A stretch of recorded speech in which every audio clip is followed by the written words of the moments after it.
Shalom, shalom, brothers and sisters. Welcome back to Rooted in Hebrew. Um, Let me see something.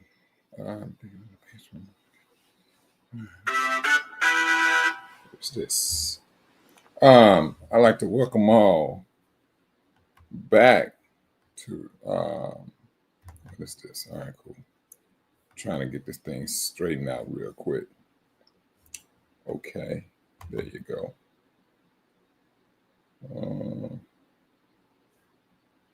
I think that's it. Hold on. Cool. I'd like to welcome you all back to Rooted in Hebrew. Um, oh, very busy last week. Um, had a lot of things to contend with. Still got some things to contend with.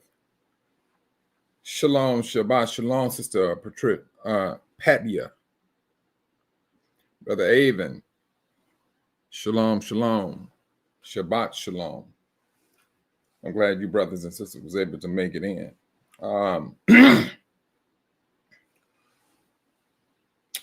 The title is Picking Up Your Pace.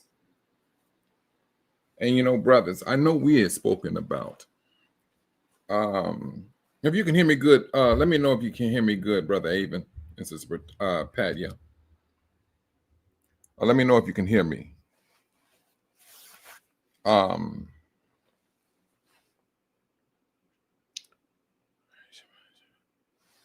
Yeah, this picking up the pace.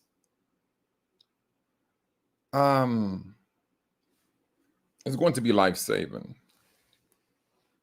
Shabbat Shalom, Brother Robert. I'm glad you was able to make it in, brother. All right, thanks a lot, Sister Patya.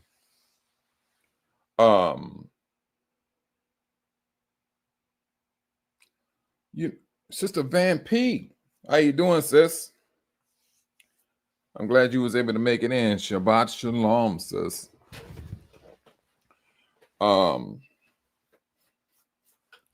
Picking up this pace. And to a degree, brothers, I would say me. I ain't gonna say we all. I'm gonna say me. It would appear that I was concentrating more so on other people. Brother Earl, Shabbat Shalom, Shalom, brother. But when I started going, looking up the scriptures and things, and I started seeing the actions of not just people, family members. I'm seeing my family being a very dangerous people. That's what I'm seeing. Because if you look at Yahusha and you see the things that he went through, that was our forefathers who did that to him. And if you look at our lives nowadays, what our forefathers did to Yahusha, those things are being done to us. And we're not looking at Gentiles coming in there. I mean, when the Gentiles came in and they just decimated everything. That's what they did. I'm talking about what we did. That's my clear and present danger, concern. Because if you go back and you look at Matthew chapter 24, and you speak about what Yahushua said, what his people was going to be doing, but brothers betraying the brothers, hating one another, turning brothers over to the authorities, and even putting some of you to death. He did not say anything about any other people. He was talking about what his people will be doing to one another. Shabbat Shalom, Sister Linda. This is what he said. That's the thing that is concerning to me. Now, just to give you a little bit of a background. I can't say background. We all have the experience of how family, They call you crazy. They talk about you. You know, he called himself a Hebrew. He called himself Israel, saying we the Israelites. And you got all the scriptures. You have all the proof in the world. They're not going to see what you see. They're not going to understand what you understand. It has not been granted to them to understand, not at least right now. And so if they don't understand it, you're going to be on everybody's tongue of your family, that is. Every time you have a conversation, you go come up. You're going to come up. But now, picking up your pace, you got to start recognizing things about your family. You may have that faith. Oh, I'm not worried about my family coming up on me. But if you go into scripture, that hatred is going to get deeper. It's going to get deeper. And it's going to be strenuous. I mean, because Yahushua said it. He said it's going to happen. And we're living witnesses right down to this very day what's happening. That's what we're seeing. And a lot of us, you're feeling it. You're literally, we have everything up under the sun to concern ourselves with. With this awakening, your family was the last thing on your mind that you thought that will come up against you. Then now Yahushua said you will be hated because of his name. You don't see people hating you because you say Jesus Christ. When you come in and you say, no, this is his real name, Yahushua. Now you may get it. Now you starting to feel that hate. You go outside and you step into the street, you say Jesus Christ. Oh, you welcomed. You're welcomed. But the moment you give out an educated teaching, oh no, this is what they did. They changed his name. And you start to use that name in the streets. Or you call him Jesus Christ, his real name is Yahushua. He was a Hebrew and so on, so on, so. You get people upset. Did not that happen with what's that I mean, they got so many letters on their name. It's excuse me, hold on.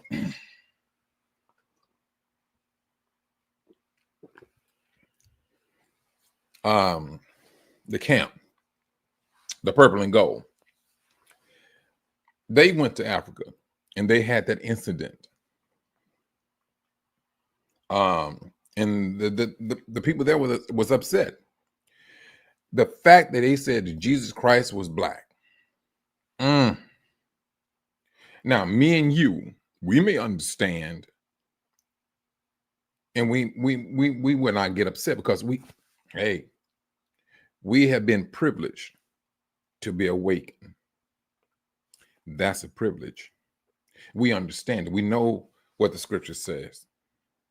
But for the ones who has not been awakened, brothers and sisters, you can see night and day. That's what you can see. You can see the difference between knowing and not knowing. There you go, Brother Dave. ISUPK. Man, there's so many different ones out there, bro. I'm serious.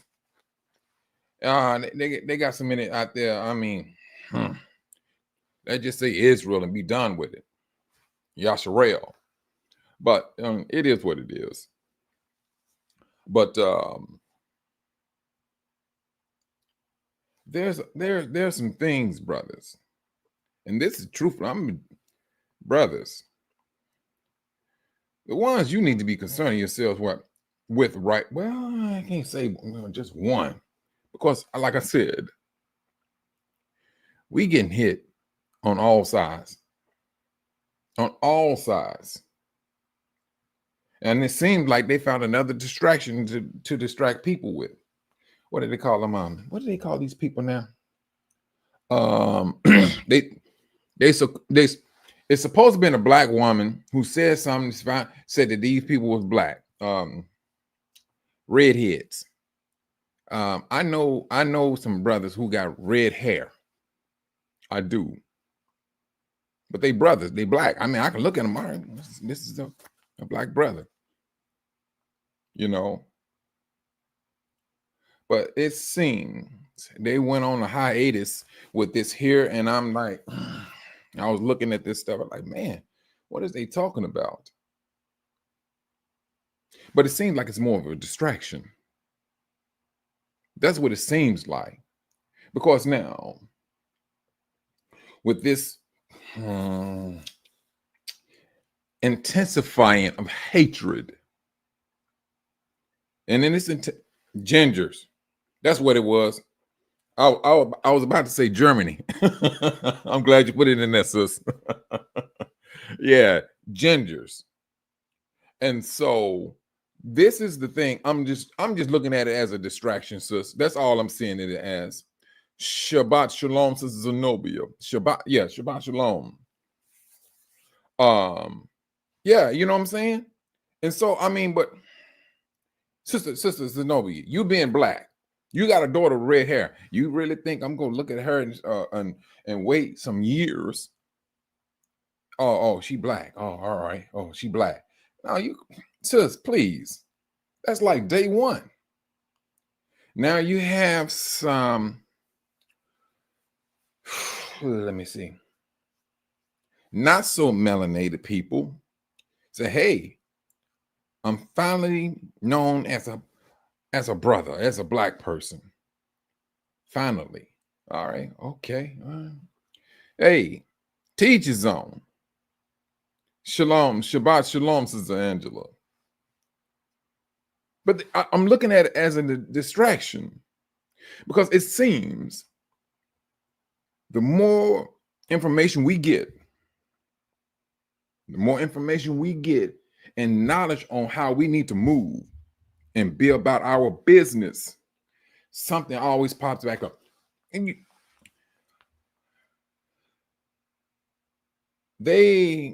I mean, whatever's happened with Diddy, I mean, I'm just still surprised that people still taking out their time to find out all the stuff they claim he did. I mean, because I don't know what he did. I mean, and when it comes to videos, brothers and sisters, like I was saying, be very cautious of how you judge. All videos are not created equal /AI. Because some of this stuff can be believable, but yet and still, it's AI generated. And there's an AI out there, trust and believe, brothers. That stuff is so smooth, it will literally confuse you. Yeah, I mean, that's Sister Zenobia. That's what it is.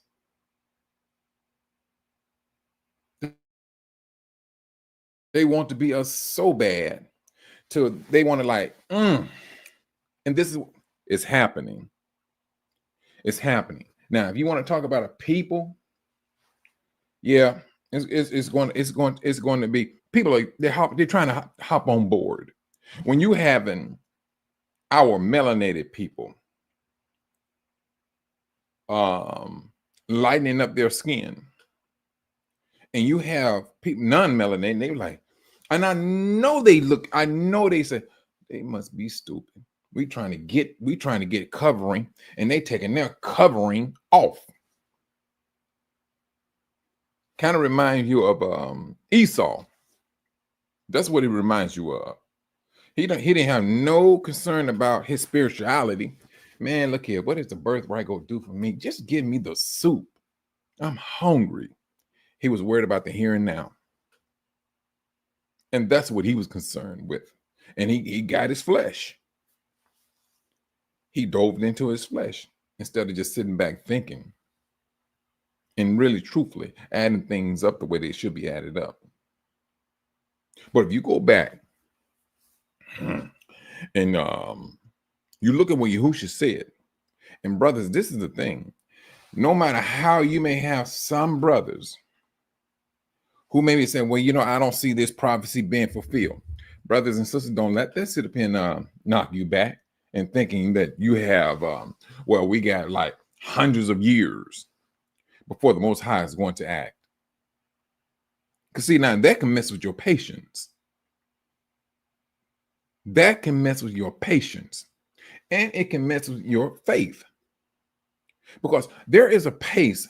Once this awakening started, it didn't go backwards, did it?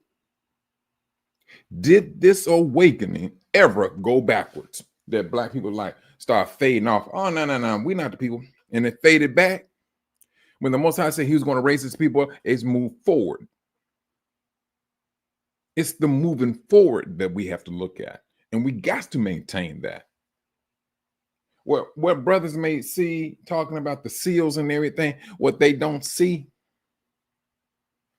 brothers, one thing you do see,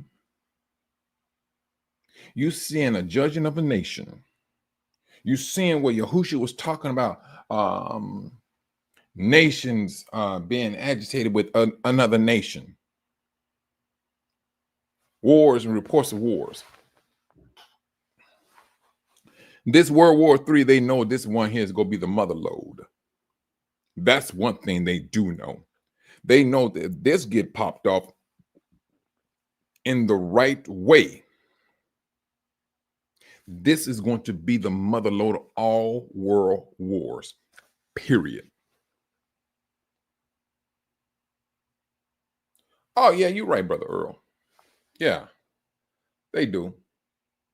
They do. They, the thing about it is this, Brother Earl,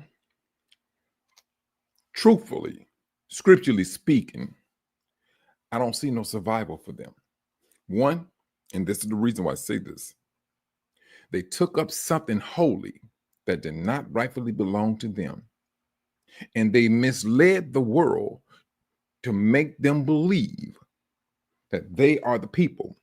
And they was like the only people, but there's a 12 tribe. Where's the rest of your European Israelites? That's the question. Now, all of this stuff they did not take into consideration. They didn't. Now the world is questioning them. Who are you? And it's one thing about that blood. That blood will tell you where you're coming from. But then they don't want that blood or the knowledge. Hey, these people are over here in West Africa. Their DNA saying this and their DNA saying that. But let's not get it twisted now when it comes to that DNA, the E1B1B and all that stuff. My thing is this. A lot of brothers believe in that like it's Torah. You still have to ask yourself, who is the one who is manipulating these DNA samples and things of that nature? Whose blood have they always been messing with since we got here? Since not just got here or went about through the whole earth. Us. It was our blood only that they was concerned with, because they're trying to figure out what makes these people tick.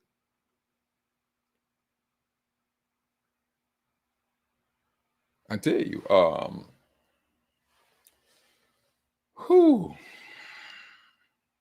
But one thing I would say this though, going back, and if you talk, I'm speaking more of a present sign of the last days. Now we can stick with Matthew 24 and Luke chapter 21. This is what Yahushua was talking to. He was talking to us. He said, when you see us fighting with one another, not loving one another, and with the increase of lawlessness, the love of the greater number of Israel will go cold. That's what Yahushua said. That's the one we need to be paying attention to. Now, granted, we have the book of Revelation gets more into an in-depth of the time of the end. It does. But if you want to see one that's right next to you, it's going to be Matthew chapter 24 and Luke chapter 21. It's going to be the action of our brothers and sisters. That's what we're going to have to look at. And you're going to know exactly how you need to move. Now, if truthfully, brothers, it may come down to the fact that you may just have to say, you know what, I have to leave my family alone. They toxic. It's about to get a tad bit deadly. And brothers, and the Most High know how to maneuver different prophecies, and they can move at the same time. When I say the same time, you can take Matthew chapter 24 and those 7 seals. The Most High can move those together. When you're talking about taking peace away and you got angry people already, what? People about their money is already funny, period. That's one thing. It's already started, truthfully. And it's going to mess with a lot of people's emotion. Your money is funny. Your bills are falling behind. You're not living the way you used to live because 2018 is never coming back. It's never going back. You have a world that's talking about a great reset. So now there's a manipulation of people. They got to manipulate the people in order to keep them distracted. They got to do that. It's a whole lot of moving parts moving all at the same time. And Yahushua gave us that warning. That's what he gave us. This is what we have right down to this very day. Whatever your brothers and sisters are doing, brother, if it's not of Yah, you need to keep it moving. It's just that, I ain't gonna say simple, because family can be it can be heart-wrenching. You came up in a family, and then at this awakening, you woke up. You used to wearing Islamic Christianity. That's what, you did all of that. And you woke up, you kind of now, and you thought that you can talk to your family. You thought you can talk to your family. And you kind of find out, no, it ain't as simple as it used to be. And now you started, and you have everything lined up. We should not be doing Easter. You have everything in the scriptures and in life to show, hey, this nonsense is not part of us. We should not be doing this. But I'll tell you one thing, brothers, all it takes is one lie, and that lie keep on moving and moving and moving. Strength is what it gains. And people have a hard time of letting a lie go, which they will literally tell you it's a lie, but it's difficult to let it go. That flesh is a mess. That flesh is a mess. I'm serious. And this is what the devil concentrates on. This is the reason why he is so strong. It's not because he has a strong spirit. He has a strong fleshly desire. And the whole world is built upon that flesh. Even though you can sit up here and lay it down. Hey, look at, they lied to you. That's what they're doing. This is what this world is doing. Yeah, I'm seeing a separation of brothers and sisters and things of that nature, even within the Yasharel family. I'm going to say family. I'm talking about everybody. It's like when the army officers came out to arrest Yahushua. What happened? What happened to the disciples? They broke camp. They ran away. That's what they did. Brothers and sisters, truthfully, that's what I'm seeing. Even though it may be some, what's the word? some discontentment, some little argument, some disagreement. Boom. We all, like what people say, you grew up in a project, you come home, turn the lights on, that's when the roaches scatter. This is what we are experiencing right down to this very day. And then on top of this, on top of it, you got gossip that can, man, a gossip can tear a house down. And this is how we doing. When Yahushua was saying, the love of the greater number will cool off. Oh my goodness, it's cooling off. That love is cooling off. Now, granted, Black people are recognizing something, and they seeing a shift. And they seeing a shift of Black people understanding Black people a lot more. They're coming together a lot more. And it's kind of, I'm not going to say it's odd, but it is odd. It's like, boom, there's a togetherness. It's like the Most High is pulling us together, but you have the devil. And he has a magnet. He has a magnet on what? Our flesh. And so the Most High is trying to pull us together. He's trying. It ain't like he's going to fail. But the devil is trying his best he's trying his best to continue to live. So yes, he will have to pull Sister Zenobia. He will have to tug on her a little bit, because if the Most High pull hard enough, he got her. And the devil go, no. Oh, I lost this one. A measure of life is gone from that man. From the devil. Because he knows the more the Most High keep on pulling, he's going to eventually win. He's trying his best to hold on to life. Let's not make that. The devil loves living. See, he created a lot of stuff. The first one, he's a God. Let's not get it twisted. He is a creator. He created a lie. That's what he created. Mayhem. Discombobulate. That's his MO. Everything the Most High put together.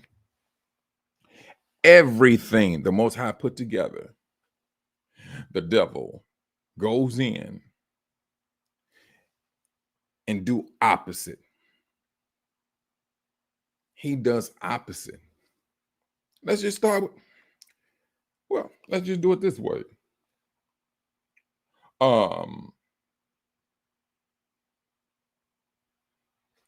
Food. What has the devil done to food that the Most High did? The Most High gave us seeds. What did the devil do? Comes in, figures it out, take the seed out. Everything the Most High has put in place. What? Husband and wife. What did the devil do? I'm not going to say it, but you know what I'm talking about. This is what he put out. And people jump on it. People jump on it. People still eat food without the seed. It don't bother me. That's their mentality.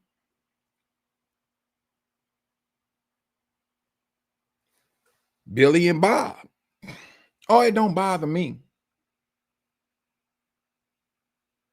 Everything the Most High put in place, the devil went in and tried to just destroy it. But he appealed to the flesh. That's all he's doing. Everything is about that flesh. Everything. There's nothing that he's talking about in a spiritual way. Nothing. Everything he coming out. When they did that movie, um Noah. I think I was in that movie like I went to go see it. Me and my brother did. And I mean, man, because we knew. And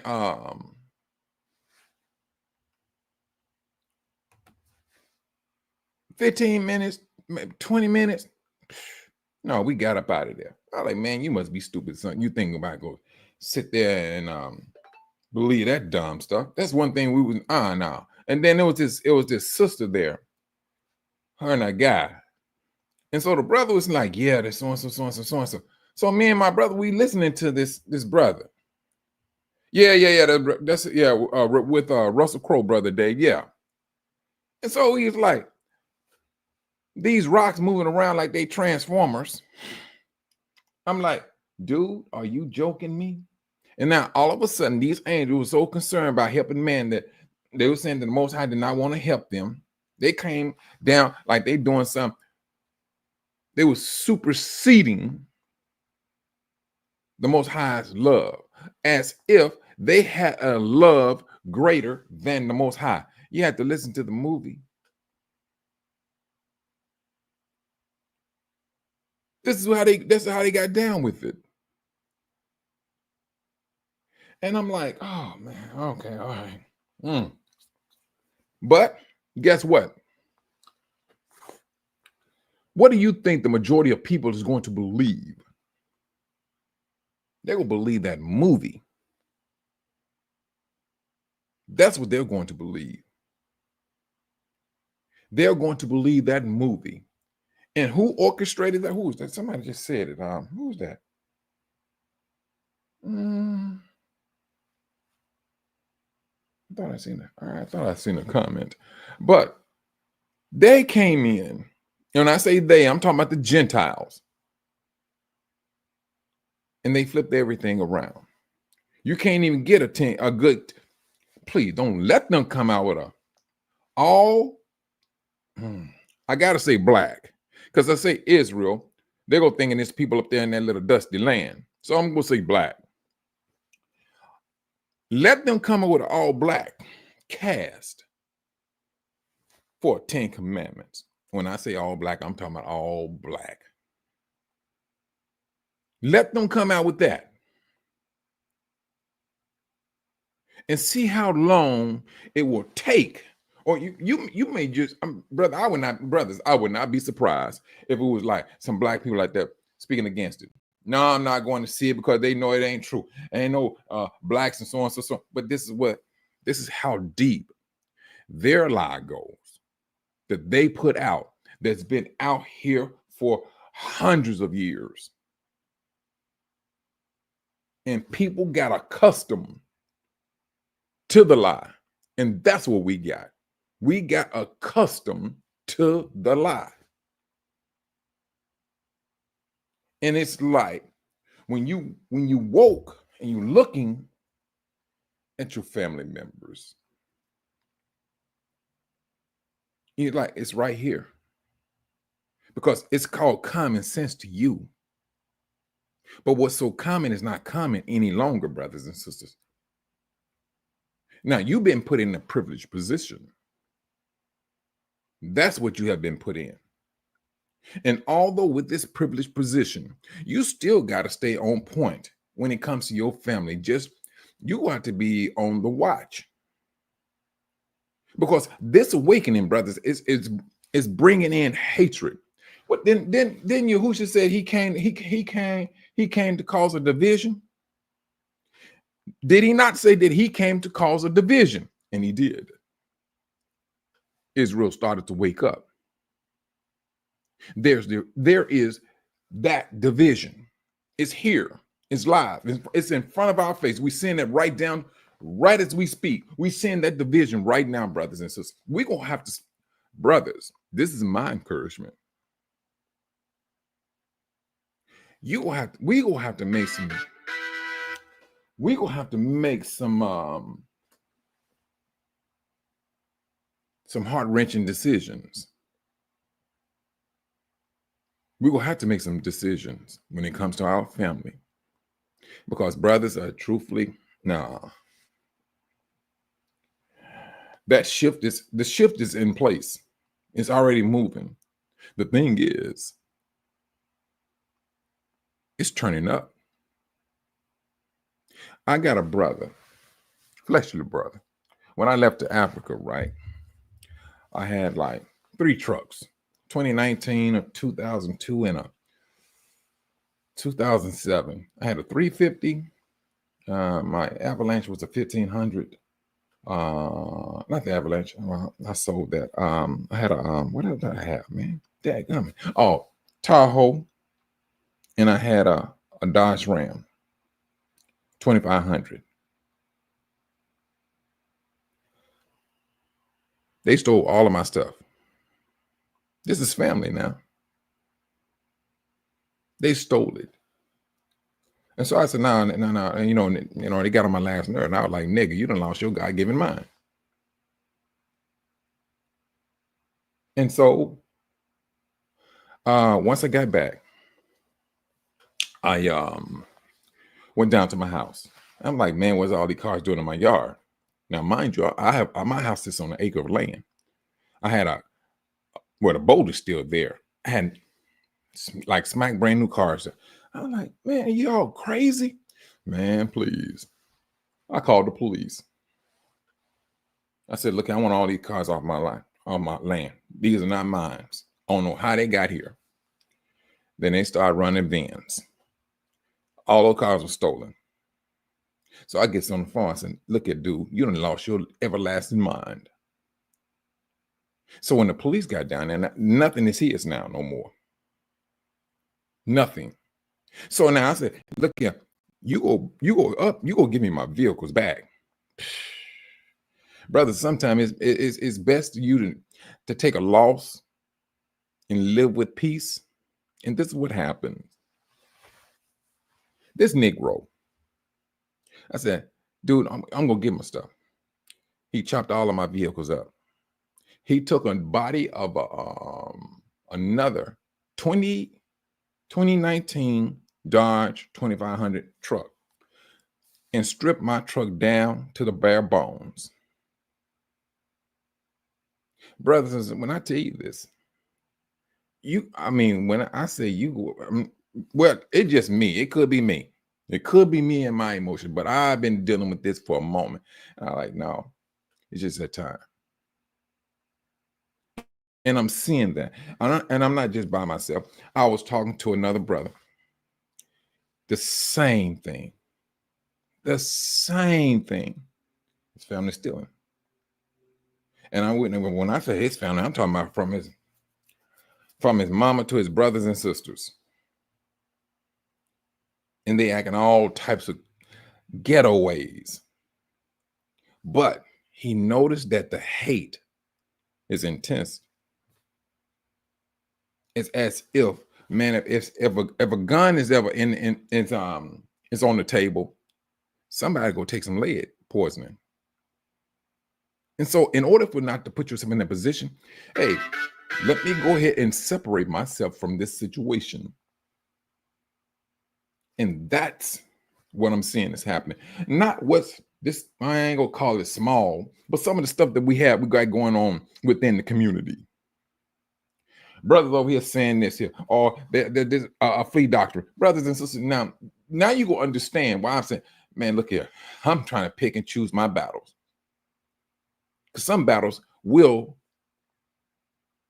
involve your life. This here about a flea doctrine, brothers, no, I'm not. I'm trying my best to pick and choose my battles because this nonsense that some of our family members are pushing out is absolutely ridiculous. And these in-laws, the wife sleeping with his brother's wife, they doing this stuff like it ain't no thing. And then they go talking about, oh, it's complicated. No, it ain't complicated. Let that nonsense ride. And I'm like, man, you must be stupid. Who you think you've been watching too much TV? Ain't nothing complicated. Our people we have gotten accustomed to sin. And we sin as if it's okay. But brothers, if you go back and you look at the music, it was our people around here talking about uh sleeping with somebody else's wife. The video, so rap, oh please, because your wife like it because it is so hot. Your wife. This is what we're doing. We're being brazenly bold with it, as if there is no righteous judge in heaven. The only time we understand that is when cheating in the next room. That's what I'm talking about, sis. All you got is the titles. The titles go give it away. They go, all right, we know what they're talking about. We know exactly what they're talking about and the action that goes with it. And they made it as if it's normal to do. Brothers, you ain't seen nothing. And it's not saying that all of this here is happening with us. No, brothers, the same stuff happened there in Africa. And it could be just it could be a whole lot worse. Well, from some of the situations I've seen, it is kind of worse. It's very bad. There's this one sister, she's married to this brother, but the father had to move in. Yeah, he had no place to go, so he moved in with his son and his wife and his son. She's sleeping with both of them. The son found out. He was upset. He left. And so the question was this: well, dag nabbit, who's the father of this child? Yeah, it got very messy. Yes, it did. But when I think I stayed there for like 9 months. I stayed there for 9 months. And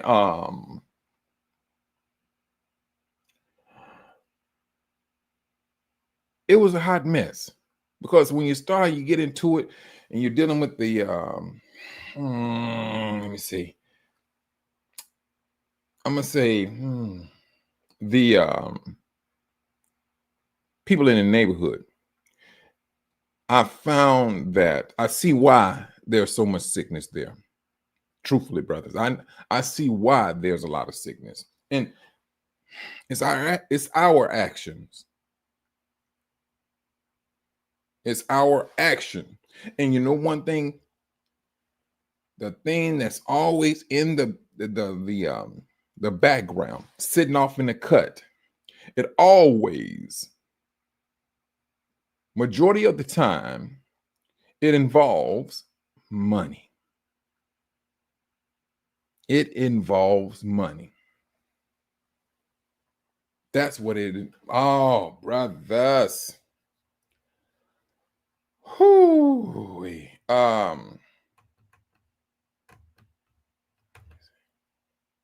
It's it can be sad. Well, I ain't gonna say it could be, can be. It's sad. Because I was when me, who was it? Man, some brothers. It was some brothers and sisters. We all did something. And the sister, she was explaining how bad the situation was because she was like, she's an herbalist. She's an herbalist. She lives there in Africa, and she was talking about the diseases. And she said, no, majority of the girls, they have like 2 or 3 boyfriends. One pay the water bill, one pays the light bill, and the other one helps pay her rent.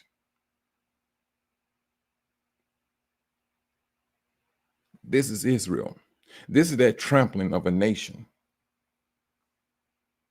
The nation's holding the purse over our heads. And what you see that's going on in Africa, brothers and sisters, is happening here. Let's not get it misunderstood. It does. It happens here. And on top of what all we doing according to the flesh, we have these things with this awakening that we got to contend with. Now, when you hear the statement that Yahushua said, those that endure to the end are the ones that will be saved. Because this here's enough to make a sane man go crazy.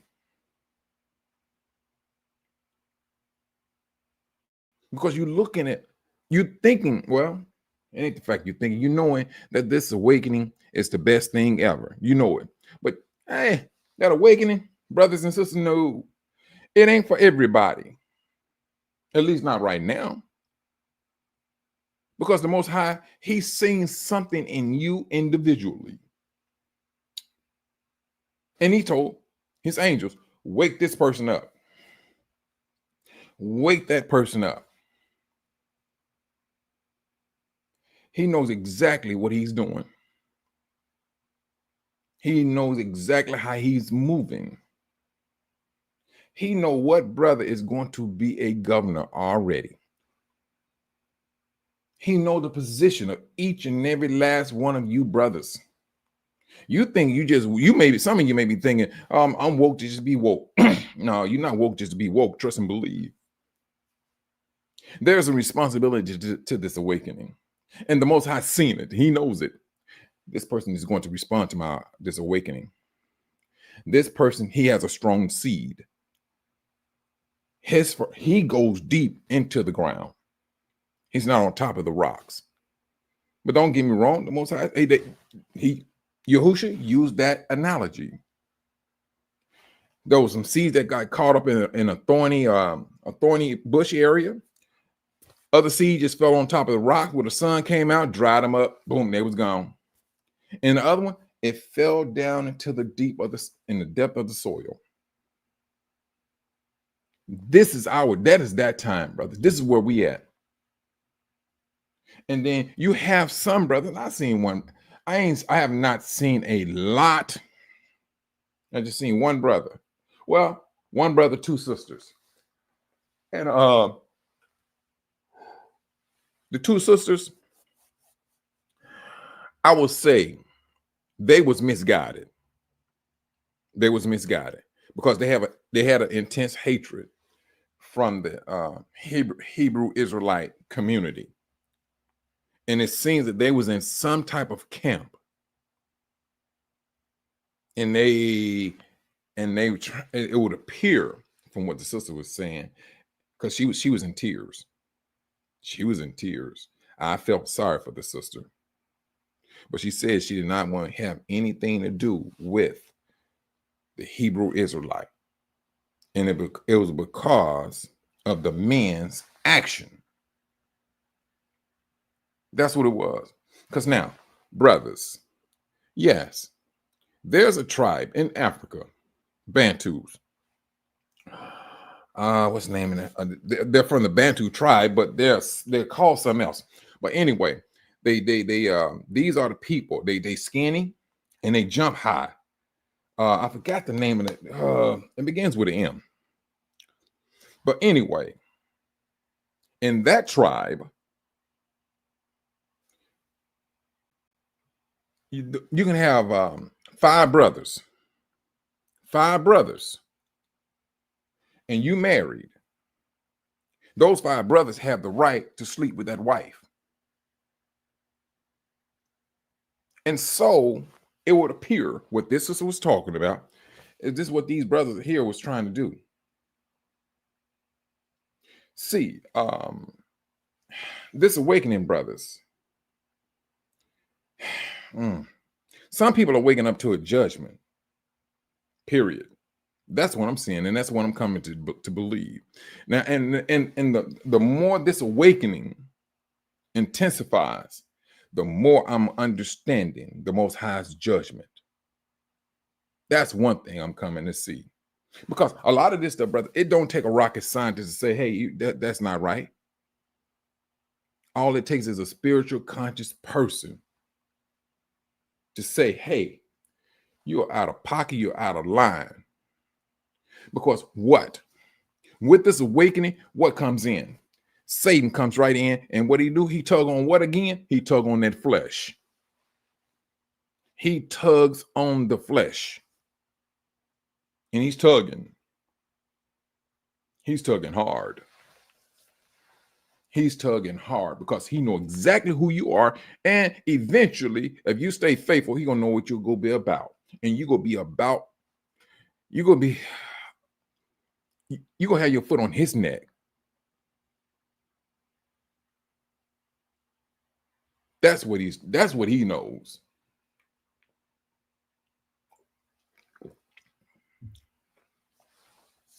This is the time in which we're living in, brothers. It is very concerning. It is absolutely concerning. You got brothers out here say, hey, and I've seen it. Brothers say, no, man, I got to separate myself from my family. I'm seeing sisters saying the same thing. This is a separation they got to do for their life. Oh, and don't let kids be involved.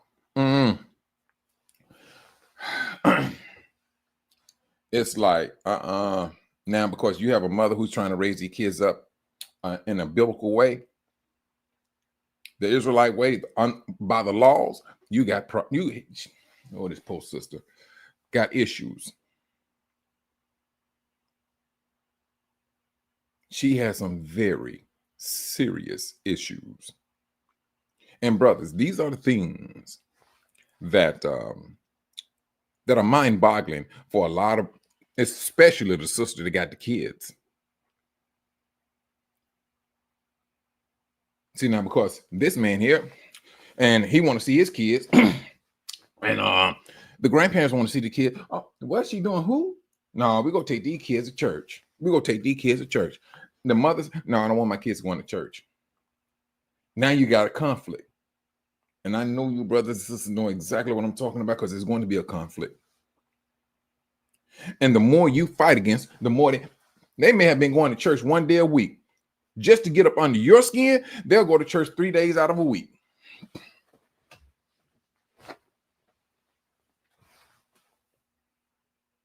That's what they would do. Very conniving. Yeah, Sister Zenobia. The devil knows he's falling. He knows he's falling. He's trying to slow his wind speed down. He's trying to take every opportunity to slow this falling down of a kingdom, slow it down as much as he possibly can.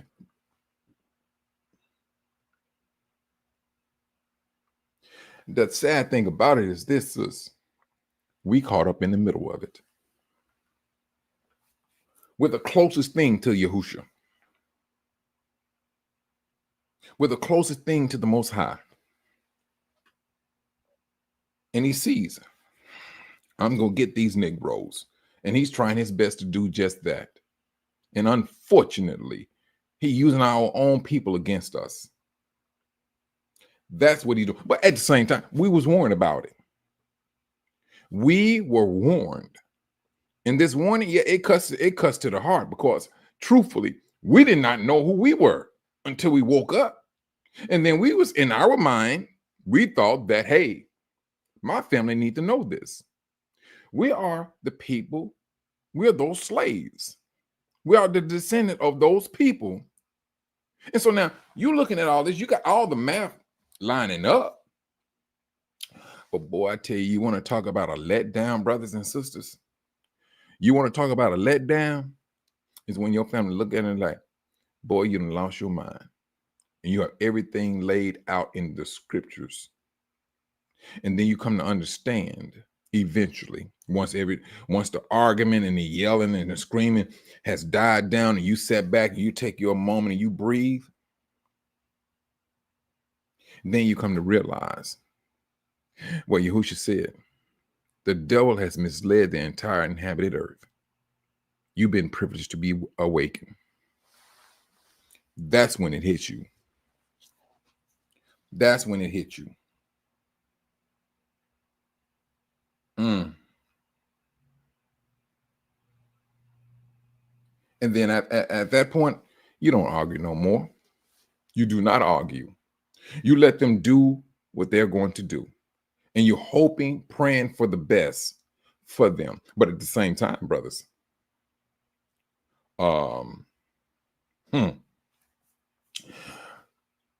you still gotta stay on guard. You got to stay on guard. A biblical conversation nowadays, brothers, can get you killed.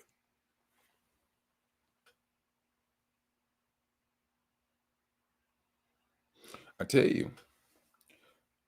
Sister, I know what you're saying on that, Sister Van P. Well, I know what you're saying. They may not want to go to church now playing and dancing. Because I mean, right now they're in the churches, they dropping it hot. I mean, this is the churches now. And now I'm finna lay one down on you, Sister Van P. I'm gonna lay this down on you. But when they show these things, people in the churches and things, dancing and being lewd in there, what color are those people, Sister Van P? What color do you see on the internet when they showing this stuff? You too, Brother Robbie. You be safe out there, brother.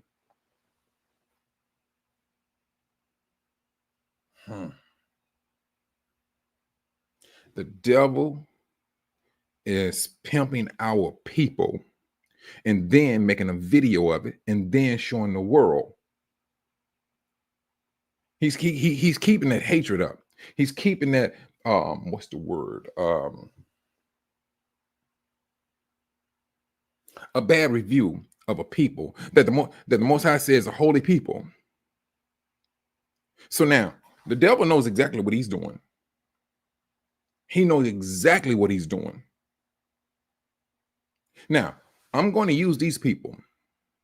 Now, yeah, I didn't got inside these people. I got Billy loving Billy. And boom, if it ain't just Billy, all right, yeah, he may have a wife, but he doing something he ain't got no business doing. He doing something that is an abomination. That there's no rebirth of a child. This is what the devil is planning ahead of his abyssing. And guess who's guess who is he using as the guinea pigs? And then at the same time, going to show the guinea pigs, put them in a video, and then show the world. And then because the Most High said, hey, salvation is by means of the Yahudim. What's salvation? You mean tell me these people that's in church dancing the way they're dancing? These are the people that's right here killing. These people. So now the world is Satan is he's manipulating the situation demonically. That's what he's been doing that for years. Now he's getting down to it. He's getting down to it because now he's about to get into it, and he's about to go into an activity, 1,000 years in the abyss. But he got everything in place because when he come out of that abyss, what did the scripture say he's going to do? He's going to the four corners of the earth to mislead them, to come upon Yah's people one final time. He's putting this stuff in place, brothers and sisters. He knows exactly what's about to happen. He knows exactly what he's about to do. I just talked to my cousin yesterday. I talked to her yesterday. So I haven't talked to her in a moment. So we got to catch up on who died. And she said, what you call just got killed. And the sad thing about it was, Mike, he just got diagnosed of having cancer. The cancer didn't take him out. His own brothers and sisters in the streets did. Brothers, ooh. When I say the devil he's pushing he's pushing all types of buttons when it comes to that flesh. He's gonna push our buttons too. Yes, he is. But the ones he's going to use with us is going to be that family. It's going to be that family. That's who it's going to be. It's going to be that family. And we gonna have to stay on guard. When you're starting to see your family squaring off on you, when I say squaring off, it's like you got one you talking to. One is behind your right shoulder. The other one is on your left behind your shoulder. That's squaring off. It's like they're about to attack you. You will have to be able to discern that. You got to start seeing things, brothers, that you may not want to see. You're going to have to start being real about what you need to do. You're going to have to. Yahushua gave us the warning in Matthew chapter 21 and Luke chapter 21. He said, when you start seeing these things, flee. That's what he said.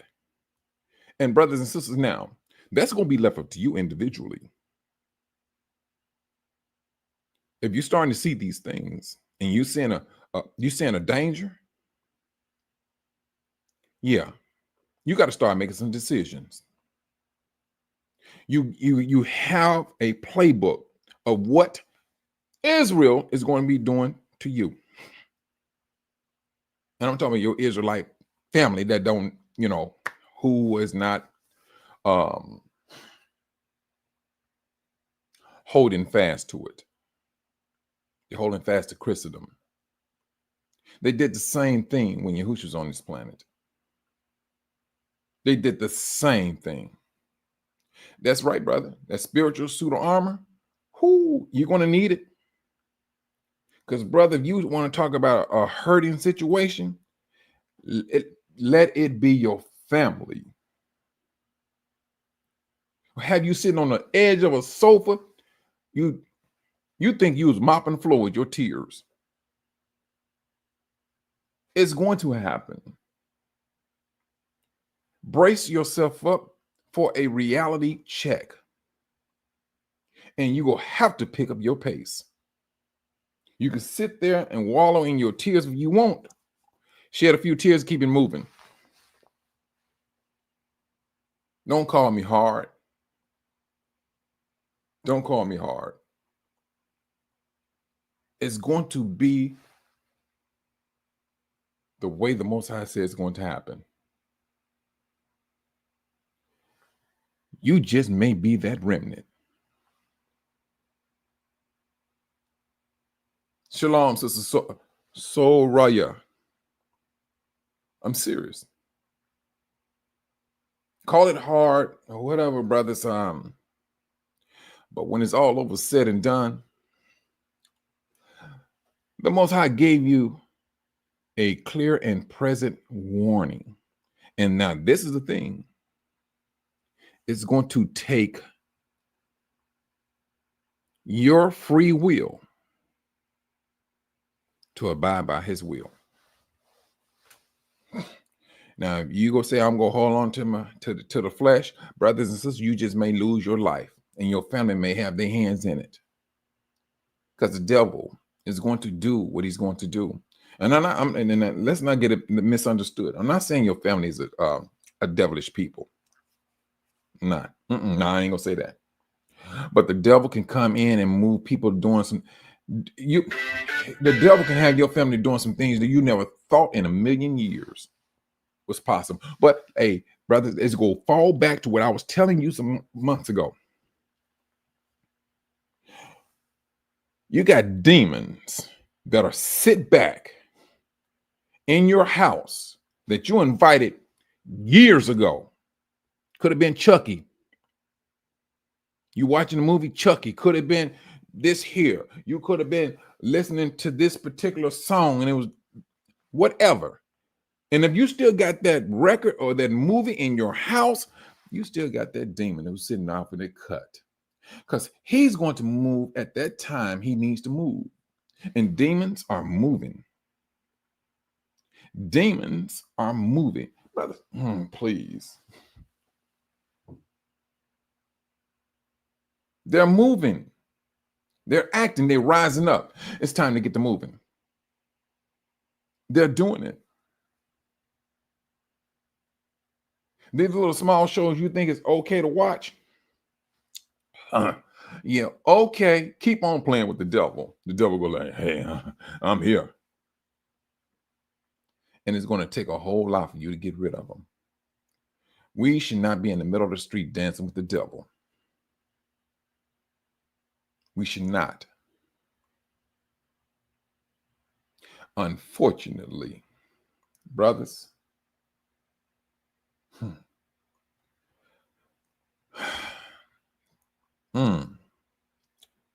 the demon activity, brothers, is real.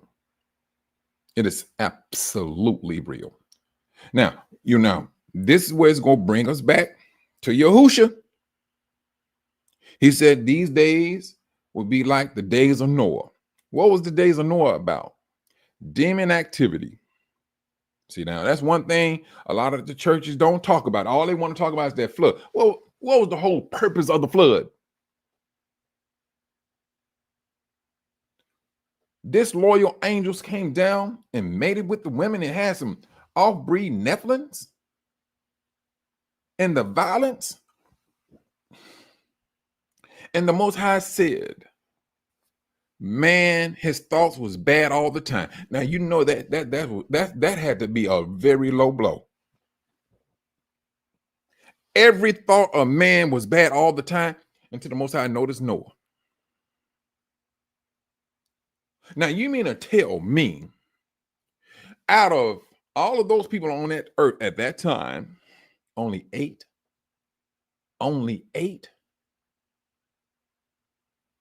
that had to be a very demonic, good night. It had to be worse than Chicago. I can say that. It had to be worse than Chicago. It had to be. Any West Side city crime, violence, it had to be worse than that. Well, the Most High said, these 8 souls are the only one that's going to survive, and it's it. But he brought them out.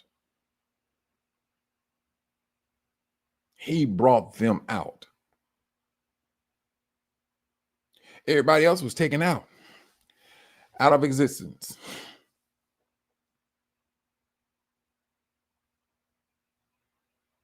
The devil has strong hands, brothers and sisters. He does. Good night, everybody. What is going on? Oh, wait.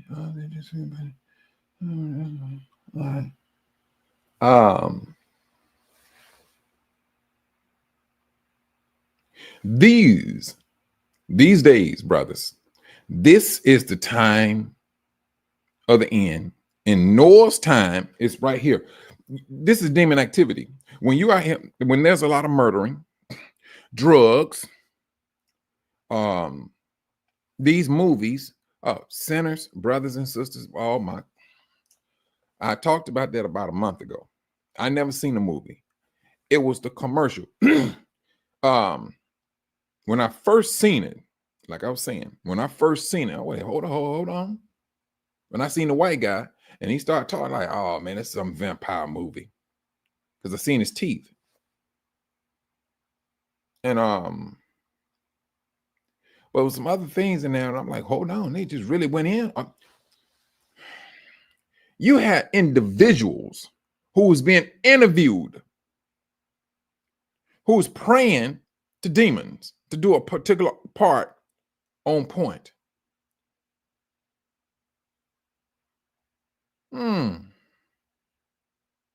What's wrong with this? Now we're starting to see what the brothers, my point of saying that is, if we look at what Yahushua was saying, this is going to be the action of your own brothers. Yahushua did not say anything about the world. He said, who is he talking to? He was talking to his people. He was talking to his disciples. That's who he was talking to.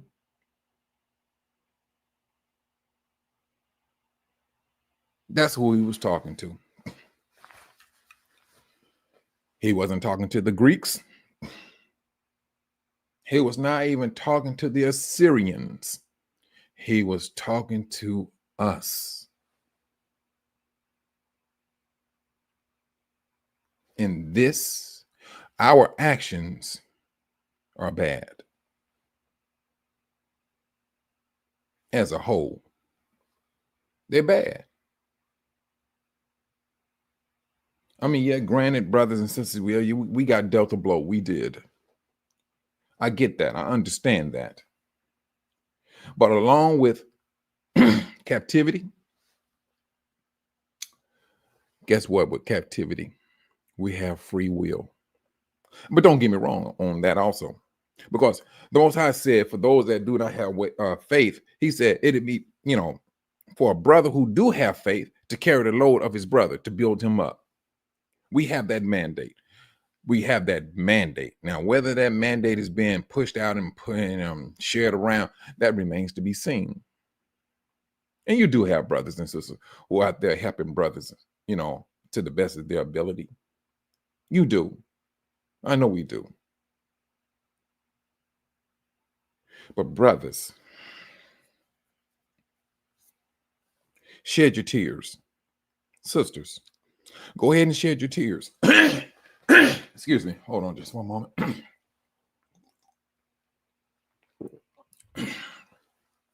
Go ahead and shed your tears. Dry your face and keep it moving. You're going to have to do it.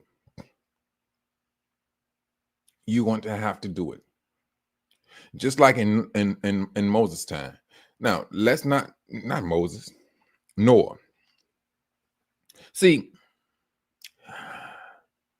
Noah had some family there too. Noah just didn't pop up, brothers. He had a mother and father. And didn't say anything about no brothers and sisters and all that. But hey, where's everybody else at? Now I know his father, was his father or grandfather, died beforehand. But you can only imagine he had family members. But what did Noah do? That was about his life. Noah was about the Most High's business. Noah started building that ark. That's what Noah did. Brothers and sisters, you have to start building your ark. You're going to have to start building it. Whatever hardwood you can get and get your hands onto it. It was a certain wood that the Most High told Noah to use, because he knew, hey, this is the best wood for, water just can't do this here and everything with this. And it's a hard wood. Brothers and sisters, yeah. You got to start building your ark. You're going to have to start building your ark. Because you just might see your twin brother, your twin sister, or whatever the situation may be, that might fall to the left side. And that's a grip that we're going to have to hold on to, brothers. Because if we look at, let's go back to Moses. Although Korah, Dathan, and Abiram, they did what they did, they were still family. They was akin to Moses. Everybody there was blood related. Blood related. Well, I mean, don't get me wrong, there was some Hamites in there. But the nations did not share in that particular segment of Israel. We're not talking about the Hamites. No, they didn't. They was not priests or nothing of that nature. No. Only blood-bound Israel. Only blood-bound Israel is the ones that are chosen out for a heavenly calling. Period.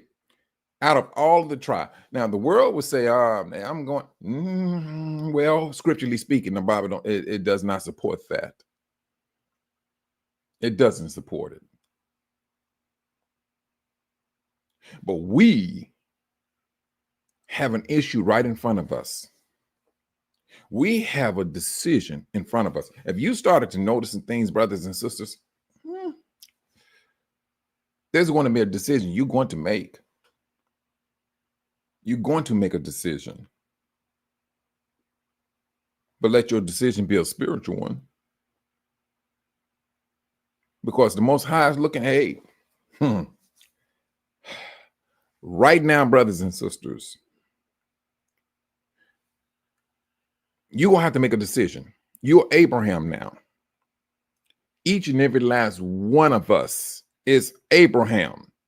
And the Most High has told you, hey, look here, take that your child that you love so much and sacrifice that child to me. Are you ready to sacrifice some of your family members? Because right now, brothers and sisters, that's where we at. The prophecy is already there. It's not the fact that you go sacrifice. I mean, hey, some of the family members is not going to believe. And I know we wishing the best for them. I still do. But good night. Patience will run thin. And it's like, it's get to a point where you will have, good gracious, man.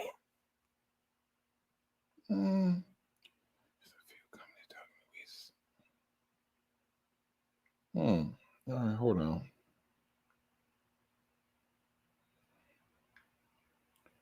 But that's the thing. Hold on. Oh, hold on. Sister Monica. Wait a minute. See something. All right.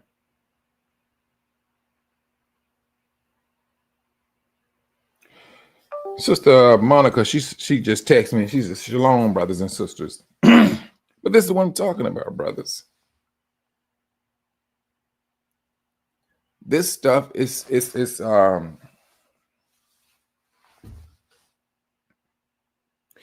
to hurt for a moment. And I said for a moment. But when you start running for your lives, Israel, you ain't going to have time. You're not going to have time to sit there and weep and mope and grope. You're not. And especially for you sisters who got kids. You're thinking about your survival and the survival of your kids. Now, if you have a husband and both of y'all in the same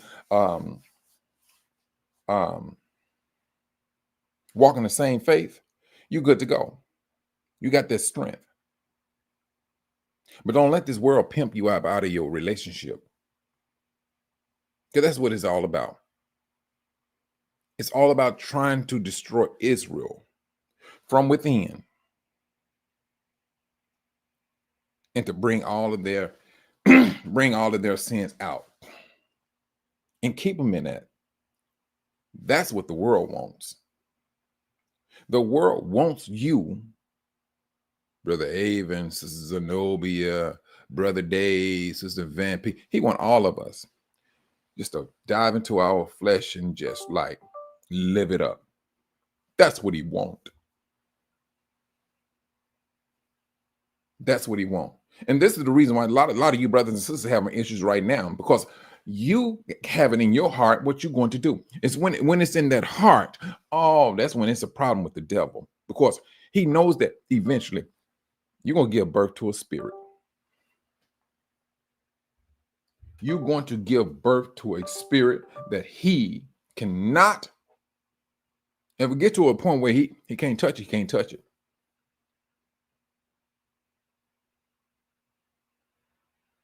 That's what's going to happen. And that's what's happening. We've seen all of the troubles, the bad. I mean, brothers and sisters, truthfully, you can't go no lower than we can. Nobody can. We experience the lowest of the low. That's one thing we have experienced. Now, what do the devil have to offer us, truthfully? What do he have to offer you? But he's doing it. A lot of, some of our family members have already bidden. You got some of your family members that claim to be major pastors and preachers and things of that nature. They ain't trying to let that money go. No, we need to get another church. And see now, if they reading the Bible, they're going to come across truth, because guess what's going to happen with that? The Most High is going to bring it to them. Whether they're looking for it or not, he's going to let them know, hey, this is truth. And now, guess what? They got a decision to make. And unfortunately, around the world, our brothers made the decision, hey, keep your mouth shut. We making money.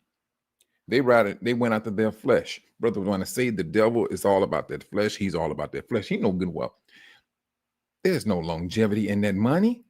He knows this. Hey, they know it too, but right now they're not worried about it, because the world making money like it's the most powerful thing on this planet.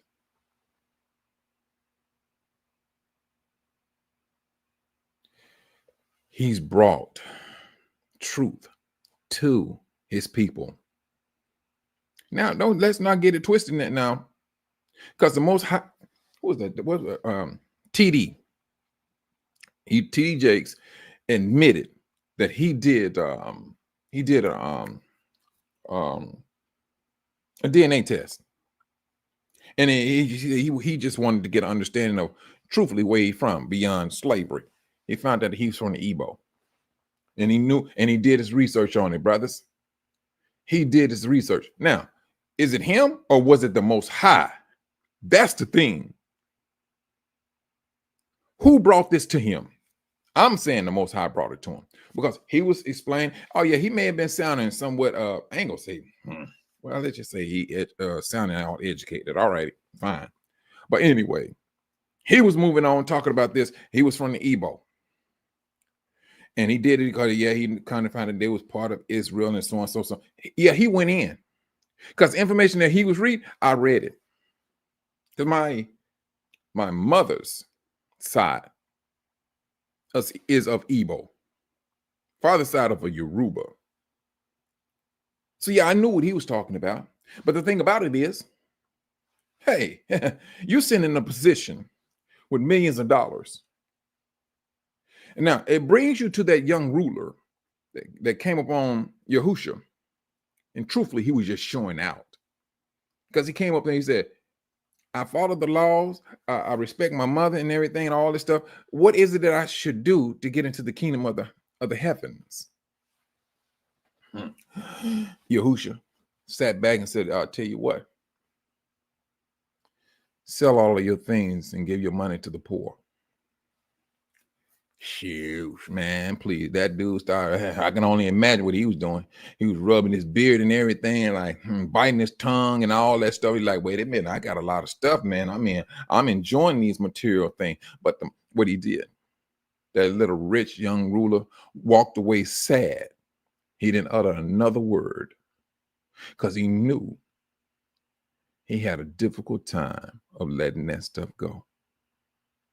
The same thing, brothers, is happening right down to this very day. The Most High, he is awakening his people. You, on the other hand, you took this awakening. You took it. You said, no, I'm going to stick with this awakening. And brothers and sisters, this awakening is real. This is this awakening when the Most High said, hey, those that endure to the end of this awakening, these are the ones who are going to be saved. Yes, let's not get it twisted, brothers and sisters. These brothers can say they can go to this, what do they call it, seminary school, where they like teach religion. They're going to come across truth. They're going to come across it. Trust and believe. They will. And at the same time, Sister Vicky D, Shabbat Shalom, sis. They're going to be put in of making a decision. This is the time, brothers. Let me unplug this thing. Hold on. All right.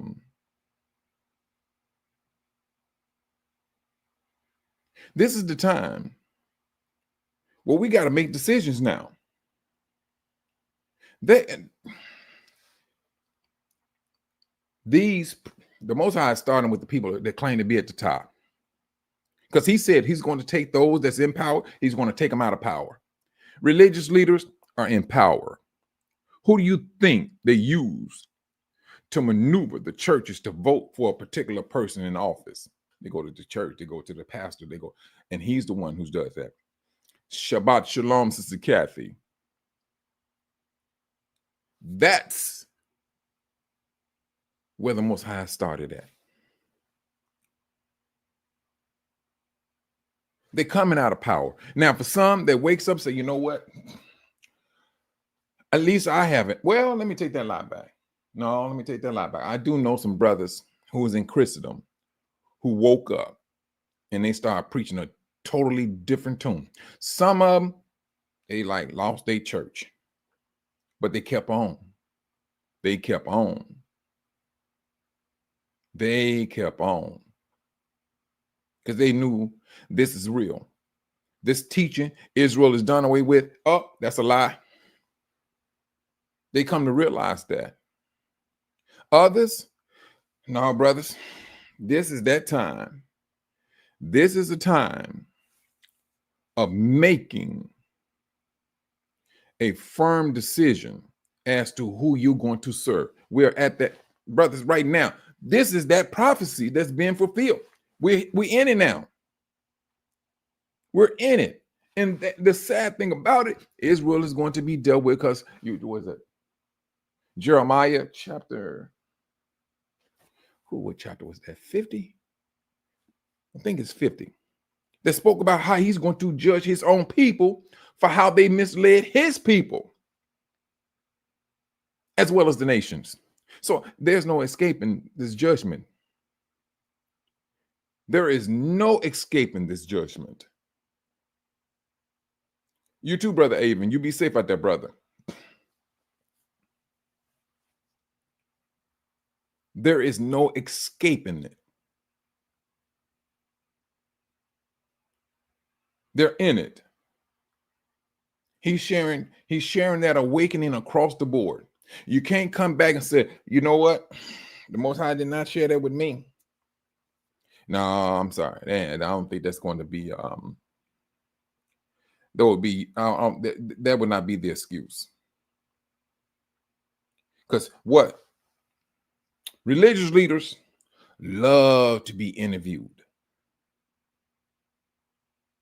They love it. It's a time for them to sit on the stage. And especially if they got some type of following. Yeah.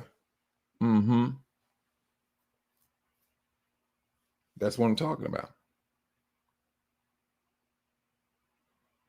This is a time of a life-changing event. And it's all going to be determined of what you choose. That's what it's going to boil down to being. Of what you choose. How you choose. Because some they go say they holding on to the truth.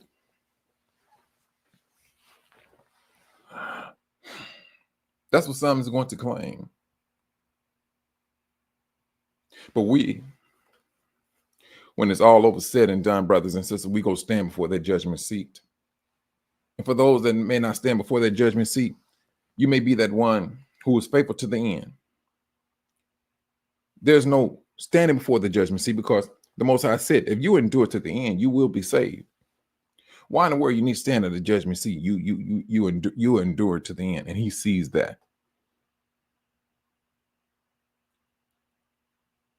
It's the ones who willfully went through life knowing he had a truth, and he had some followers, and you chose to keep this awakening private, quiet. No, yeah, that's something very serious with the Most High. We can't afford to do that. Well, let me take that line. Free will, yes, you do.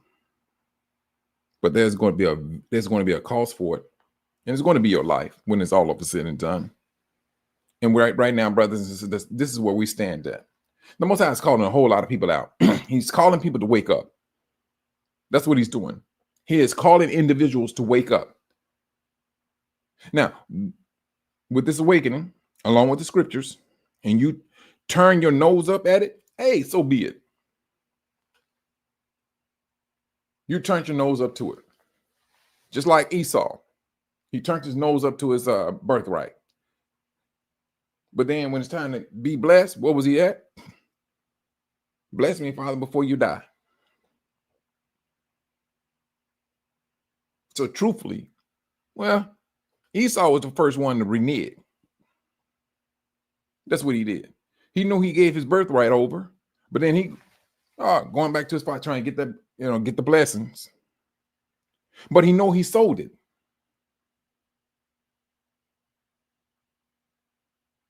See now, hey, and it's a lot of brothers the same way. You have each and every last one of us been given a birthright. Yes, we did. This awakening. What is it not called? What is it called? The birth of a nation? Thank you. This is where we stand right down to this very day. We are part of the birthing of a nation. We woke. And no matter how you look at it, brother, if it's going to be a remnant, trust and believe that small remnant is still going to be living, still will be thriving, and will not be stopped.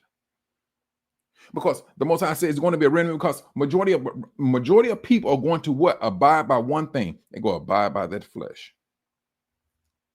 That flesh is going to be detrimental for a large amount of people. What was the book? There was one book.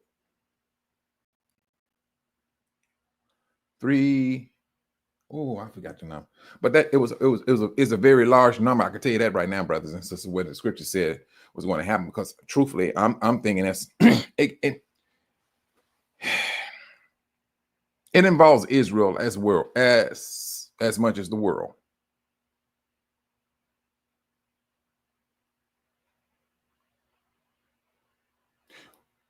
But right now, this cleansing is of Israel. This awakening is of Israel. We woke up to a clean, brothers and sisters. It's like we woke up with a mop and broom in our hands. The Most High is cleaning. He's cleaning camp. That's what he's doing. He is cleaning camp. And at the same time, while you're cleaning, you still got to make spiritual decisions of how you want to move. Are you going to move in according to the spirit, or are you going to move in according to your flesh? Because if it's going to be according to your flesh, you're going to drop that move. You want to drop that mop and that broom. You're going to be like that prodigal son. You want to go into the world.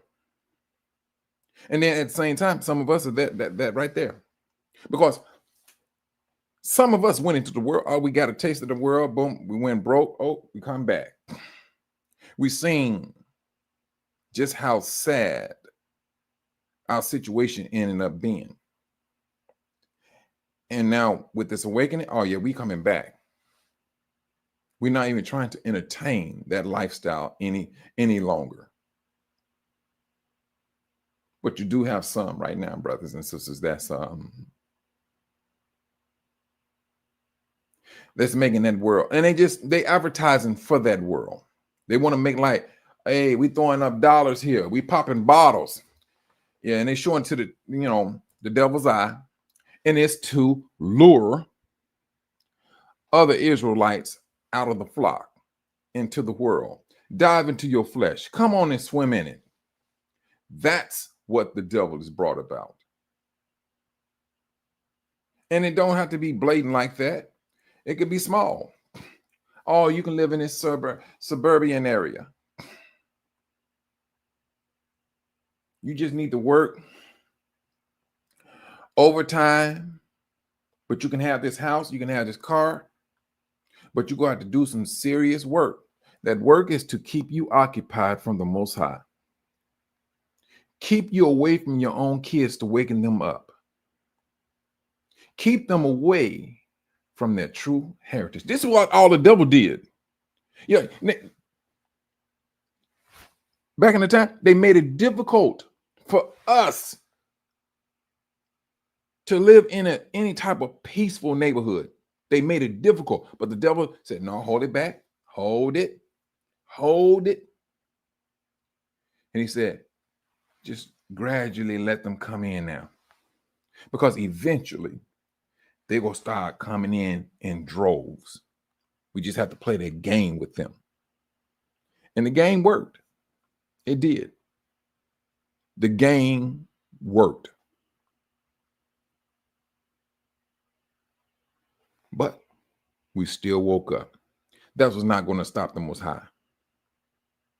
They still kept us separated. When they write laws, trust and believe, those laws do not belong to Kathy Jones. Only a portion of that law that man write is going to apply to her or me. Or Brother Dave. If you're a person of color, trust and believe, so much of that law do not apply to you. Man's law, that is. And they still make, you're right, sister, they still making it difficult. They're going to continue to make it difficult. That's one thing they're going to do. They're going to always make it difficult because the Most High is not going to allow them to make like he's a savior. And I'm talking about the devil.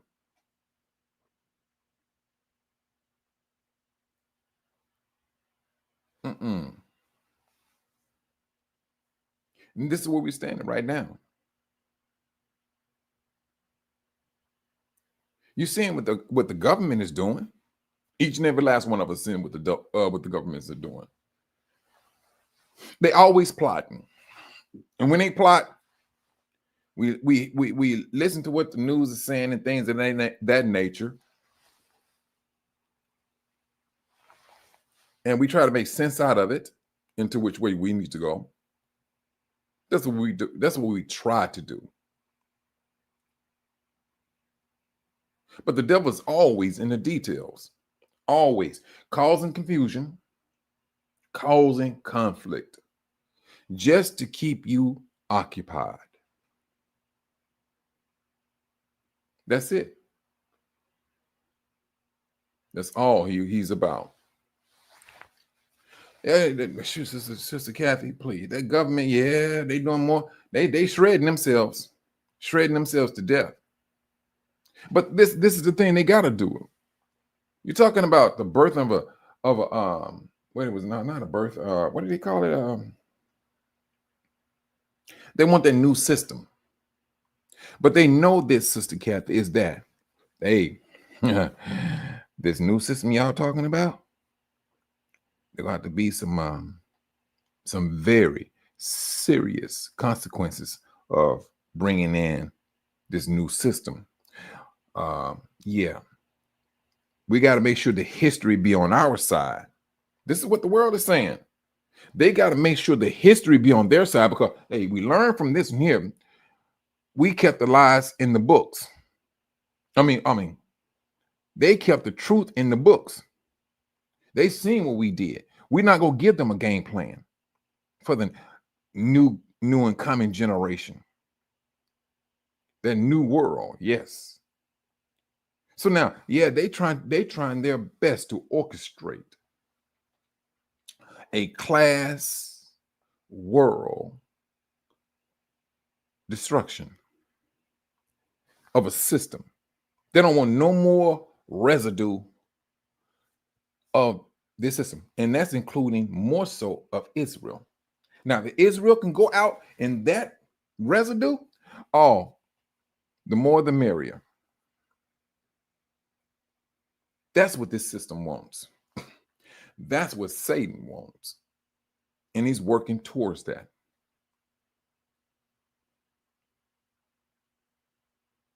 We're right now, brothers and sisters, we are at the, like I said, the threshold of an exodus.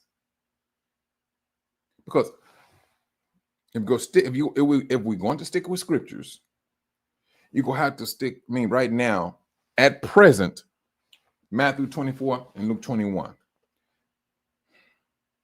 Jeremiah, the book of Jeremiah, 51.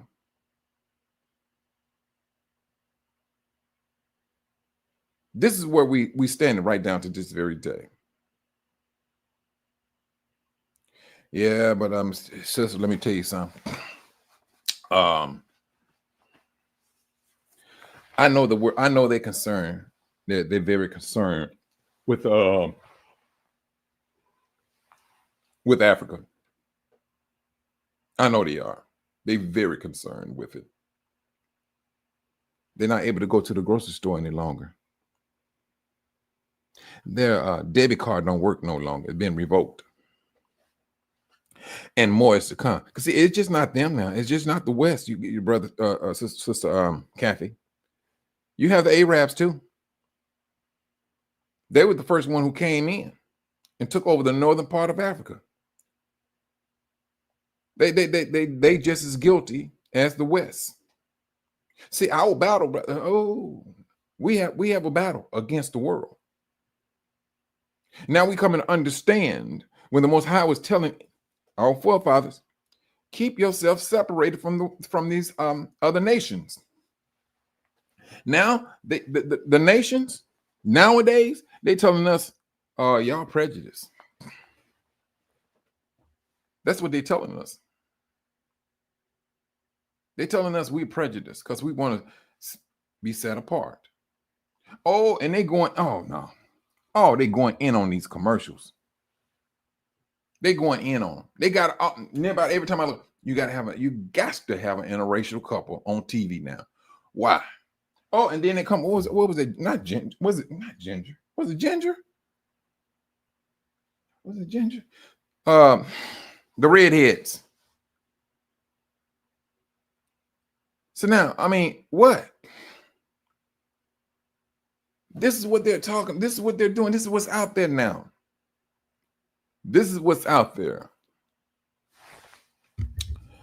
And they got themselves ooh-wee.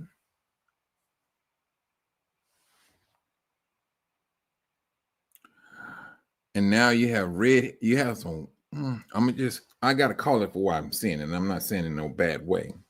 You have some white redheads people out there that's claiming they're black now. They all on TikTok. And I'm just looking forward to time when they gonna say I'm a Negro or whatever. So okay. Whoo-wee. But this is what's happening. These are the things that's happening in our time. The days of Noah, the days of Lot.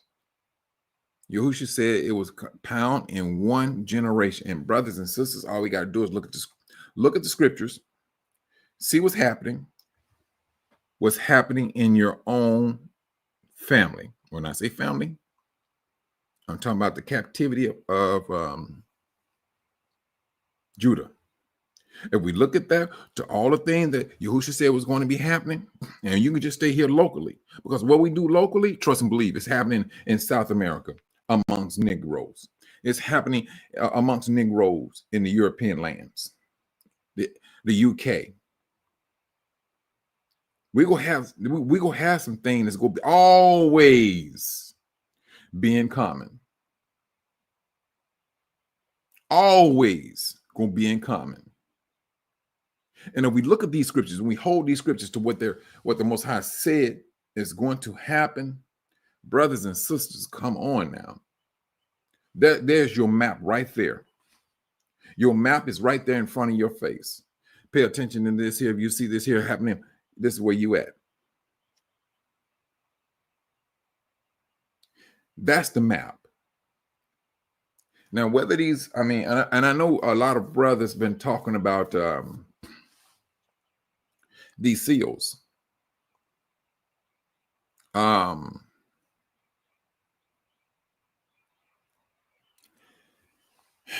mean, the only thing I would say about that, brothers and sisters, is that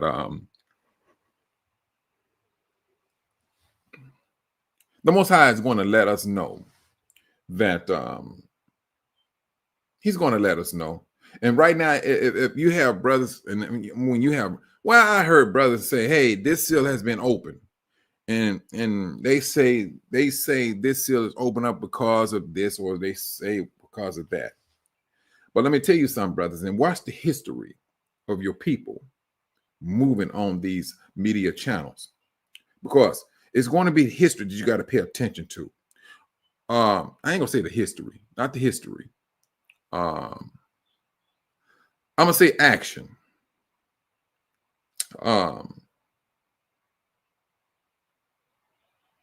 When you're starting to hear brothers and sisters speak about the same thing, and I'm talking about in a matter of, let's just say 1 month, or 2 weeks, and these brothers talking about you may have a brother over here talking about the seals, and this is what his understanding from the scriptures and saying and things of that nature. And his brother over here saying this is his understanding from the scriptures. But if you start to look at both of them, and you really truly pay attention to them, and then here come another, they go pretty much gonna be saying the same thing. It's going to be a matter of time before they're gonna have a clear understanding. Oh, this is it. And the reason why I say this, brothers, is because if you take that 400-year captivity, the scriptures, and how they used to apply to our forefathers in Egypt, and how that over time, brothers and sisters started doing math. The math was not mathing. They was off real bad. And so until we kept on with it, did we not? Until no, this applied here. And we stayed with it. It ain't the fact that we stayed with it, it's the fact that the Most High put it in us to stay with it. And then now, this is it. Now you still have a few people that may have some who may not agree. But when you really follow the math and the history and the travel of our forefathers, you'll understand it then.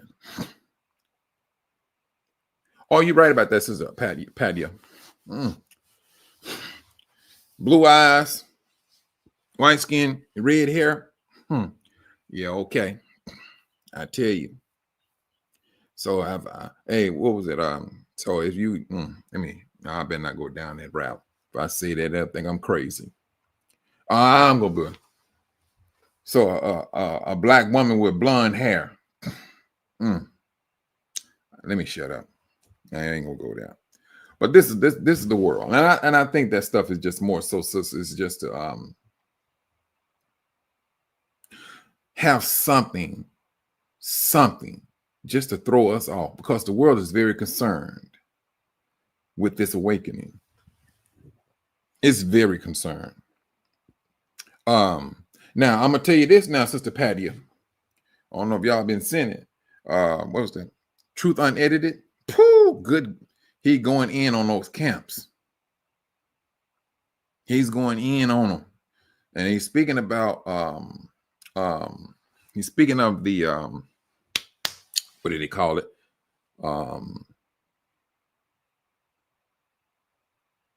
The origin of them, because you know what? Truthfully, I did have questions to why they kept saying Jesus Christ, and then why they keep saying God and Lord. When you have information that's letting you know, hey, God, Lord, all of that is a false worship. And so, but they use it all the time. And I'm like, well, why don't they just say Yahuwah, Yah, or whatever? They don't. For the vast majority of them, from what I have seen. And yeah, he going in on them. Yes, he is, Sister Kathy. Yeah, he going in on them.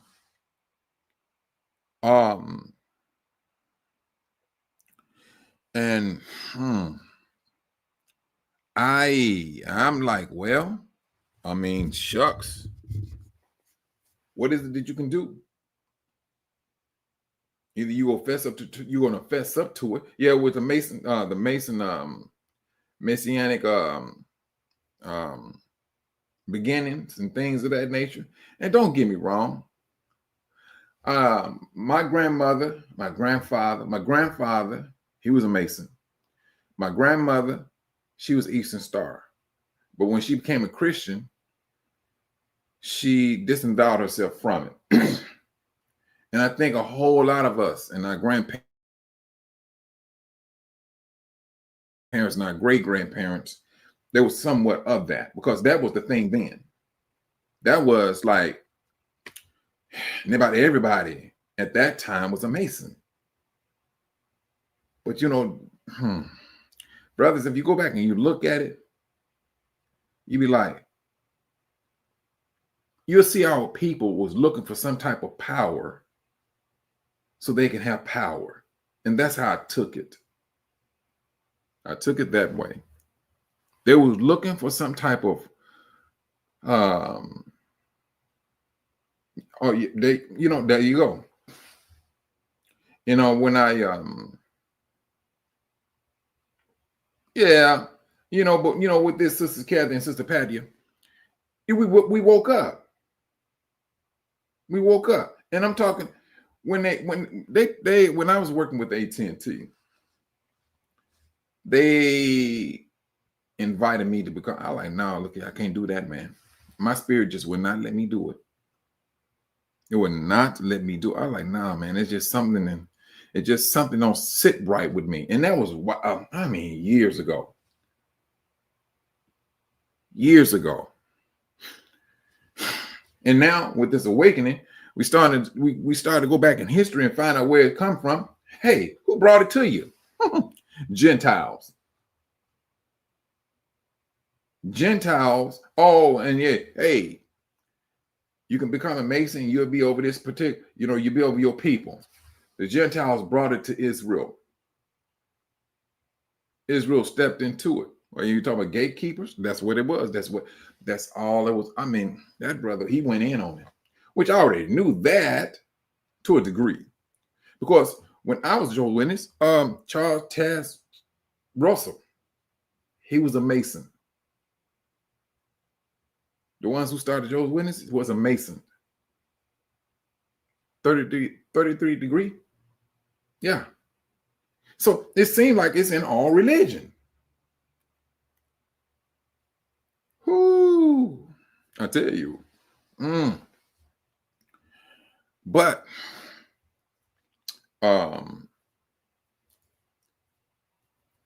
when you have a problem with calling the Most High's name, that's you got a problem. Because one, if you don't utter his word or utter his name, how the way you think you'll be saved? That's one of the instructions. Those that call on my name will be saved. All right, go ahead and hold on to that you're not going to mention his name. Yeah, okay. You dead in the waters. It's just like the people over there in that dusty land and saying they us. They're the same way. They are the same way. The only difference, the only thing different, I ain't gonna say different. The only thing that's gonna be another, I ain't gonna say the only thing. They are in a very serious situation with the Most High. They're claiming holiness that does not belong to them, and that is a blasphemy. Yahushua said it. They say they are Jews, but they are not. But are blasphemy. You're not a set apart people. You're not hated by the nation. Matter of fact, you loved. You're working well with the rest of the nations. But they made themselves accountable because the Most High, Yahushua, said that he was going to make them a synagogue of who? Satan. And I mean, good night. Brothers and sisters, if you want to see a synagogue of Satan, good gracious, all you got to do is look over there. They went and got this stuff started. And that's what they're doing. They are literally the synagogue. You know what, Sister Van P? No, we didn't. We didn't. The only problem we got with that, sister, right now is when you're talking to you got that problem with some of the camps. I mean, when you have that knowledge of his true name, and they have the knowledge of his true name, but you're giving over to your Jesus. It seemed, I mean, like, well, you shooting out scriptures, and you're talking to people, and you always holding the Bible, and you're reading this here scripture and saying, hey, this and saying that. You have all of this knowledge. What makes you think you're going to escape the judgment of the Most High when you claim you have that book in front of you? You have the book in front of you. You have that history book in your hands. What is preventing you from understanding the true essence of him? Nothing. And when you don't have nothing that's there, you bring yourself up under judgment. And that's what's about to happen. I mean, you have information. I'm calling Sister Patia Matilda. And I'm saying, Sister Matilda, she said they are following man and not Yah's word. I'm calling her Matilda, but her name is Patia.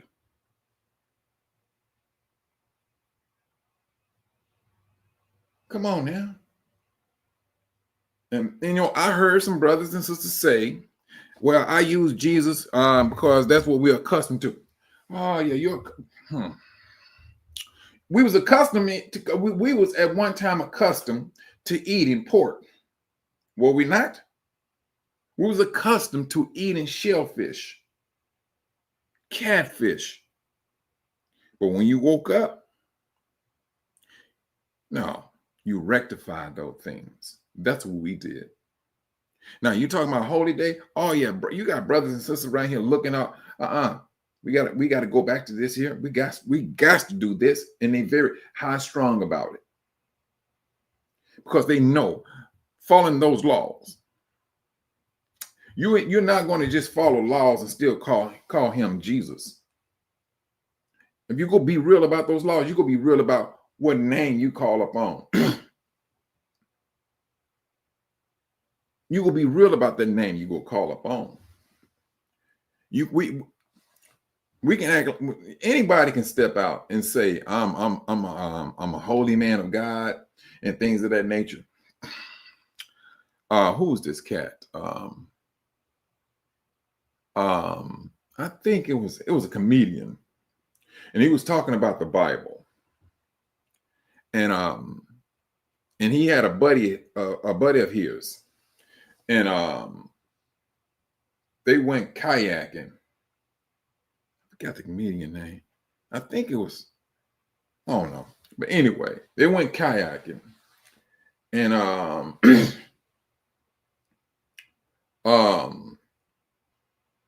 but he was always talking about Islam. He was trying his best to convert him over to Islam from Christianity. And so he said, but what had happened, he had a little accident. And this guy, he couldn't swim, but he had everything on, floating jacket and all that stuff. But when that kayak turned over and, all of them was in the water, he was calling on Jesus. Oh, Jesus, oh, Jesus. And he heard him, he looking at him. And so once the everybody calmed down, everybody on land, he brought it back to him. He said, man, you talked about Islam, but you was called all on Jesus and everything. And so the guy was like, no, I'm not switching. He said, deep down inside, you calling on Jesus. But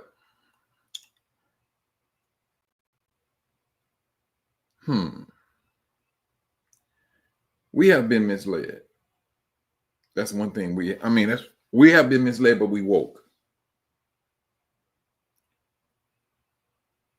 Yeah, I think that was what was that dude's name? He was telling it wasn't a joke. He said it was funny because he said he was calling on Jesus so much because he thought he was dying. He thought he was drowning and all that. He was like boom, boom, panicking and all of that. Calling on Jesus, oh Lord Jesus. And everything. And I was like, man. See, we can have, we could talk about the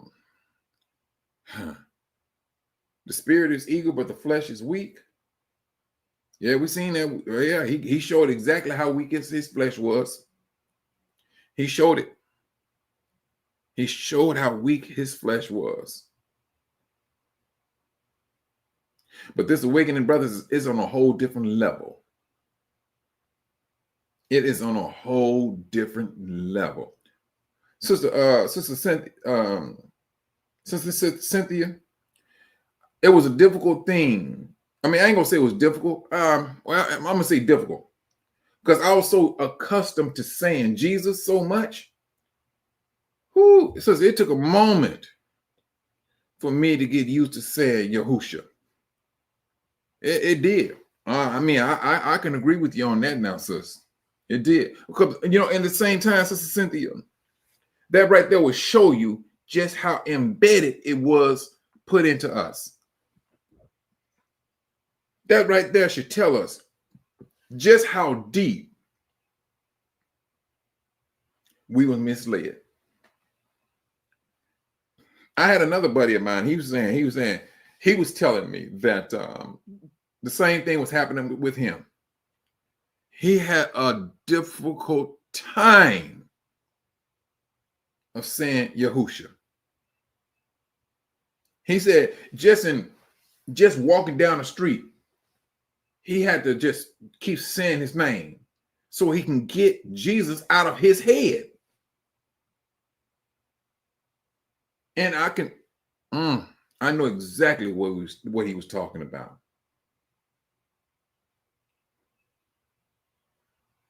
I do. And that's the thing, brothers. If we look at that, we'll understand the gravity of how we was all misled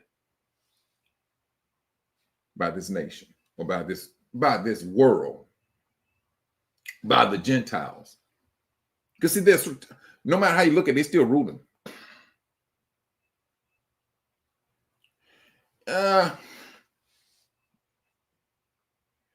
y'all hear some say Howard Shy. I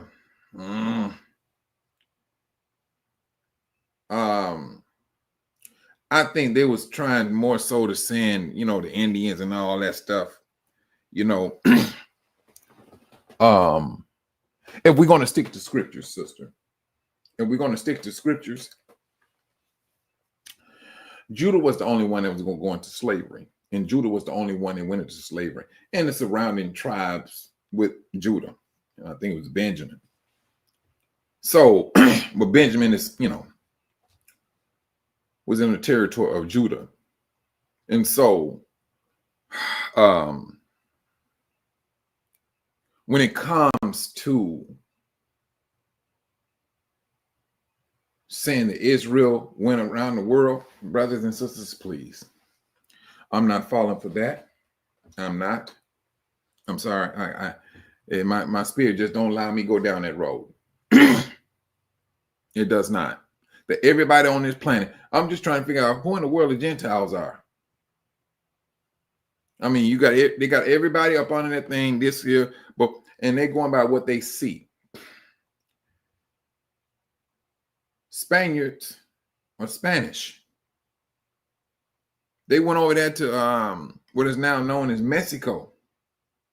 They went over there and tried to conquer the place or whatever the situation may be. But they part of the 12 tribes. I'm just trying to figure out where is their logic at? What do the scriptures say? You have the Bible in front of you. Yeah, Judah was the one that went all over the world. Judah is the only tribe that is international. Judah only. When I say international, because you have your Negro Judeans in South America. In Mexico, you got your Afro-Mexicans. Or they call them Black Mexicans. I mean, I don't know how they do it, but I mean, I don't know. I really, truly don't know. But brothers, I'm going to say this in closing. This is the time now. This is a cleansing. And this is that time for those that endure. Endurance is the word of the day and days to come. In days to come, we must endure.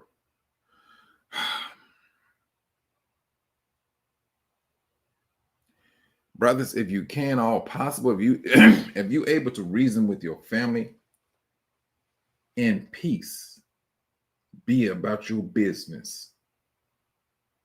If you have your family members where you know you can sit down and you can talk with them in peace, sit down and talk with them in peace. It don't make sense to get out there hooping and hollering and yelling and fighting over the scriptures. Because let me tell you something. Anytime you start speaking about the scriptures, when 2 or 3 is gathered in my name, there I am in the midst. That's what Yahushua said. What makes you think that the devil is not going to be there? When there's anger that pops up, the devil is in the mix. So this is the reason why I say, if you're able to maintain a conversation in peace, seek that peace of salvation for your family. And that's the way we need to move. This is not about throwing blows. This is not about trying to make somebody belittling someone or making them believe that they've been deceived. We all been deceived. We all have been deceived. The thing is, we're trying to win them over, not run them away. That's what we're trying to do. This is the thing we should be doing, brothers.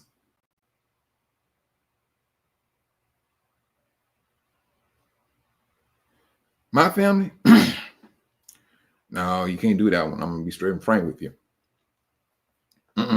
No. It's like, I hate playing cards with them. Spades, please. Everybody get loud. And, I had my cousin, when I made a run, I came back to my mother's place. My cousin was in here. And all he talked about was how dysfunctional on both sides of his family was. That's what he was talking about. Man, he's 45 years old. He has congestive heart failure. I'm like, bro, you for real? Both his legs wrapped up, leaking water. I'm like, bro, and I'm like, bro, how old are you? He's 45. I said, okay, man, you may have to look into some eating healthy, and you might look into fasting and things, so your body can heal itself. My cousin is 45, but he built like he's 75. I kid you not. But he's saying, on both sides of my family, they just messed up. I can't stand my brother. He can't stand me. If you want to talk about some hatred, I mean, I just sat there and I listened to it. He said, man, why? Because his mother recently died. Well, no. She died a couple of years ago. His auntie recently died. All of his mother's side, all 14 of them are deceased. All of them. And so he was speaking and I was listening to him. I was like, man. And so my mother said, well, they always are kind of messed up in the head and everything. I mean, I don't go for that type of talk. That's just me. And I'm like, no, it's a reason why they, because it seemed like the whole family on his mother's side, they were drinkers. But then I'm like, it's a reason why they drinking, brother. I mean, I'm not advocating why they getting, they did what they did. But then my mother's like, no. When we was kids, because they, his mother and my mother, they was like the same age. Those girls, they was getting molested left and right. And not just the girls, the boys too. So now it made me think, all right, there go your problem right there. They're trying their best to get something out of their head that they do not want there any longer. All of them suffered. All of them suffered. So now, brothers, we went through some things. And some things, brothers, it's going to be the Most High who's going to come in and have to heal. Those things, they went deep because there was never no help or medical situation that was put in place to help those girls at that time and the boys. Nothing. They just dealt with it. And the only thing that the closest to a medicine was called alcohol. My cousin talked to me for a long time because he was just trying to get answers. And so I was sharing, I said, brother, that's the reason why we go through what we go through.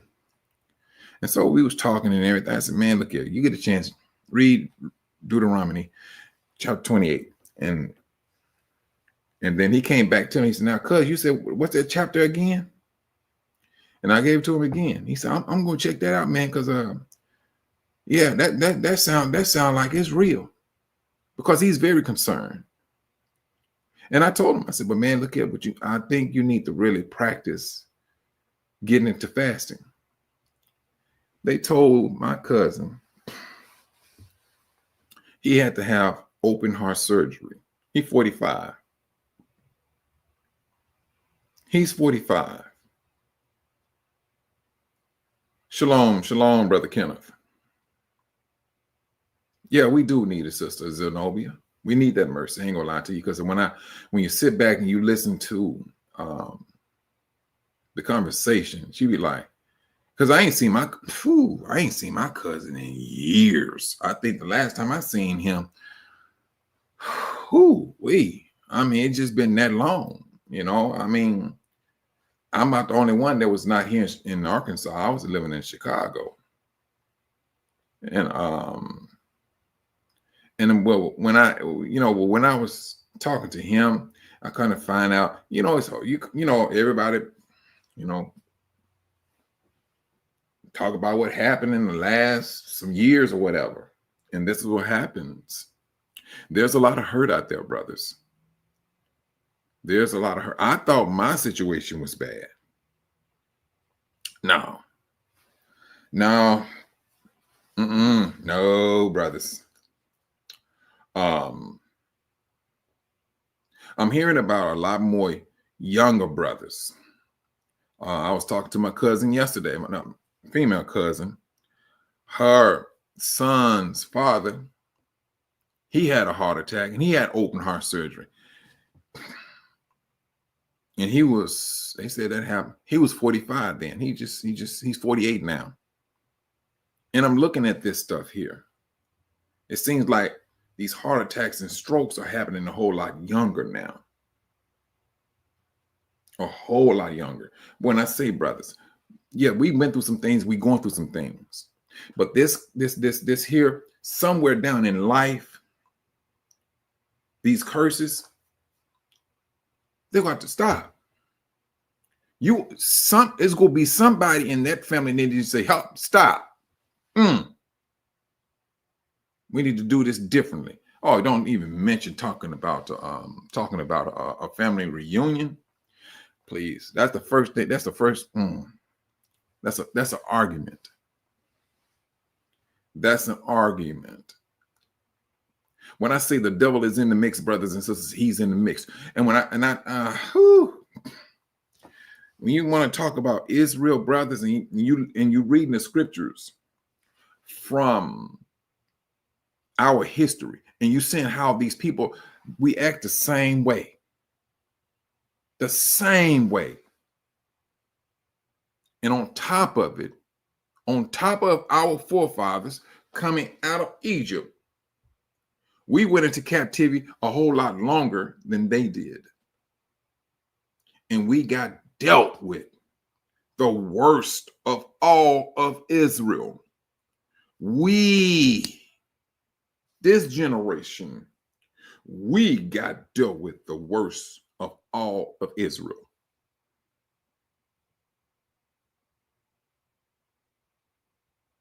That's what happened to us. Sister Kathy, it is the food. The food is the one. Sister Kathy, I just got back here in Arkansas. I was in Texas doing all that work in Texas. Sister, sis, you step outside, you looking at a restaurant. You turn to the left or to the right, you got a restaurant. They eating themselves to death. Every place nearby is a buffet. I was like, are you joking me? And so I get back here, same thing. KFC is a buffet here. At a particular time, it's buffet, all you can eat. Chinese restaurant, buffet. Buffet. And sis, the first thing I told my cousin, fast. He said, cuz, if I get into fast, how should I do it? I said, if I was you, I will fast that first day for a few hours. I said, because you just can't. I wouldn't dare put a fast upon him like do a 12-hour fast. No, I wouldn't do that to him. Do it for a couple of hours so he his body started getting used to it. Sunrise, drink you some water, and that's it. Drink you some water. And I told him, I said, man, don't eat nothing until 12 o'clock. And that you're doing, try to make sure you have a small portion. And this is the way I handed it out to my cousin. And I said, then you grow from there. I said, then you go into, if you're able to do it from 12, move it up to 3. Then you don't eat till 3 o'clock. Then you want to move it up, move it to 6 o'clock. You don't eat till after 6 o'clock. And then you just keep on increasing your time in order for him for his body, because truthfully, all I was encouraging him to do, trick your flesh. Trick your flesh, because if you started off like saying, I'm gonna go 12 hours. First time, his body go fight against him. His body, that flesh is going, I'm hungry. I'm hungry. I'm hungry. And so now listen to this too. Oh yeah, he go do the same thing, sis. But he go do more than he go be spending a whole lot more pus. Sister mine, when I say, let me put it this way. Let me say it this way. How can I put this? It ain't just my cousin that's built like this. A lot of these guys here in the South are built like this. My cousin need a sports bra. I'm like, man, put your shirt on. This is not sexy. Put your shirt on. Man, I'm like, you 45? And I'm like, bruh, no, man, you, man. No. Oh, yeah. And that's why I was talking about like distilled water, alkaline. But he's, but when I ride around, I see the brothers, all them ankles fat. All the brothers' ankles are fat, dark around it. When I say brothers, we got to start taking the lead on our diet. We do. Oh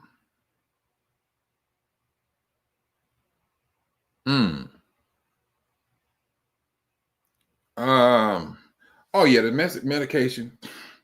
They doing it also. Yeah, that is. This stuff is not when they do give us medicine, trust and believe, it's going to help this and it's going to damage that. That's what it's going to do off the top. That's why I try my best to maintain a fast. Now, like starting, starting Monday. No, I'm right back on my fast. Now I break it for the Shabbat and everything, but no, I go right back on it. And I go for like, this time I'm gonna do it like 3 days. 3 days, 3 nights. That's what I do. And then, but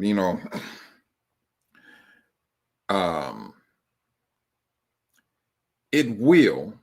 Now, the thing about the fasting, brothers and sisters, truthfully, it's more so on the spiritual side. And especially you fast when you're under stress. That's the best time for you to fast. Because when you're under stress, brothers, if you do this outside of doing the old thing, when we get stressed, what do people do? When you get stressed, we eat. That's the last thing we should do. When you're up under stress, no, eating is it's almost near about the last thing you need to do.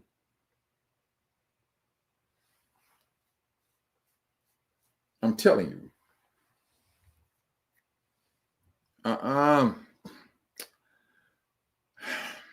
Because right now, a lot of men have too much estrogen in their system. And all you got to do is look at their chest.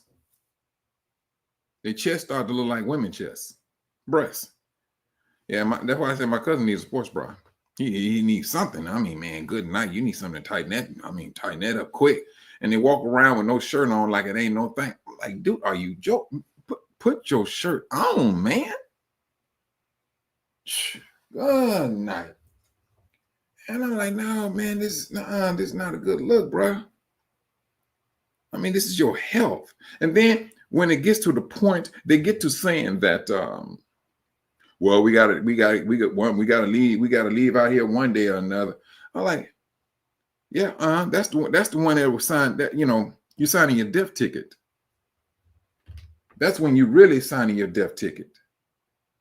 Because now you know, it's the power of the tongue. And when you start feeling that way, you're just like, hey, I'm gonna tell you this, brothers. Um, my father was in the same predicament, smoking, drinking, partying, and things of that nature. And so my father had to end up having a quadruple heart bypass. He had it. Father was tall. All of us was tall. And so he had it. And all three of us, it was three of us, me and my oldest brother, my younger brother. We were about to go see him. And we talked to him and everything. He quit, he stopped smoking, he stopped drinking and things. But this is what happens. And this happened with a lot of Black men. When they had that open heart surgery, they started to have panic attacks. And they thinking they have a heart attack. It's the mind now. It's that mind. It's playing tricks on them. And so they always going back and forth to the hospital because they're having a panic attack and they thinking they're having a, it's not. And my father got tired of having that feeling. He said, so many words, he said, F it. We got to die from something. And my father went back to drinking and And that day, it was somebody's birthday. Went to somebody's birthday. I don't know. And my brother, younger brother, he just left my father's house. And so he was on his way back home, him and his wife. And he was walking to the bathroom. And he fell face forward he fell like a large piece of wood. Instantly just froze up, bam, face forward. That massive heart attack hit him. I don't even think he felt anything because he didn't reach for his heart. They say he didn't reach for, he just went face forward. Brothers, don't condemn your life. Although death is common amongst us, don't push death in front of you. You push life. You got the strength of your tongue that can determine the length of your life. You got your actions also.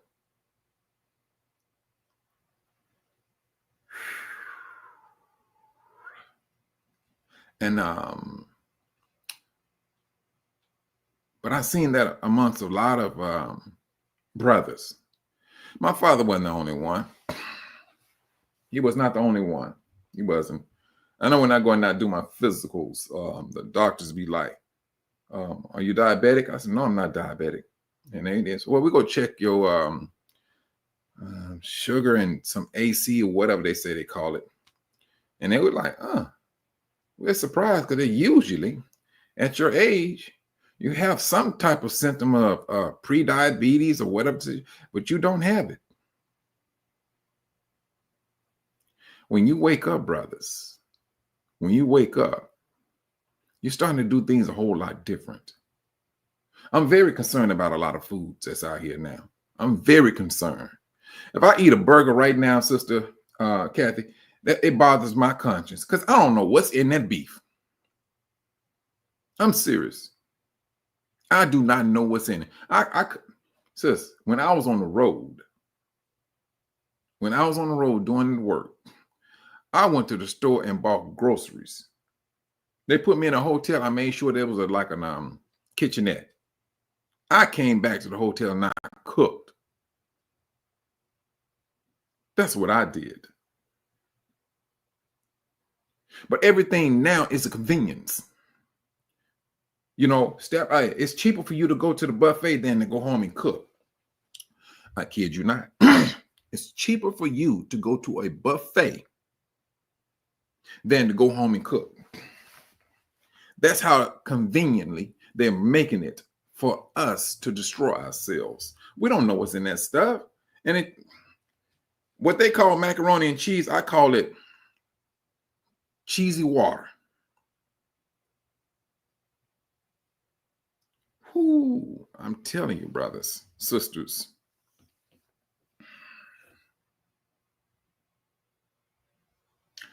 we have a lot. We have a lot. We really, if your health, if your health is that one, you know your ankles are kind of swollen and things, brothers and sisters, truthfully, and don't get it, do not, never let this mislead you. Congestive heart failure takes 10 minutes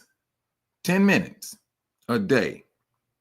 If your legs are swollen and the doctor say you got congestive heart failure, you got water on your heart or whatever the situation may be, 10 minutes a day on a stationary bike. I would say 15 minutes myself. Will get that water off of you and reverse congestive heart failure. If you think I'm joking, please go in and do the research. You will see it. My sister, she had the same thing. She did not believe me until she started doing it. They was ready to cut her open. The doctor said, you know what? Let me do it just a physical, just to be on the safe side. Your skin look a lot clearer and everything. And he did. And he said, wait a minute. He told her, whatever you're doing, continue to do it. You don't have that problem no more. And he said, have your legs been swelling? She said, no. No, Sister Cynthia. Sister, 10, I would say 15 minutes. This is me. On a stationary bike. Just pedaling on that bike for 15 minutes will reverse congestive heart failure.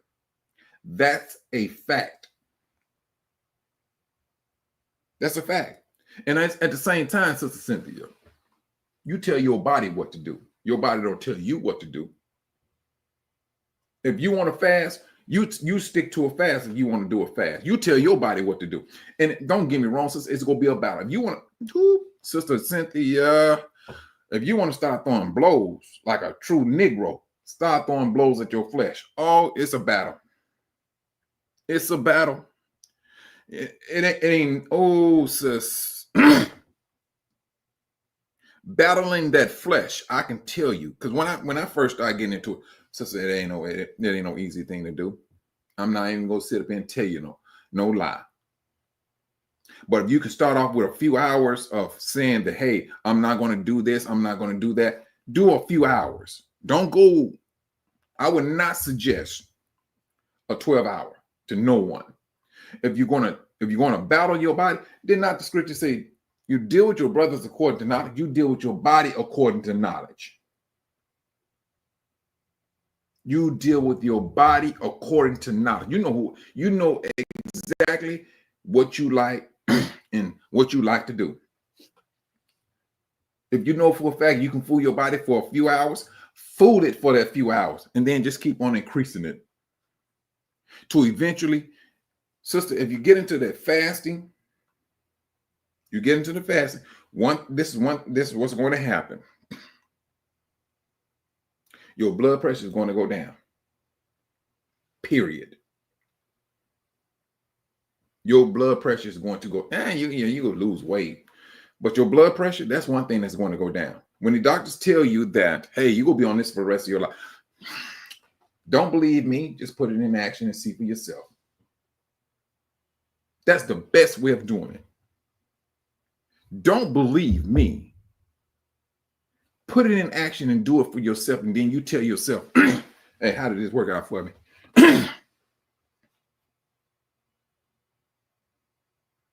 Yes, it will. Off the top. All that stuff is going to go down. Because now your body is going to start, it's been a long time since this happened. And it's going to start breaking things down.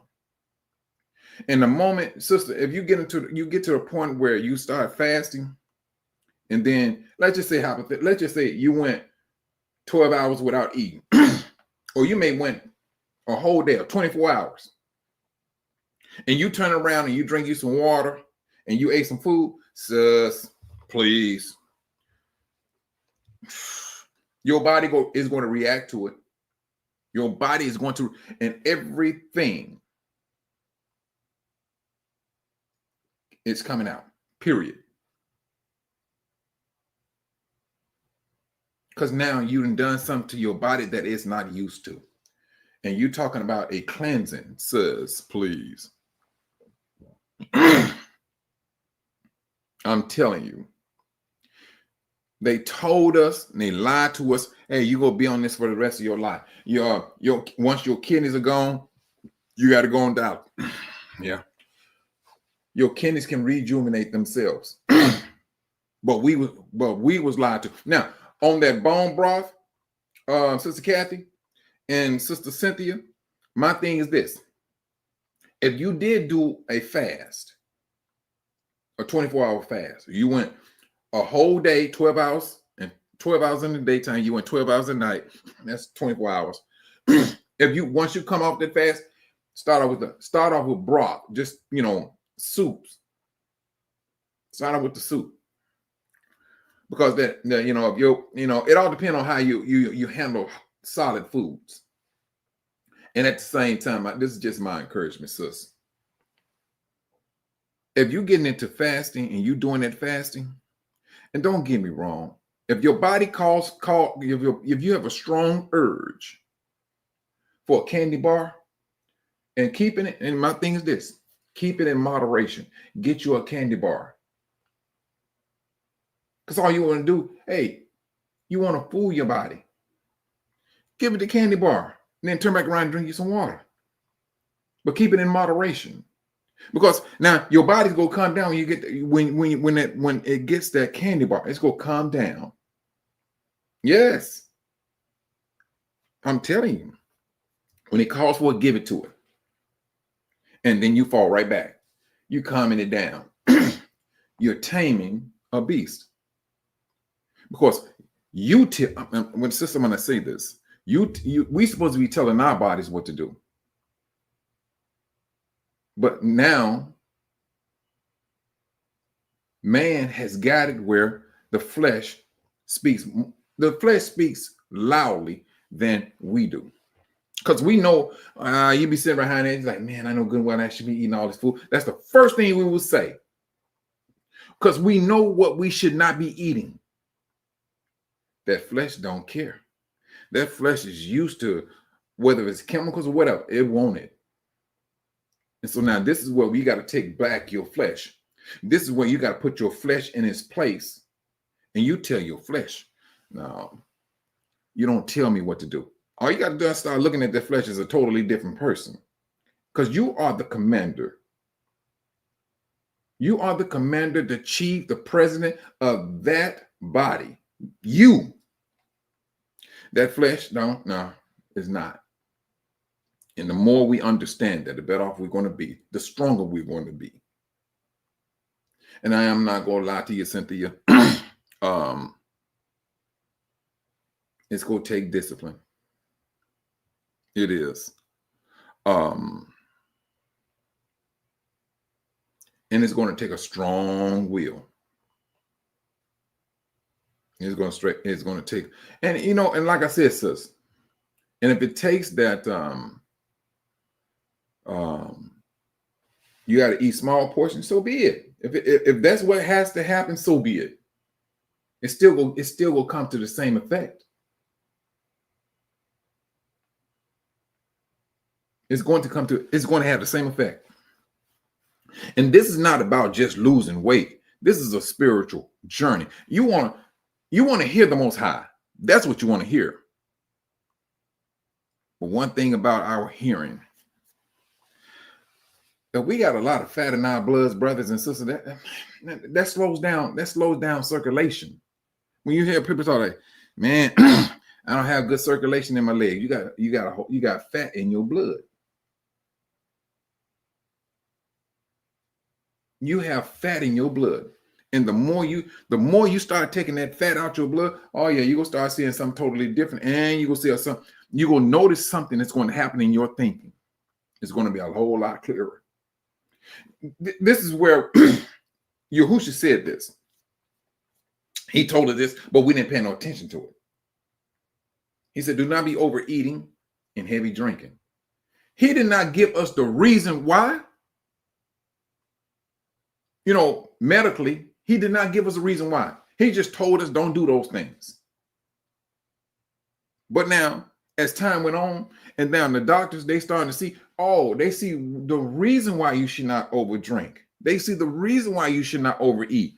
It does this to the body, and it dulls your senses. Or it slows down blood flow. That's what Yahushua was saying. But what did the devil do? He brought a buffet. That's what he did. He brought a buffet and laid it out in front of us. And we ate. We feasted. That's what we did. Now in our 20s, teens and things, we ate like there was no tomorrow. And we didn't put on no weight. But when we got settled, we got content, we got complacent. And that's when everything hits. You're starting to gain on weight here. You started gaining on weight there. Next thing you know, it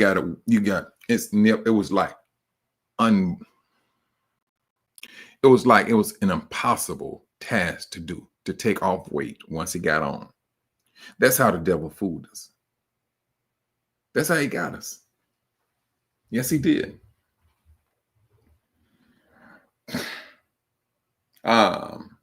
Brothers,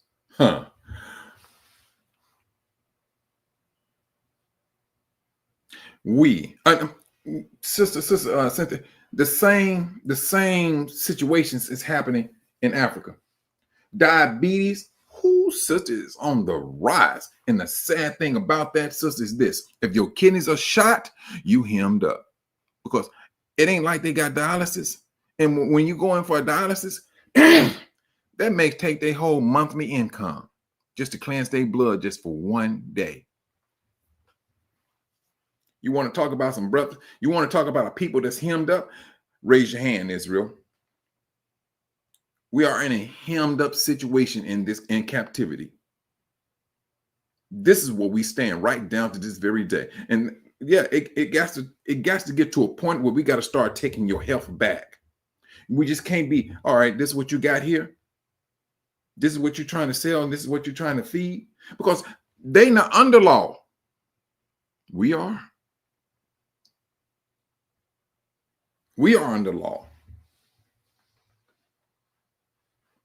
That's the thing. Shoot, sister, and the fruits and the vegetables, you gotta find out which one is real now. That's the sad thing.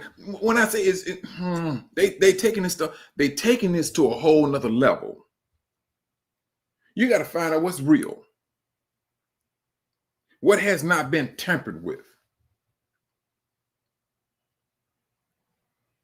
This is what we have to do. This is man's doing. This is where they want to be in the most highest position right as we speak. They want to be gods over us. They want to be gods over us. And if we continue to go with the diet that they continue to put out there in front of us, because don't get me wrong, brothers and sisters, a vast majority of us we are not farmers. We don't control processing centers, food processing centers. They do.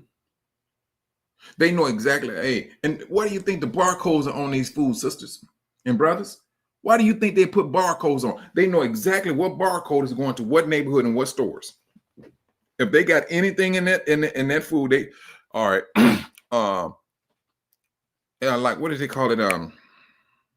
When there's a food pathogen that has been salmonella, if it has gotten into any food, trust and believe, they already know the packages where it went to, and that's where it's going to hit that news in that particular area. Hey, you need to dispose of this meat and so and so, so and so, so and so. They already know the barcodes, brothers. What are you thinking they doing the barcodes when it comes to us, Israel? Think about that.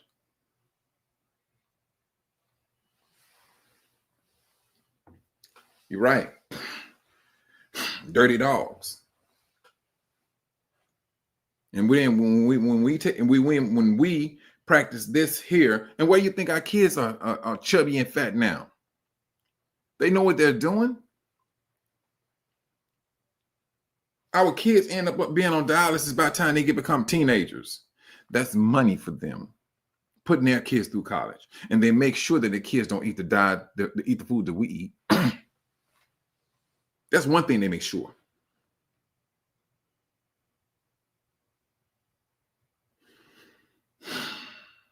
I tell you, I do wish that one day we get our stuff together, but we're like, whoo. Because right now,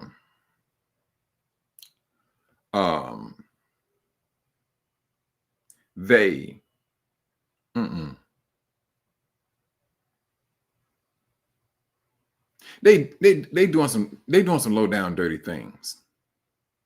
They are. You have medicines where they say that it causes suicidal thoughts. What makes you think, brothers and sisters, they see this? Oh, this medicine has this in it, and it causes suicidal thoughts.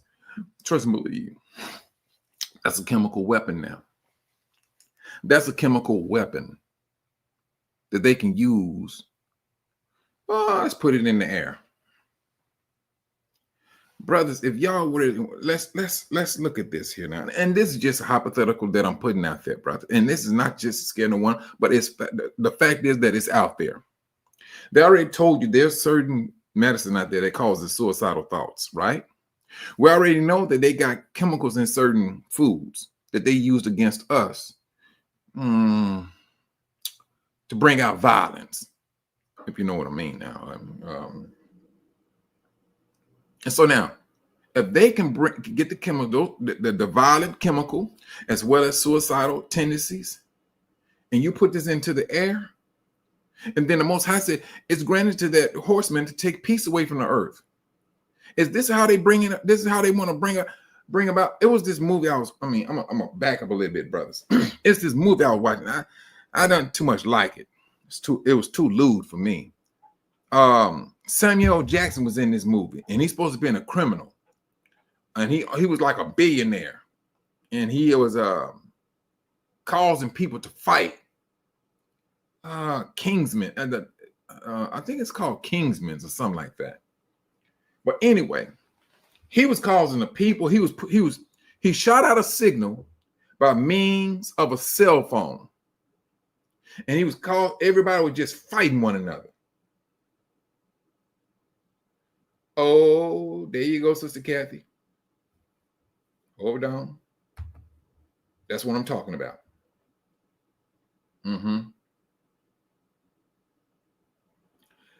That's what and so they was fighting.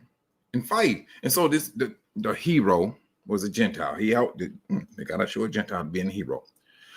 So he got it, and he was able to shut it off, and everybody just came to their sense, and they just stopped fighting. Then the machine came back on again. They went back to fighting. Brothers, they already have the technology to do that. These people have studied the human family. The one they needed to really truthfully study was Israel. Israel is built a tad bit different.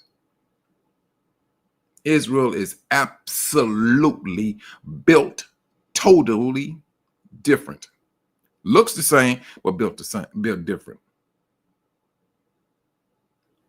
This is their line of thinking as to what they're trying to get themselves. Well, I ain't gonna say trying. They go do it. They're going to do what they're going to do, and they're going to release stuff. See, World War III, whatever. All right, so be it. It's when the Most High said He's going to destroy, brothers and sisters. Truthfully, that's going to be a time of absolutely unprecedented anger from the Most High for some people man to come in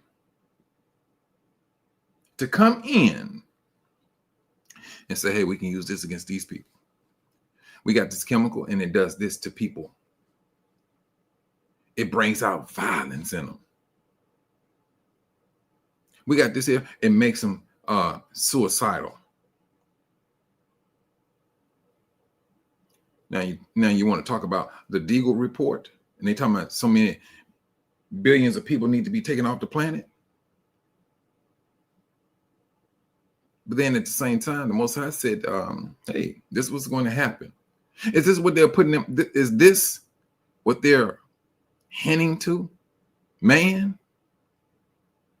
And they wonder why they're falling up under judgment when it comes to the Most High Yah. And now it brings us, it will take us all the way back to the days of Noah. Their thoughts was bad all the time. The Gentiles' thoughts has been bad all the time, and it got worse. That's what they have done. They have gotten worse in showing this is what their plans are. This stuff, this other stuff that you're seeing in front of you, that's what they want. They want you to see this here. They don't want you to see some other things that they're doing that they got in place. They don't want you to see those things. By the time you get ready to see those, it's gonna be a tad bit too late. It's gonna be up on you already.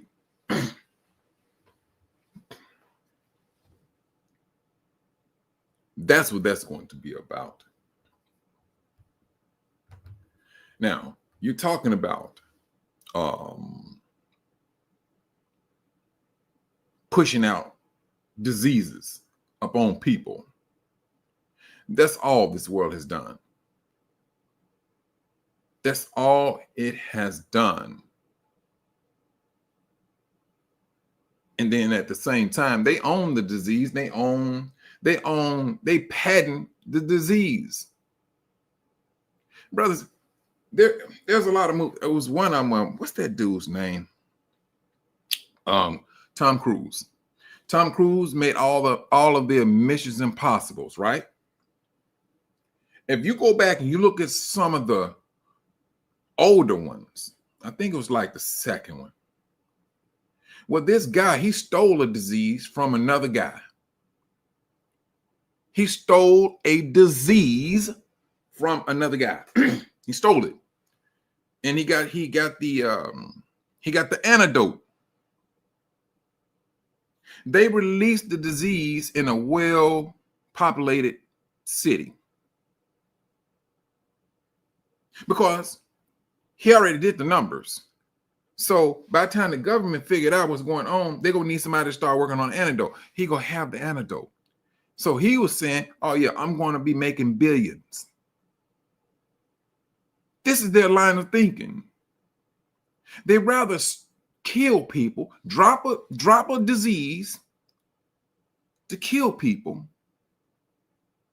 and then want to swoop in like they didn't save the day. And brother, it ain't just the movies they making like that. You got the cartoons they're doing the same thing. They letting you know this is their history.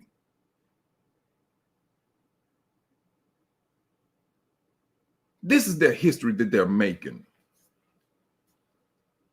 That's some sick and demonic, dark way of thinking. But this is how they're getting down.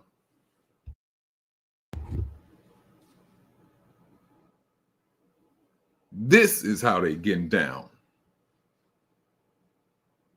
It's sad. It is absolute. We don't think this way. We think life. We think family. This is some dark stuff that they're pushing out. You go back 20 years ago. Did you ever hear anything about this 20 years ago? Why is it they get down to this time? And all of their deep, dark, oh yeah, but you know what? It made me just think about this. The Most High said, what was done in the dark shall come to the light. All of that light is, That light is lit up. It is absolutely on lit.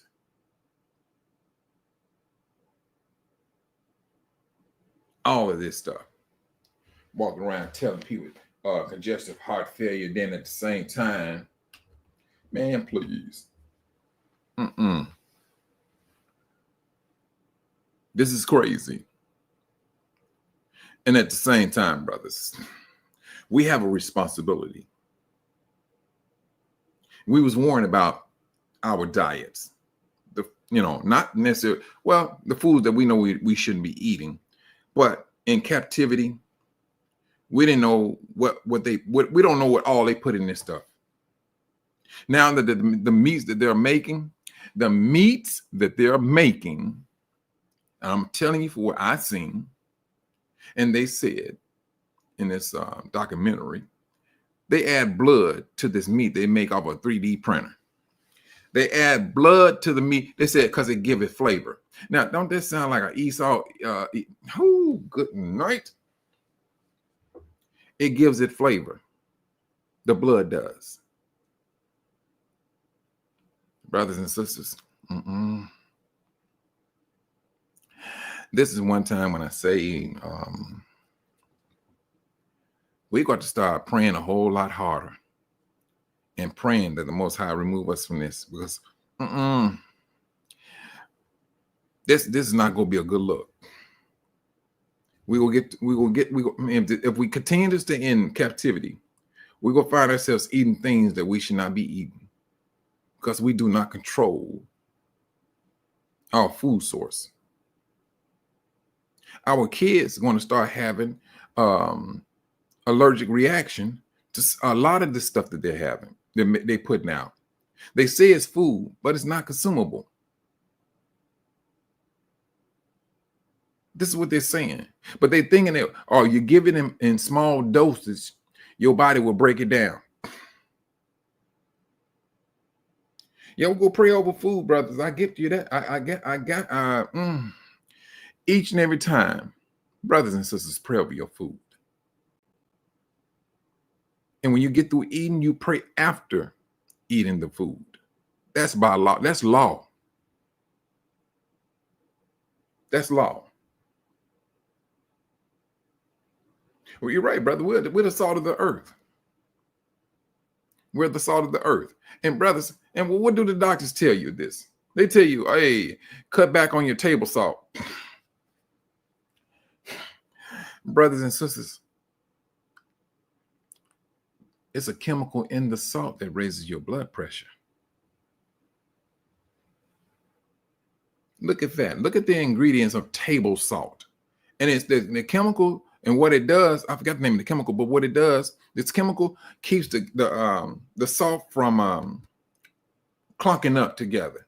That's what the chemical does. It keeps it from getting, getting crumped up together. They did research and they kind of found out that's what raises your blood pressure. That's what the doctor's saying now. But it seems like my people, we have issues with blood pressure across the board. We get to that particular age, bam, it kicks in. 30 and older, boom, yeah, that's when it kicks in. You get the warning shots at 20 in your mid-20s. They come alive in their 30s. Full blown by 35.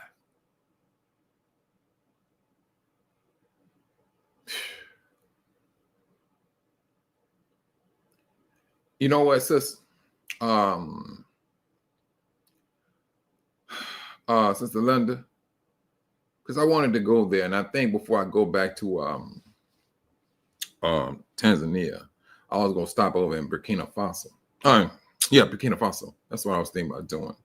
There's some other small things I gotta put in place, and in order to get myself prepared, because I'm not trying to go over there half cocked. You can't pay me to go over there half cocked anymore. I learned from that one. Yeah. But this thing, brothers, with our diet, brothers, um, we must do better.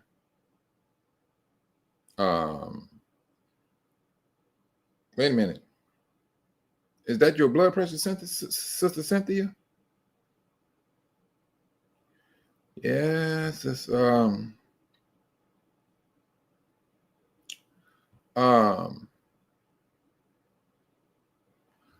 let me ask you something.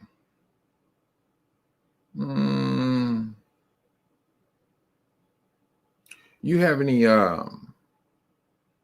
yeah, Sister Cynthia, this is my encouragement.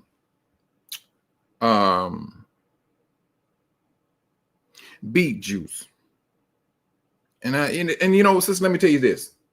A lot of stuff that we don't like is the stuff that we need. A lot of stuff that we don't like is the lot. I would drink a bit of juice real quick. I kid you not. I would drink a bit of juice real quick. Beet juice helps our blood pressure. It does. It helps it out. But truthfully, the best thing I've seen thus far that's on the market for blood pressure that I have seen is fasting. I kid you not. It's fasting. If you start your fast, Sister Cynthia, you got a blood pressure machine. Start monitoring your blood pressure while you fasting, and you start seeing it for yourself. Because I will say this, I'm saying this for this reason. When you start seeing your blood pressure go down and you fasting, now you go start to understand. You mean to tell me that's all it took for me to get my blood pressure down? But this is my encouragement too. I will still drink water. I would drink water. Don't overindulge in it now. Don't overindulge in the water. Just continue to drink you water throughout the day. Just drink you some water. And I would do I would drink alkaline if I was you. If not alkaline, I would do distilled water. But while you doing that, sis, 3 times out of a day, check your blood pressure. And then you're going to start noticing your blood pressure going down when you doing, while you fasting. Then it's going to give you strength mentally, because now you go recognize. You mean, you sister, you look at it and you start seeing your blood pressure go down. And you will start seeing your blood pressure go down to numbers you ain't seen in a long time. Oh yeah, it's going to give you strength then. Because now you go recognize, all I need to do is fast. That's what's going to hit you. You're going to know what you need to do then. And then when if you do come out the fast and you may be eating too much food, your conscience is going to bother your conscience is going to bother you then. Because now your body got accustomed to, hey, your blood pressure is going down. Then you want to start to notice when your blood pressure go back up. Then you go like, oh, let me get back on my fast. That's what it's going to do to you.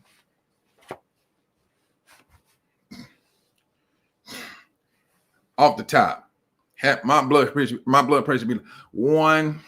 Let me see. It'd be like like 110 over 70. One time it got down to 60. I got kind of concerned. I was like, hold on now. Now all praises to the Most High. Yeah, that's it.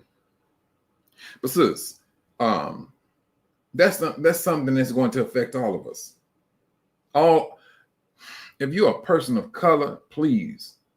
It's like they got high blood pressure already set out for your grandson. Oh yeah, we know he gonna be one. I mean, boom, yeah, his father, mother, boom. Oh yeah, they sending the fools to your neighborhood.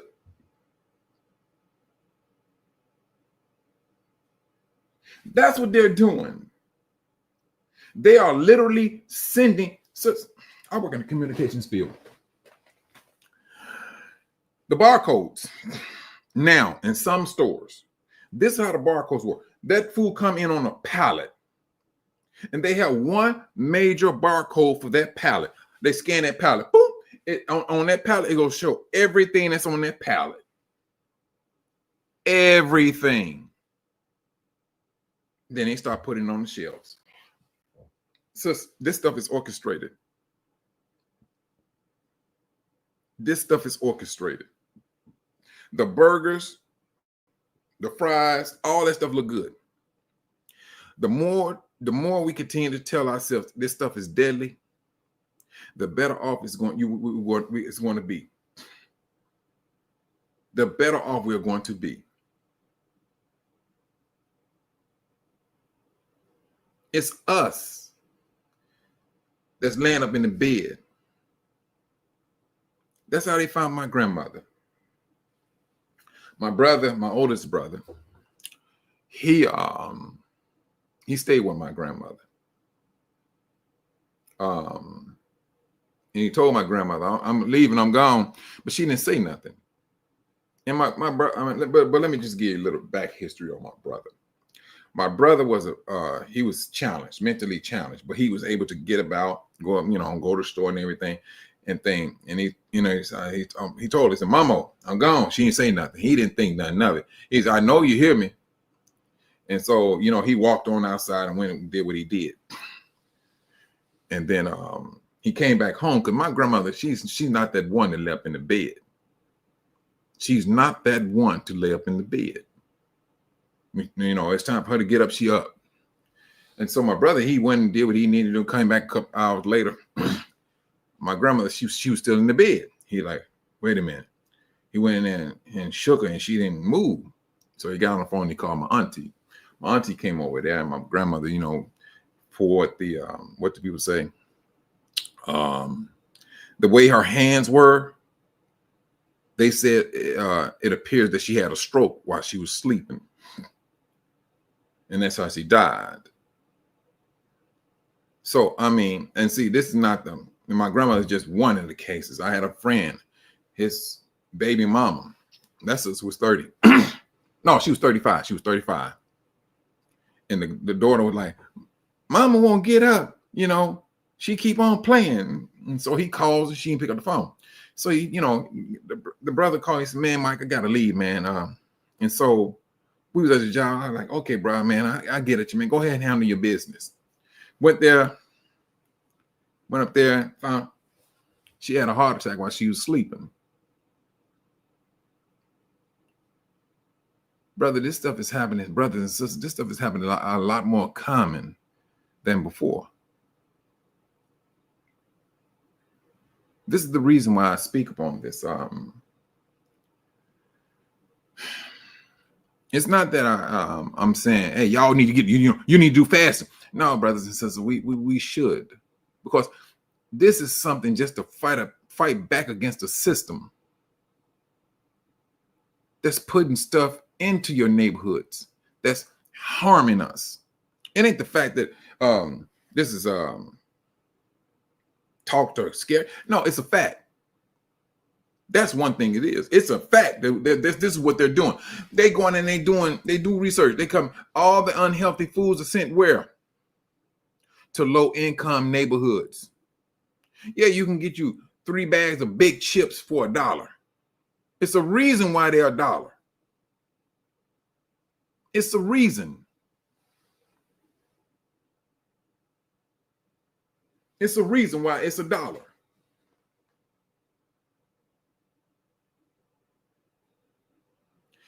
My son, when he was 7 years old, Sister Linda Cross, my son, when he was 7, his cholesterol was higher than mine. 7, the doctor called me. Never forget, me and my son, we was going down south to visit. And the doctor called me. I was like, what? And the doctor was talking about putting my son on statins at 7.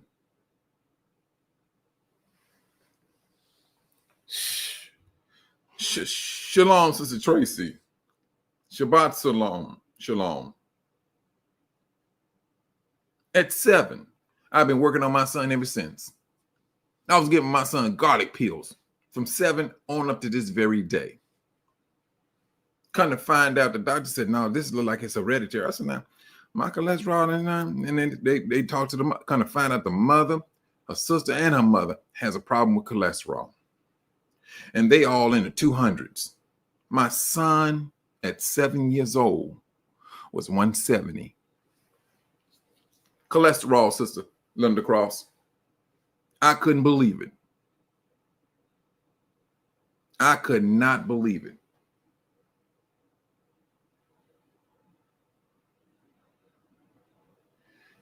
So what I did, I went and got some garlic pills. And I told my son, man, look here, you take this every morning. And my son's cholesterol went down. And I said, man, look here, you stay on top of this. What did it? I think that they said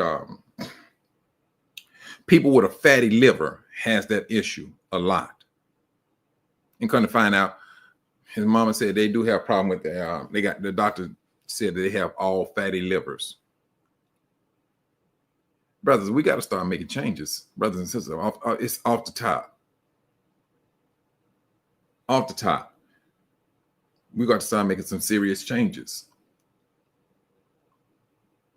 We're not a nation that's put up on this place of earth just to die off. But I mean, granted, they didn't did the test. They did the, the testing on us. And we got to get to a point where we've got to say to ourselves, enough is enough. I was just talking to my cousin yesterday. And she was telling me that her father, his cancer is in remission. So what I did, I gave her some hydroxide. And she knew about it because my cousin, she had female problems. And so what she would do, because I used to give it to her all the time. And she said she would literally sit in a tub of water and she'll pour it in there and she just sit in it. And it did her justice. That's what it did. She said, Mike, she said, I don't know what that stuff you got, but I know it works. And she tried to get her father to use it, but you know what? Hey, brothers and sisters, let me tell you something. Some people are going to believe the doctors like gods. And unfortunately, our people are still into that slave category, slave mentality of that category.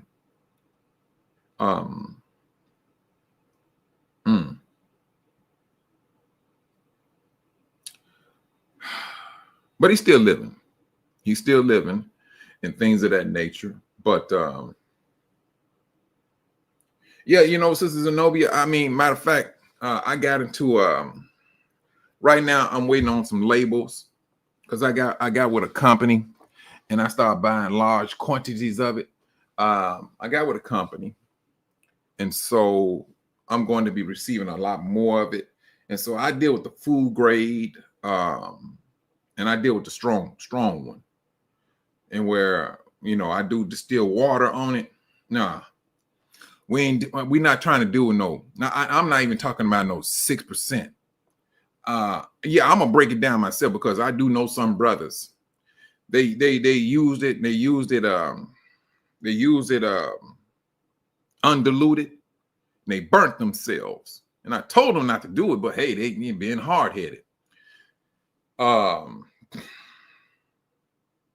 So I was going to start breaking it down, bottling it, and start putting it online and selling it myself because, you got 34%? Yeah. Now, Sister Zenobia, you got the, do you have the food grade? There's one that's a food grade. That's the one I deal with. And and for you sisters out there that brothers or sisters that make toothpaste, yes, this is what you can use that for. You can make toothpaste out of this. but you got to know the composition of how much, how you got to break it down. Okay. So you got to know how to break it down. Toothpaste, and for sisters that have, if you're thinking about, like, say for instance, you have, what do they call it? Endometriosis, something like that. I think that's, I can't pronounce it, but anyway, that is good for it because it eats infection. That's what it does. It eats and it put oxygen in your body because you're dealing with pure oxygen. That's what you're dealing with. Sister, the brother had prostate cancer, and he was going in for surgery. He was getting ready. He was getting ready to go in for surgery. But truthfully, he called the surgery off a few times because he didn't want to have it. He didn't want them cutting on him, and he just, going with the pain. And so I encouraged him what to do, and I told him what he could do. And I said, man, look, go here. And I told him the site where he can go. And I said, buy this here. He bought it. And I said, but now, do not put that stuff on you undiluted. You need to dilute it. And I said, you take only this amount of hydroxide, and you take about this much water. That's all you need, more water in it than anything. And I said, it's going to do it. And so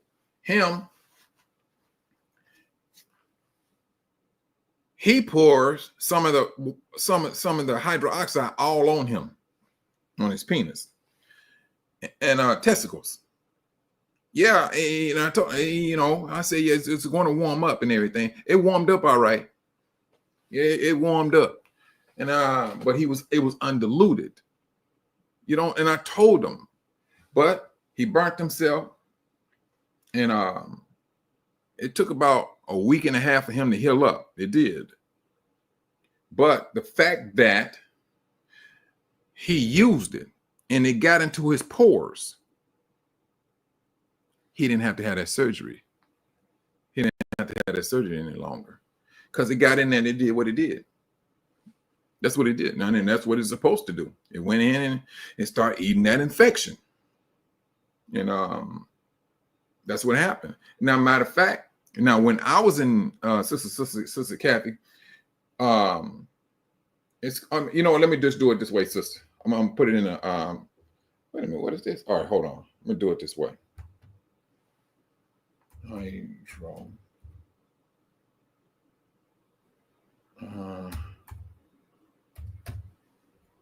Oh, I spelled it wrong. Hold on, sis.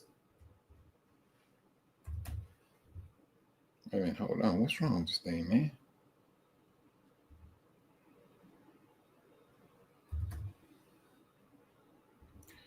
Hold on. I'm having a problem with my keyboard for some reason. It's called hydroxide. Hydroxide. And if you're looking at it, sis, it's going to be, if you're going there and you look at it, it's kind of expensive now. I ain't gonna lie to you about that now. It's going to be, you should be looking for, like, I will go with the 33 to 35% food grade. Food grade. Now, sister, Crest, it got fluoride in it. Fluoride works, is terrible for men, especially. It's terrible. Yes, it's terrible. But there's some sisters out there that know how to make toothpaste and things, and then you put the hydro, because it whitens your teeth, and it eat infection. So if you got any infection, I mean, your gums are going to fizz. Yeah, they go fizz, and they go, you go be spitting a little bit. That's what you're going, because it's going to continue to eat whatever infection you got that may be in your gums. Is going to eat it. It's going to eat it off the top. That's what it's going to do. You know, you got to get hydrogen peroxide, hydroxide. You're going, I say hydroxide because that's going to be the best way for you to find it on the internet. You say peroxide, peroxide go come up, and you go get that 3%. But that's what helped him out. And it wasn't just him. It was his other brother. Same thing happened with him. He was like, wow. Oh yeah, you got to dilute it. You got to dilute this stuff. Now let me tell you something. All right, you talk about that. Now the food grade, you can, if you drink it, it's nasty, but you still got to dilute it. And when you dilute it in with some water or something, it's only drops that you're putting in that water. Drops. You just can't pour a capful in there. No, that's gonna be too much. That cap full is gonna be too much. Food grade, yeah, you're right. And for sisters, you're bathing and you just sitting in your tub for 20, 30 minutes. Yes. Sit there in it. But this is my encouragement though. Don't sit in that hydroxide at night. Don't sit in at night. You ain't gonna go to sleep. You get up in the morning and do that. That's because it's going to give you energy, period. You do it in the morning. That's just my suggestion. Please. Yeah, at night, you ain't going no sleep. You're gonna be up there looking at TV until the next day. No, that stuff, it gives you energy. Yeah, Sister Tracy, is different in this respect. The ones that you get out the store, peroxide, it's only 3%. That's all it is. That's all it is.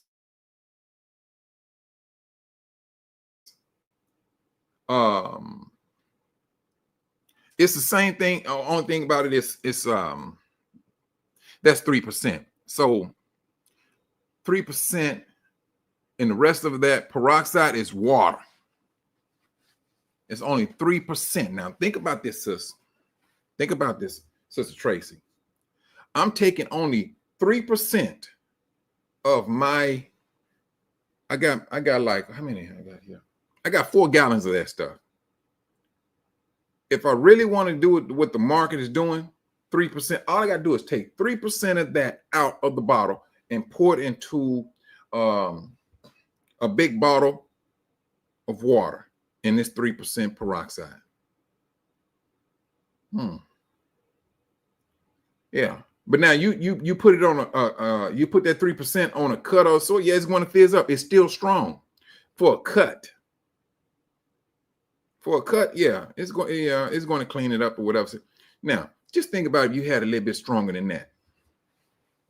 Let's go with like 10%. 10%.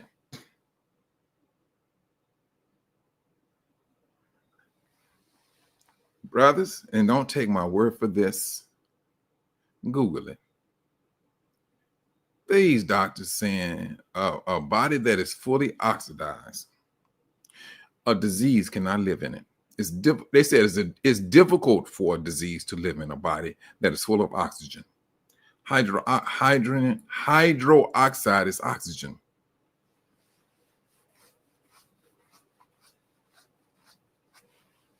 I'm telling you. But this is what we're supposed to be doing for our brothers and sisters. Off the top. But then the world will get upset at you. I mean, what? They showing the history. They show how they're disdained for information. There was this young sister a couple of years ago, and I'm talking about like maybe 3 years ago. She came up with a cure for cancer. She was on Roland Martin's show. I haven't seen that sister since. It was a sister on his show, and she was talking about how she came up with a cure for cancer. I have not seen that sister since. I ain't heard nothing. Nothing on the media channels or nothing.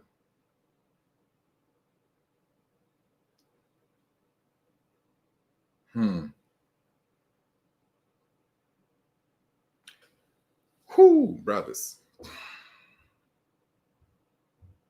This is what we have in front of us. And this is going to be continuous until the Most High say, hey, it's time for you all to go. But while we are in captivity, brothers and sisters, we got to start making things, we got to start doing things a lot different than what we may be accustomed to. We must, it is an absolute must that we do things different.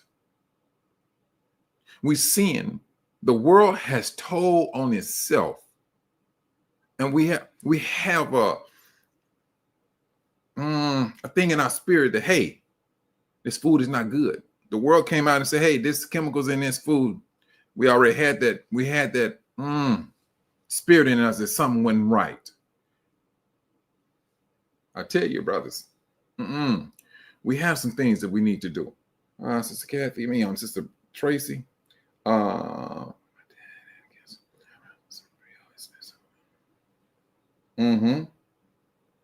on. Let me see what you're saying. Hold on, sis. Wait a minute. Hold on. Boom. There you go. All right, Sister Tracy. Boom. Okay, my dad. Hey, let me tell you something, sis. He got that energy. That's what he got, Sister Tracy. He got that energy and he got on up. That's what I'm talking. It does not play. I mean, when I say that it gives you energy, it gives you energy. And if you know for a fact you like sleeping at night, don't mess with that stuff at night. Don't even brush your teeth with it at night. You brush your teeth, you sit in it. If you're gonna bathe in it in the morning, do it before 12 o'clock noon.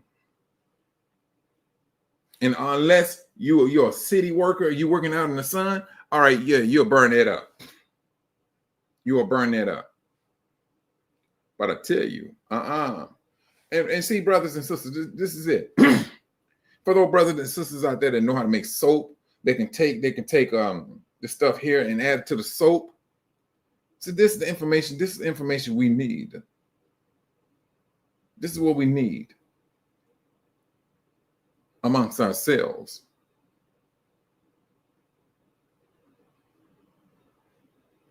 We got to start doing things different. It is an absolute must that we do these things.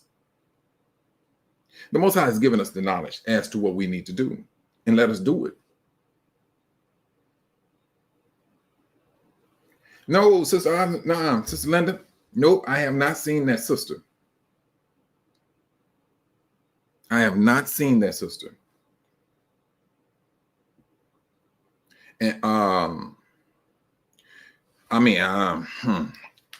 don't know, sis. I don't know. Did they pay the sister for her to shut up or what? I don't know. But when you start looking at, because when you start messing with, I ain't gonna say she was messing with their money. She thinks in a way of helping the majority. That's what we all do. We don't look to making money off of a person's sickness. Look here. Because we know how we know how it feels to be sick. That's one thing we know. And we be saying, man, I wouldn't wish this upon my worst enemy. But these nations, not wish, they will bring it up on you if they can get a dime or a dollar out of it. And that's your sickness. That's how they look at it. We are built absolutely, totally different. And now you come to understand why the Most High said, do not be forming no marriage alliance with the nation. The Most High gave us a little bit. He said they don't like you, but do not do it. That was the most important thing. But Israel didn't listen. They wanted to be like the nation. They went in there and got in the bed with the nation. They couldn't find out these people don't take a bath. They do not take a bath. Oh, but the Most High already told you that, but he ain't getting to say they don't take a bath. He just told you, do not make an alliance with them. He's seen the darkness of all the other nations. And he did not want that bloodline contaminated.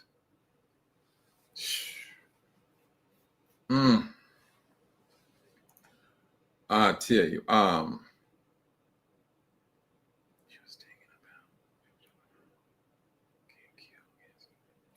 oh yeah. She was the sister, she said she was doing some good things. I mean, brothers and sisters, I want y'all, if we can, just look at this here.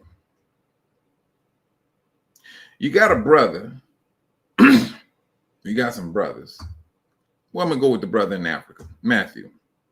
You got a car that can run without being charged up. You got brothers and sisters that's coming up saying, hey, we can cure cancer. You got one brother who came in, he cured AIDS. Oh, we know what happened to him. Everything that we're talking about, brothers and sisters, this is for the longevity, for the life of people. And it's Israel who's coming up with these things. When Israel come up with what happens? The devil makes sure they be taken out. Because you're messing with an image that they don't want to be messed with. But I'm gonna tell you something, Sister Linda Cross. If you brush your teeth with the baking soda and that hydroxide, you may feel a little burning. Because it's going to be fizzing. It's going to fizz. And the hydroxide is going to whiten your teeth also. I mean, you go to the toothpaste, that's why they have hydrogen peroxide in. It's a whitening agent. And I know some brothers and sisters that did a lot with hydroxide. They did a lot with it. But my thing is this: proceed cautiously with it. Follow the instructions of it. Hold on just for a minute, brothers and sisters. Hold on just for a moment.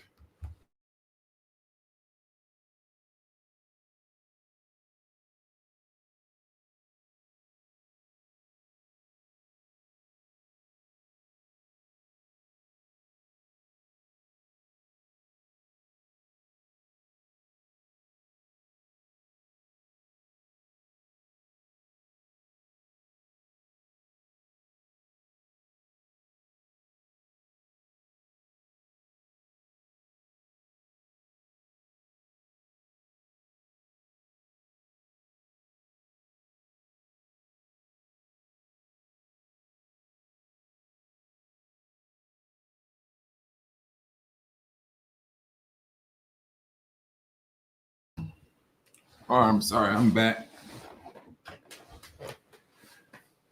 Yeah, but it was Dr. Sebi. Yeah.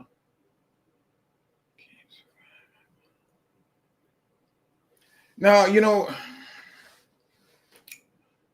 brothers and sisters, when it comes down to the dietary,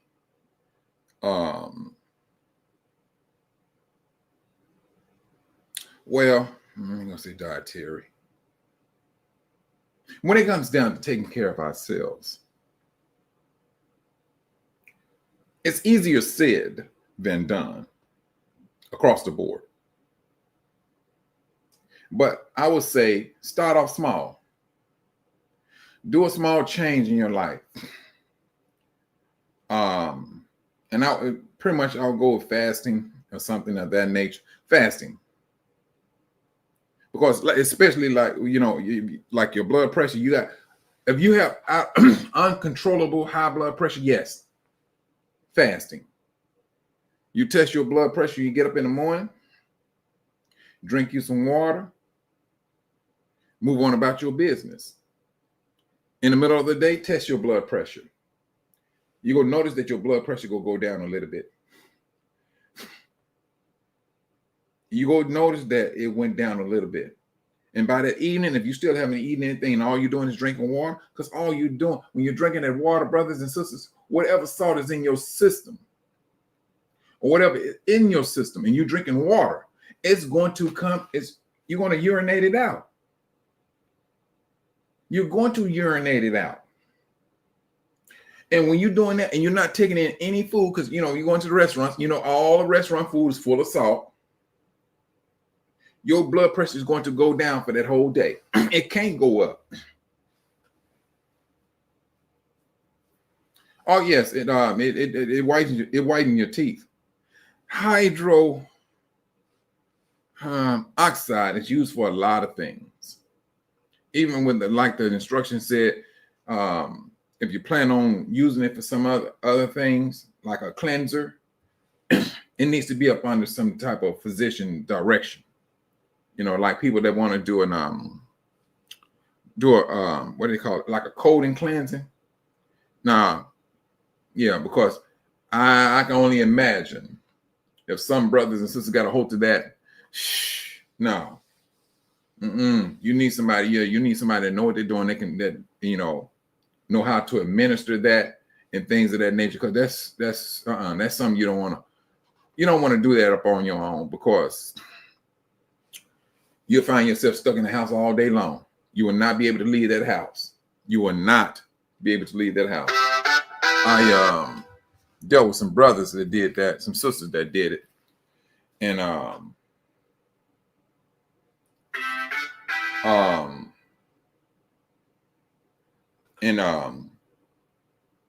yeah, it helped out a lot, you know, especially if they had polyps. No, that stuff was coming out. It did.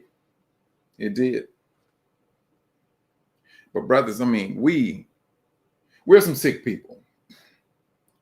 We some sick people. I just hope that we starting to take things to heart more so and really start applying it. Because brothers walking down the street, boom, all of a sudden, I mean, having a heart attack. And then, but you know what? Down here, the South, all they do is drink. Beers. That's it. They've been drinking beers when I was young. That's all they do. And these guys walk around here, man, belly sticking all out.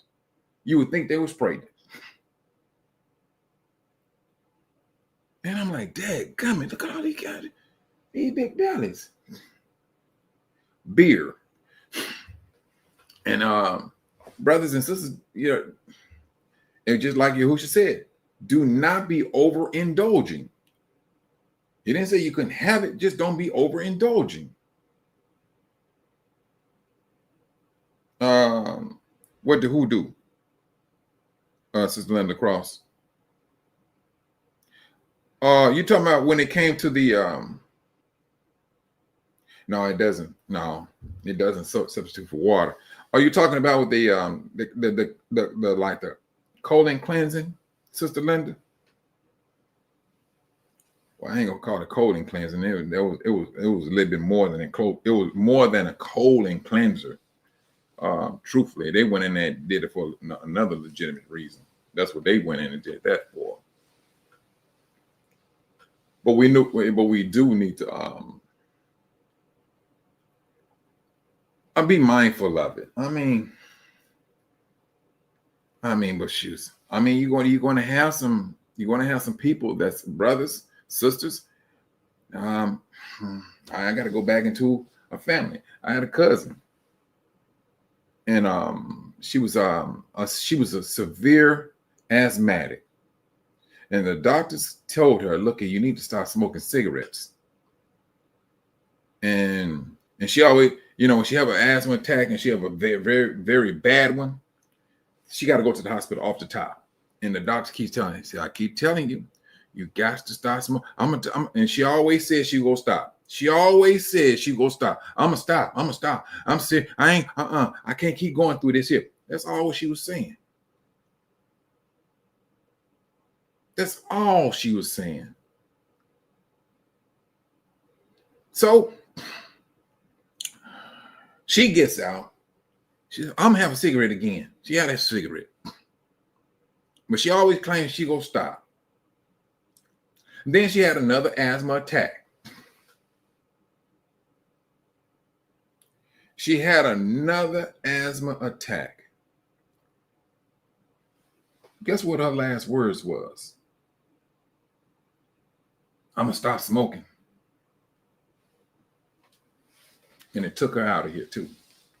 She stopped smoking, all right. But that was her last words. See,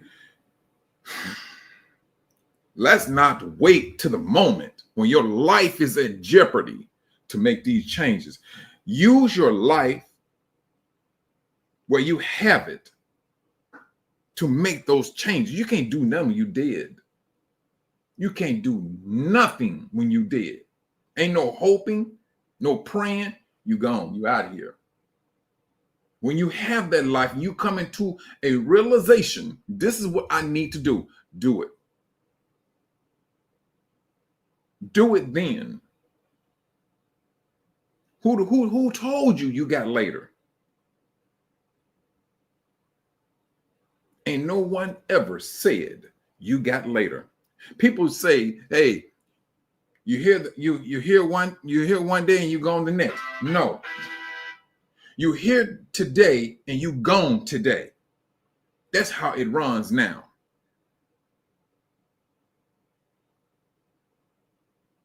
We got to start making decisions. Better and truthfully, brothers and sisters, we got to be hard on ourselves, because you're dealing with the flesh that's according to a wicked spirit. That's what we got to contend with. This is the battle. When you're talking about yourself, what you got to do, you literally fighting a flesh that's trying to tell you what to do, what it wants. Please. We got to start rectifying matters. And that's what we need to be doing. Now, when it comes to that, sister, wait a minute, what is this? Go on with that damn stuff. What it was, that person, they had colon cancer, Sister Linda Cross. And they just found out and everything. And they used it. Yes, they did. They used that hydroxide as a cleanser. And so the only thing about it is, if you use too much, it's going to lighten up your skin, because now you directly inside your body now. And so it will literally, if you use too much, it will lighten up your skin. And it's going to eat the infection. It is. But that's the reason why they suggest that you be up on some type of doctor's care when you're doing something like that, because that high, it has to be measured out accordingly, and you can't use tap water or nothing like that, because tap water got rust in it, and the last thing you need is rust. So that's what that was for. And so but the person is, she's good now. She's straight. She good. She don't have that worry no more. But this that's what the situation was. But my cousin now, she was no. She waited till the last moment, and she said what she was always saying what she was going to do. But her flesh, brothers, this is the thing. You see the strength of the flesh. She just couldn't let cigarettes go. It was a hard thing for her to let go. Her body got accustomed to something that was damaging her. It was going to kill, and it. The flesh literally killed her. She allowed her flesh to kill her. That's what happened. Because when I say It's not that we living in three different bodies, brothers. I'm not saying that. I'm saying this. The Most High is giving us free will. Free will. And let's just say that is that person in the middle. You got a spiritual side and you got a fleshly side. The only thing that's bad right now, brothers and sisters, is that you got a devil that you got to contend with. And he's more on that flesh side. We're in captivity. That's all he's pushing. That's all we sin. That's all we used to is that flesh. That's what he pushed out. And this is what he keep on pushing for us to, to reign as power. And that right now, unfortunately, brothers and sisters, with a lot of us, that flesh reigns supreme. Until we really, truly get a mastery over that flesh. While you telling that flesh what to do, your spirit is getting strong. Your spirit is getting strong. And this is what we need to do. It ain't that the flesh is battling. When you're going against that flesh, you're battling two things. You're battling the flesh and a wicked spirit at the same time. That's what our battle is about. And we ain't even talking about a nation that's hating you. This is the reason why the Most High said, if you endure to the end, you're going to be saved. He's seeing the battle. He's seeing this, brothers. This is a battle. You battling the flesh and a wicked spirit at the same. It ain't like they taking turns on. No, they coming to you all together. Satan is coming up on you, and your flesh will come up against you too. You know I don't know. I know for a fact I don't need this stuff. But this is what your flesh is begging for. Oh, I need a drink. I need a beer. And it seems like everything is to damage your nerves. To make you feel that you need something.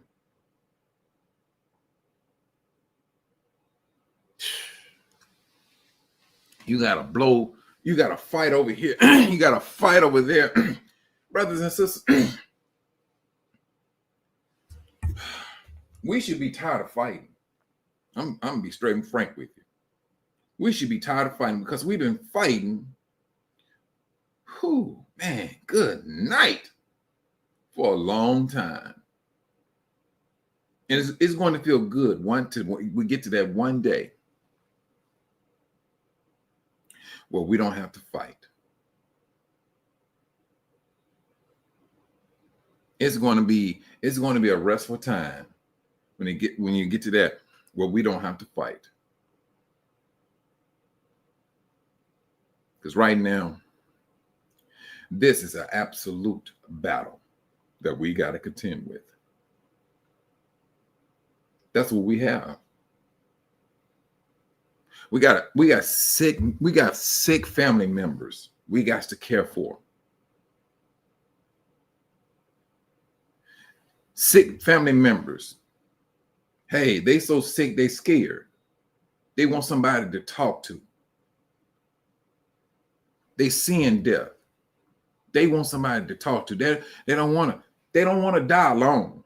They don't want to die. They don't want to suffer. They need you. But this is what we have to contend with.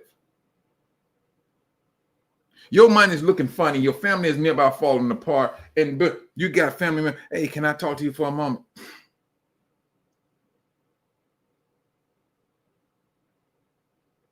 These are the things, brothers. We got to fight and encourage at the same time. And please, don't let it be your mother, your father that's dealing with cancer, laying up in a bed, like wasting away. That is not a sight that you want to see. That is not a sight. Hey, but the devil go, he gonna make sure you see it, just to knock your faith down, for you to complain against the Most High. That's all he wants. That's all he wants. For you to complain against the most, because you, in your mind, you in our mind, this is the Most High. He has the power to do this here. He has the power to do that there. If he can get that anger in the right spot of your heart, oh, he done a million. And I'm saying, don't let him. He's the pimp. You got everything that you need to help your family members out. It's all believing. When you don't believe, you ain't gonna get healed. Did not Yahushua say, do you believe I am the so and so? He asks that question all the time.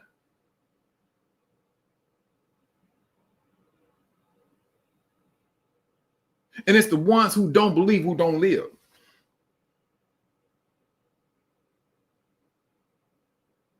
He knew his people. He knew the faithlessness that Israel was facing.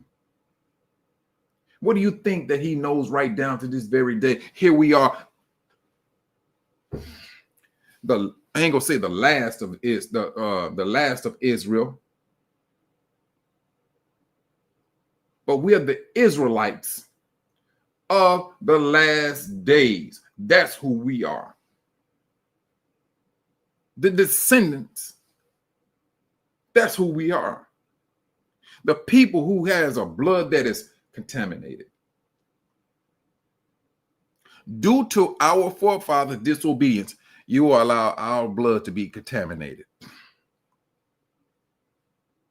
We went through their sins, not even to mention our own sins, brothers. We had to pay for their sins.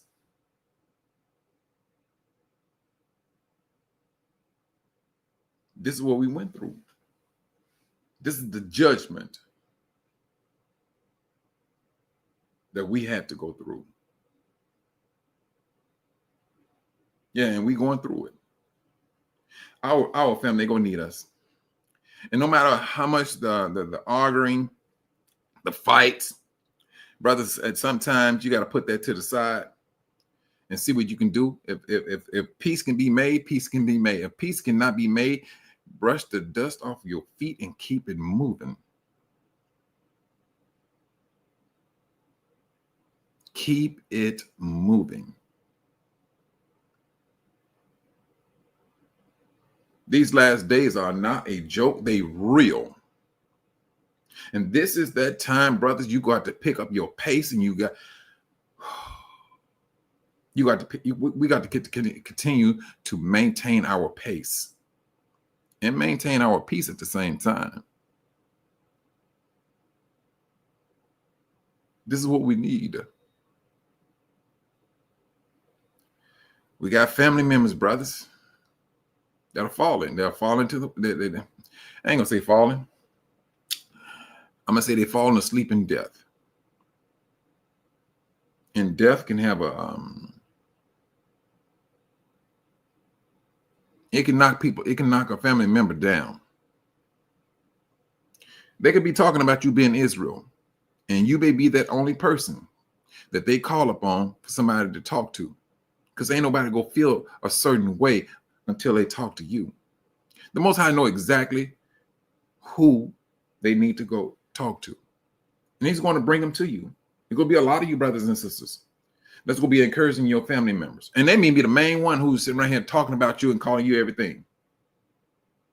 They may be the main ones right here gossiping about you, but then when it gets down to it, they're going to need you.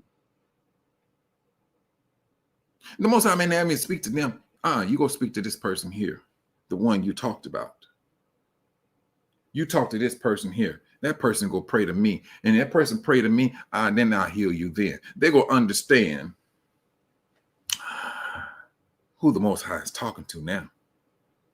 If that's how the line of communication going to be set up, trust and believe that's where it's going to get down. Do we not have to go through Yahushua? We ain't going straight to the Most. You got to go through Yahushua. The lines of communication, in order for people to recognize these are my servants. And that's how the Most High is setting this up. loved ones, little ones. You know, my cousin, she stayed on that phone for a long time yesterday. And she was just telling me everything that's going on. Because I haven't spoken to her about a year. And she has a grandbaby. That child is, her grandbaby is a year old, she told me.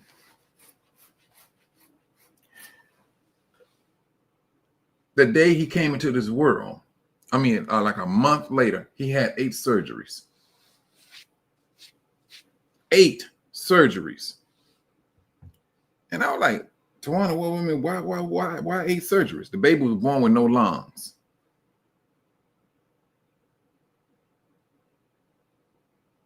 And I like, wait a minute, hold on. You got at least one. Mike, no, he got tubes all in him. He gets fed. It's a way that they feed him. Feed her grandson. Poor child just made a year old. See, brothers, there's a lot that's going on within Israel. A lot. And what makes you think that the devil is going to have sympathy on this little 1-year-old child? No. If it can stress out the mother, the father, so be it. That's his hatred of that little 1-year-old. If I can cause trouble through that child to get you away from the most, so be it. That's how he gets down.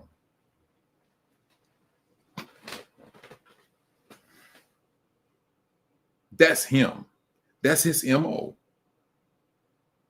We are brothers. We got to endure. That's what the scripture says. We must endure. It's going to be a lot of stuff we're going to see. Some things we're going to go through. It is. And truthfully, brothers and sisters, we was built for this. Ain't nothing never came easy for us. Not even this awakening. It has not been easy. And the Most High woke us up. We got attacked when we woke up. We woke up, bam, somebody started hitting us in the face. This is what happens to us. But we got to endure. It is an absolute must that we endure to the end. It's going to be a whole lot of stuff that's going to happen, brothers and sisters. It's going to be a whole lot.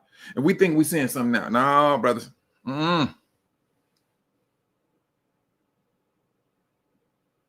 We got to endure. A lot of this stuff they're talking about, brothers, it's one thing we go understand. We're going to understand the here and now. We understand here, we woke. Within this awakening, we understand it. Hey, we got conflict within Yasharel. We do. Scripturally speaking. Based on scriptures, we got this problem here. We got that problem there. Everything lines up. This is that exodus that's on hand. This is where we at right now. There's going to be a gathering before an Armageddon. That's scriptural. We got to endure and remain faithful to the Most High. Although you're waiting on an exodus. The world can sit up here and talk crazy until they blue in the face. The world can sit up here and talk, oh, we're going to do this, we're going to do this, we ain't going to, whatever. Kick rocks. The world's going to continue to make threats. We got to be faithful to bear them. Always praying to the Most High. Always giving up hallelujahs to the Most High. Always. Always letting him be first thing on our minds when we get up. When we go through our day's activities. We got to keep them on our hearts and mind, because if you don't, brothers and sisters, let me tell you something. There's a saying, an idle mind is a devil's workshop. Brothers and sisters, I think we need to reevaluate that saying. We need to reevaluate that saying.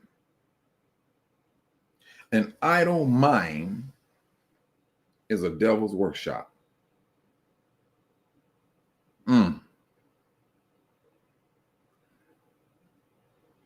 I tell you, let your mind always be on the Most High. Because everything outside of that, brothers and sisters, it can be detrimental. That's his playground. This system is his playground. It is. This is his playground. Whoo-wee, I tell you. There's a lot of things, brothers and sisters. There's some things I just wish. I ain't gonna say I just wish. I mean, because when people call you, you're having conversations and things, you can't tell them what to talk about and things. You listen to what they got going on, and you listen. You be encouraging to them. That's all we can do.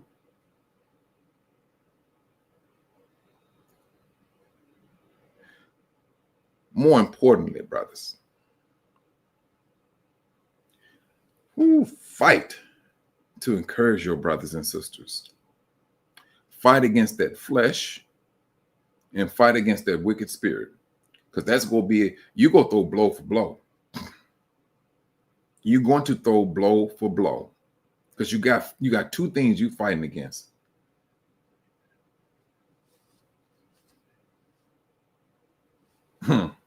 Yeah,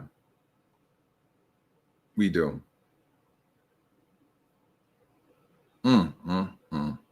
The last days. These are the last days, Israel.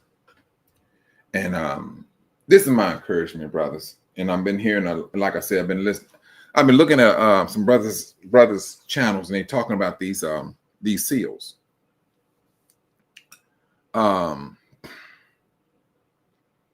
It would appear that they try to comfort brothers and sisters as to the patience of brothers and sisters.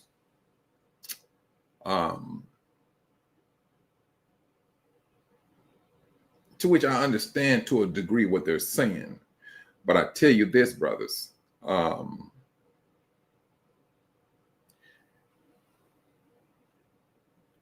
think we're looking at these prophecies all together. There's a gathering.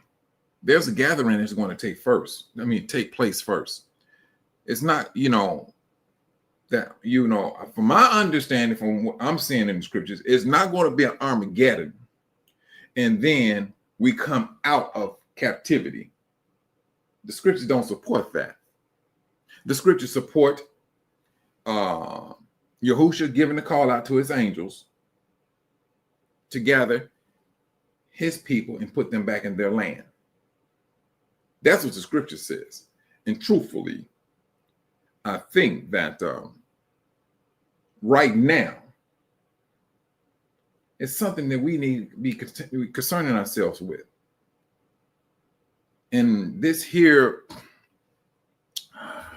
it'll be nice that, brothers can literally sit down and say, hey, brother, let's have a very big meeting or whatever, bring a lot of brothers and sisters on, and let's just be encouraging to the family. But right now I'm seeing, well, your teaching on this here is off. It's wrong. It's all about who's right and who's wrong. These are the things I'm talking about with brothers. We need to pick and choose our battles. What are we battling? Is it to build up or to tear down? And then when you sit and tell people, hey, this person is he over here, he's teaching this is wrong. What do people do, brothers? they tend to what? They start to hate that person. Oh, he taught this, he taught that, and he taught this, he taught that. He's wrong. Instead of them encouraging brothers coming together, all you doing is bringing in a distraction.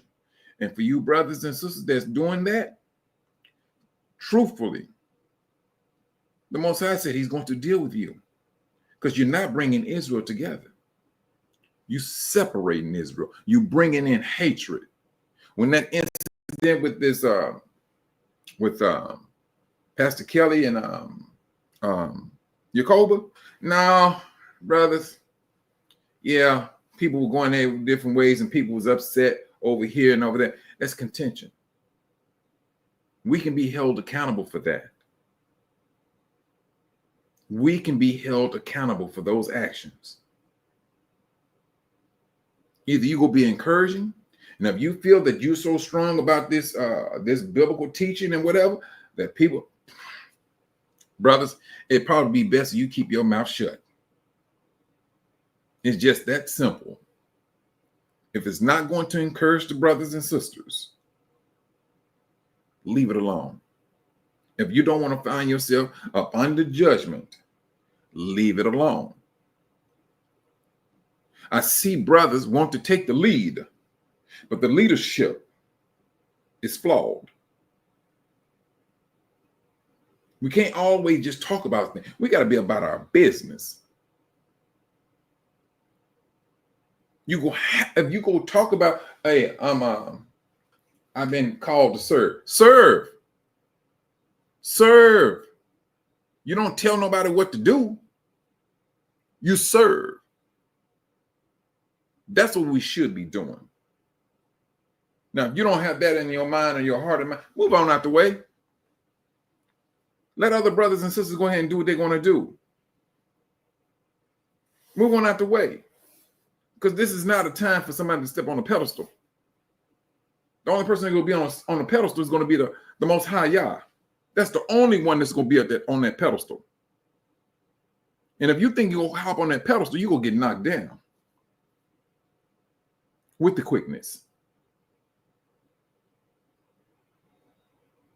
The awakening is a blessed time, brothers and sisters. It is.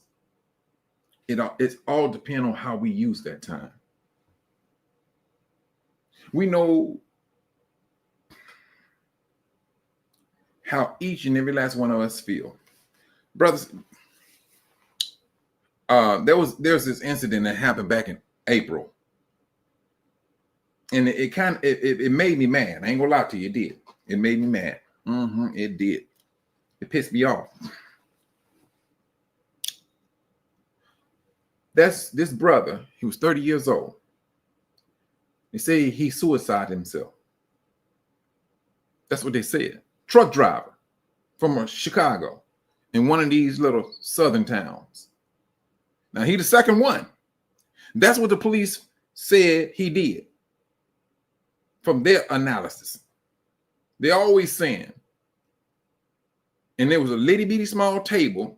That man had to be 300 pounds. Ain't no way he go walk on top of that table without collapsing.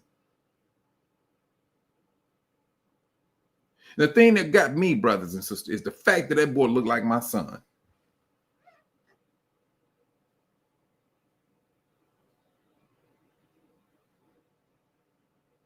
See, now, if any one of you all read that story, you will get upset because he shared something that you got.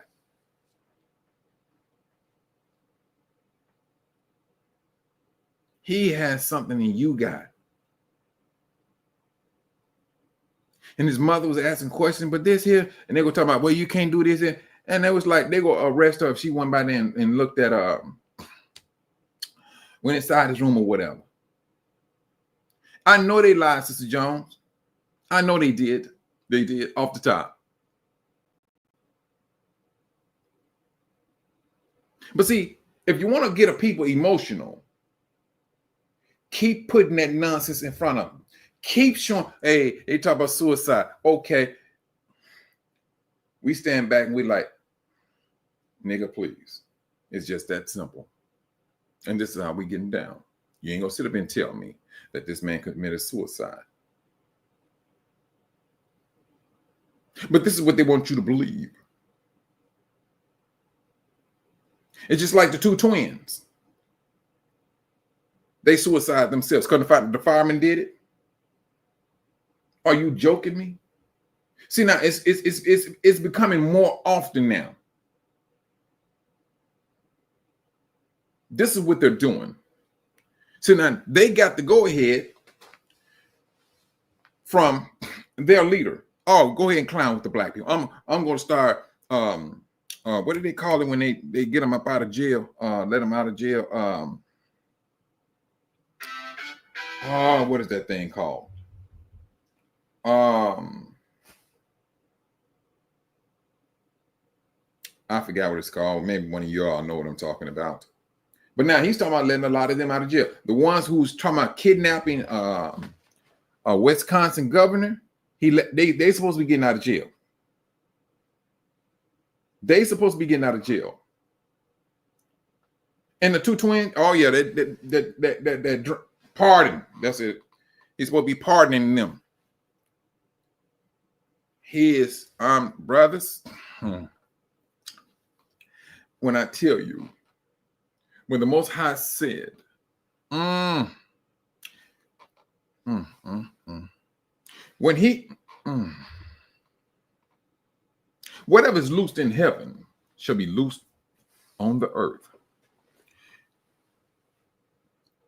Brothers, if y'all, we talk about how the Most High is going to be upset at this people and things of that nature, you will be just as mad. The Most High seeing everything. He's seeing the drowning of those twins. He's seeing how this cop or fireman set up those two twin boys in the mountain. He's seen all of it. The angel was standing there looking. The angels was taking notes. You touching some holy ones. You don't even have the foggiest idea what's about to come upon you. It's been granted to you to harm these people. It's been granted to them. Yes, it has. But it's the retribution that they just do not see nor comprehend.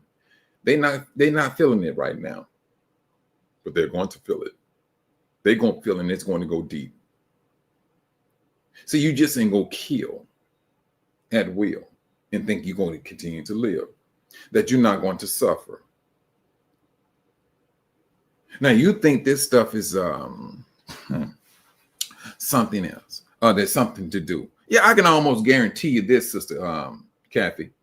I'm on some of these instances, I know they recorded some of this stuff. They put it on their phones and they play it within their secret society. They see the suffering of Israel. They thinking this stuff, this lynching and all that stuff, they think it's funny. They're thinking it's funny. But the angels are standing by and they waiting on that call when the Most High said, clean camp. When he give out that call, the clean camp, yeah. You're right, Brother Avon. Saints are crying out. Even from the ground, they're crying out for all the injustice that's being done. Brothers, when you brothers out there on these trucks and things, y'all need to camp together. Don't just pull over the road on the side of a road. You find out where your brothers and sisters are. Make sure y'all brothers and sisters got meet-up locations where you all surrounding one another. That's what you brothers and sisters need to be doing. That's driving these trucks. Starting having meetups. If you're going here, hey, look here.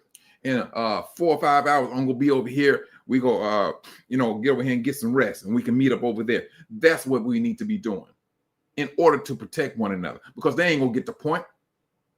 They're not going to get the point until the Most High give them his viewpoint. They feel his hand. These angels are taking a whole lot of notes. You talking about a weeping and a wailing of a people, of a world. That's what you're going to be hearing. Only thing that you can do, in all of us, go in your room, shut your doors, and let this judgment go and run its course. Because we got a lot of family members that's laying in the ground by means of their hands. By means of their hands. This is where this is the hurt they caused us. This is what they've been doing. And they do it without a sense of a conscience. That's what they do. I tell you, brothers, pass this video on to especially these truck drivers, especially these kids saying they traveling from here to there.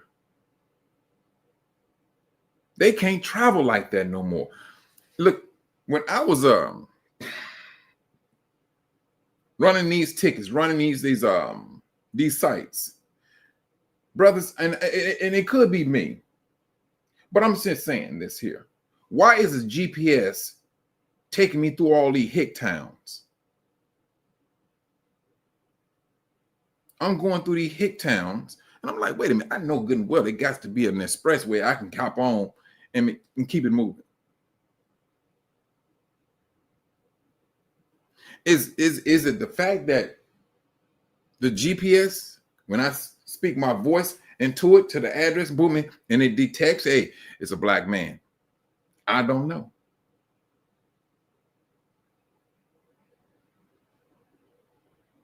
But it's just funny how I'm like, man, and you know, I kid you not. If I don't see black people, I get kind of nervous. I kid you not. And I just don't pull over to get gas. I examine it first and foremost. I gotta see some Negroes. And if I see one, I say, I'm good. Pull over and get some gas or whatever and keep it moving.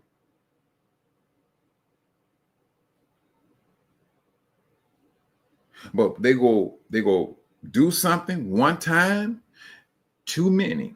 And that one is going to break the camel's back. That's what's going to happen. Brothers, brothers, hey, we may have some issues, but one thing brothers are doing, they're coming together. They're opening up ranges. And sure, hey, come here, I'm gonna show you how to handle pew-pews. They're starting to understand, no, this is protection. Now, you can talk Christian all you want, but the Christians, the white, the Gentile, they got the protection already. It's the one they sit up here and manipulate it, saying, hey, we're all God's children. We should not be doing violence to one another. It's the Christian that did the violence to our brothers, to our forefathers. It's the Christian that did that. What do you think the KKK be doing with that fiery cross? Who do you think they believe in? Who do you think they believe in? And who they supposed to be representing? Oh my goodness. All you need is, oh my goodness. If you let Yahusha come down, locks and all. Let him come down. Show his locks.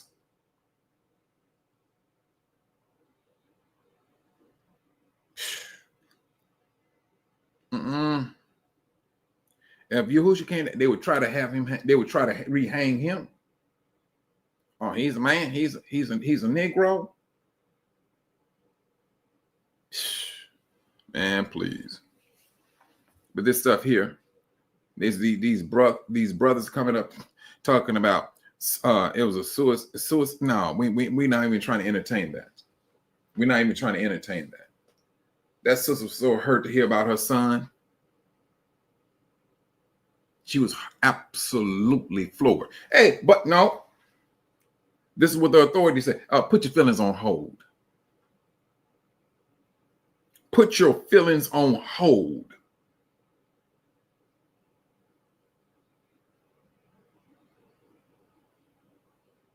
Yes. Matter of fact, it was a brother. He had a he had the pictures, and then um they showing the brother hanging from a tree. But now, if you look at that brother from the ground, the brother feet is on the ground.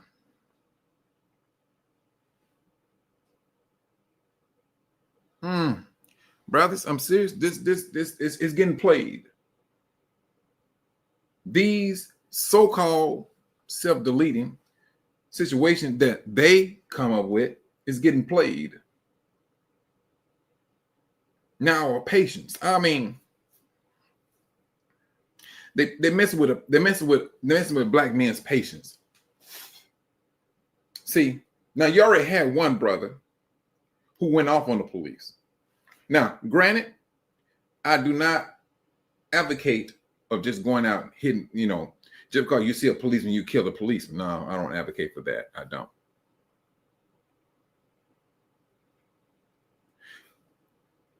But you're pushing a people into a corner. This is what they're doing, and you got a government that's he's high strung, as if I can't be touched. We are a super powerful people. That's what they're assuming.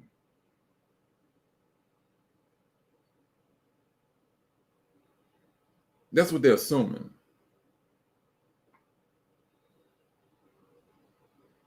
But it's getting played. It is absolutely nerve-wracking, and it's getting played. They're going to do one time too many. And they're going to see the wrath of a pure black people of Israel. That's what's going to happen. They keep begging for a civil war. We sit back here, we minding our business. Whatever y'all gonna do politically, do it. Whatever you're going to do on a global scale, go ahead and start that war. Black people saying, we don't want nothing to do with neither one of them. Just leave us alone. They're trying their best to drag us into it. They're trying their best to drag us into some altercation where they can say, hey, we had to use lethal weapon on African Americans. This is what the Gentiles want.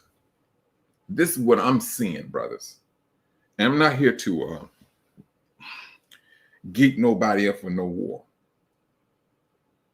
I'm not. But the history of this nation, of these people, is a piss poor one. They have a history. Hangings, rape, murder, thievery, bodily unkept. This is their history. But they'll throw a nice suit on or a nice dress with some dirty panties, dirty underwears on, and look like they clean, look like they can be trusted. This is how they do.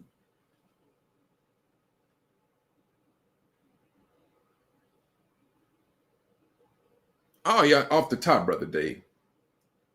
I'm saying they pushing buttons with these brothers. And it's getting played. We're just not going to continue to believe somebody committed suicide.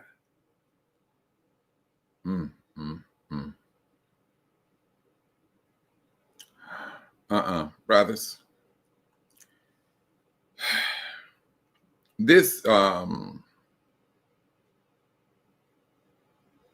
This nonsense they pushing out, brothers. It's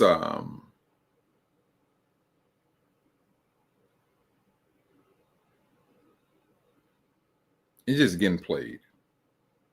It is absolutely getting played. There was this sister. Man, I wanted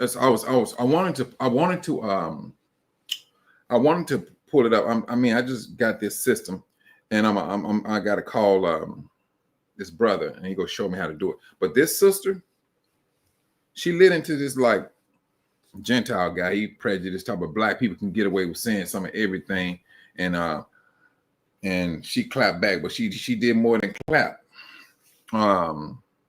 She did more than clap. She lit into them. She lit into him. She did. But if you listen, I mean, I'm eventually I'm gonna get it and I'm gonna bring it on. I'm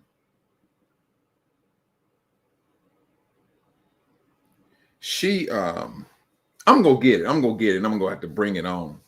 But I got to figure out how to work this system in there in order for me to share videos. But this stuff is being felt across the board. And then another guy came on. He said, "But you know what? I got to say something about black people." He said, "I'm noticing black people are coming together," which he is not lying. He's not lying. Black people are coming together. They are. It's not slowly. It's a movement. It's a movement.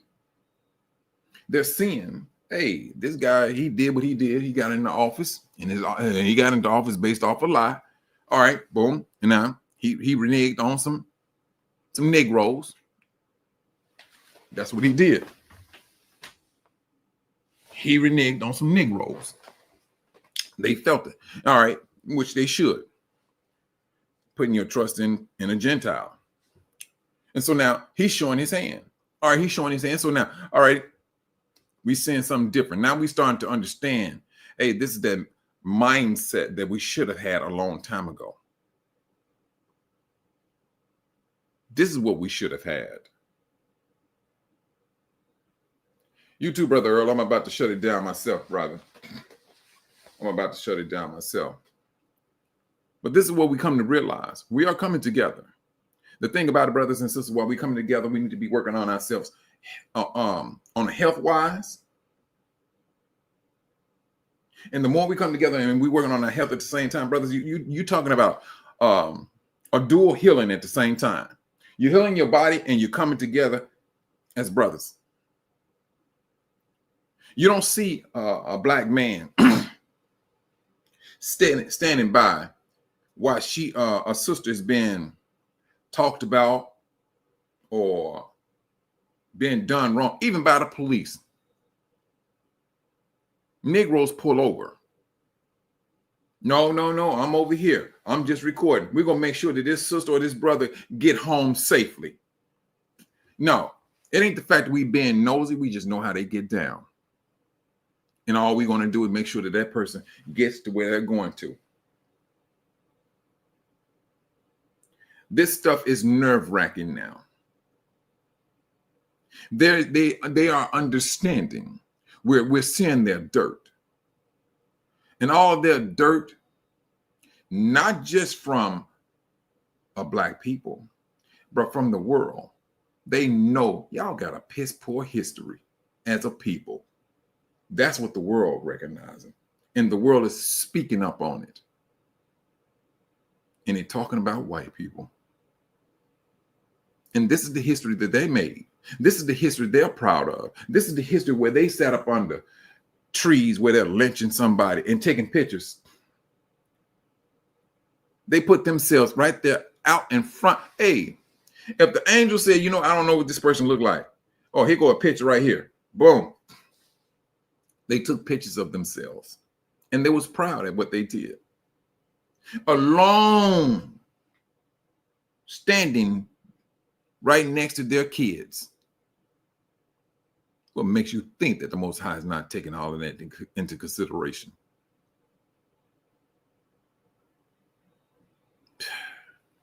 Brothers, sisters,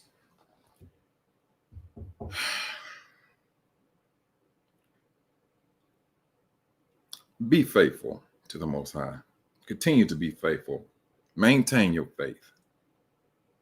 These last days, and it's nerve-wracking, but let us continue to keep our minds focused on the real matters at hand.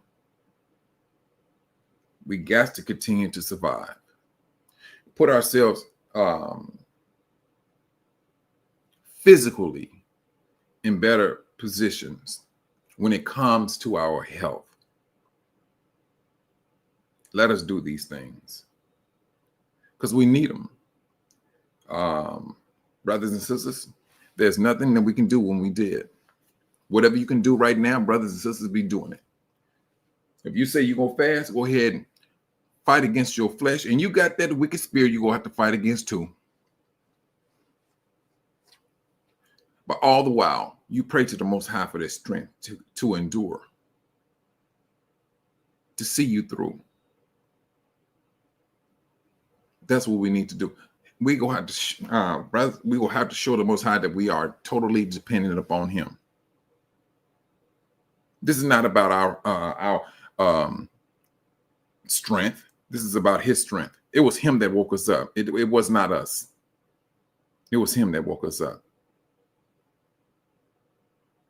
Stay faithful, Israel. Pray for your brothers. There's a lot of brothers and sisters out there going through some things, and they really, brothers, they really need your prayers. There's strength in your tongue, Israel. Use it, because you never know. When you healing your brother, it may be that brother who turned right around and heal you. The strength of the tongue. It's at play right now. All we got to do is use it. And on that note, brothers and sisters, you all be safe out there. Continue to enjoy your Shabbat, and be faithful. You and sister Cynthia, yeah, you do that the beet juice and things, but sis, sit back, relax. We have a lot on our minds, and our minds, things that are on our mind, it does raise blood pressure and things. I mean, that's the reason why I say relax your mind and things of that nature. And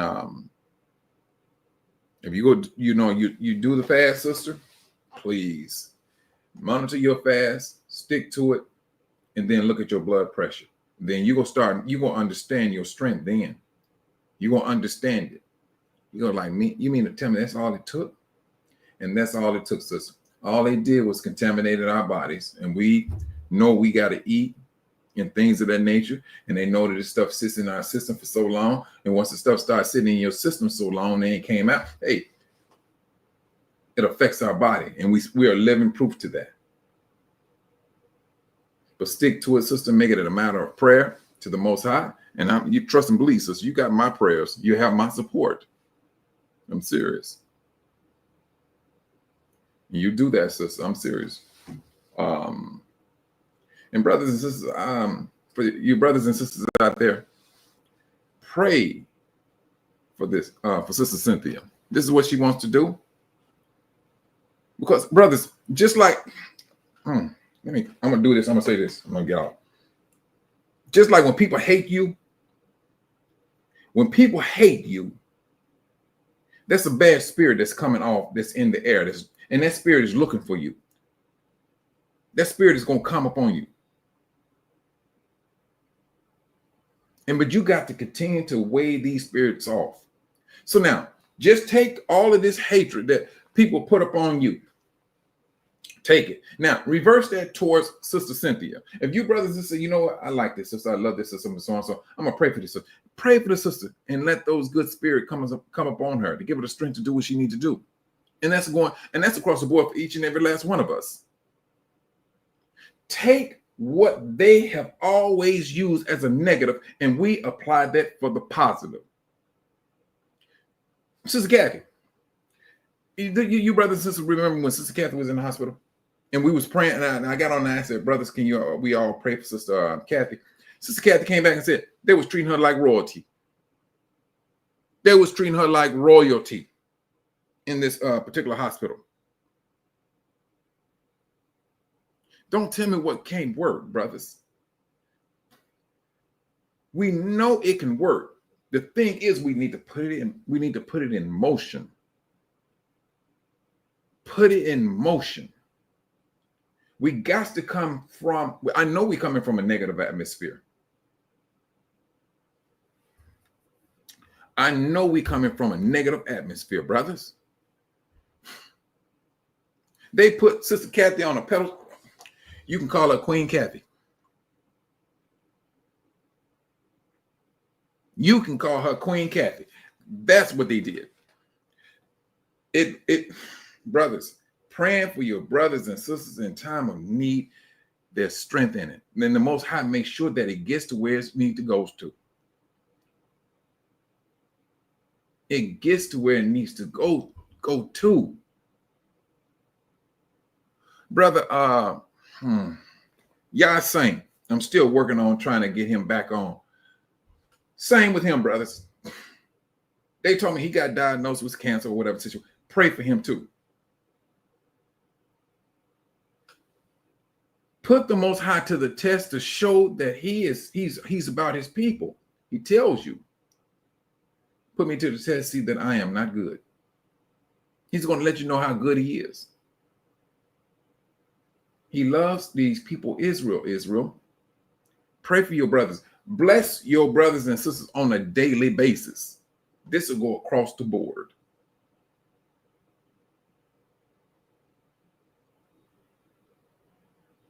This is what we need to do. We should want to do, rather, brothers. On that note, brothers and sisters, you all be safe out there. There's a lot going on. Pray for one another. Very much. A lot, brothers. And on that note, brothers and sisters, I would say shalom. Shabbat shalom. Take care.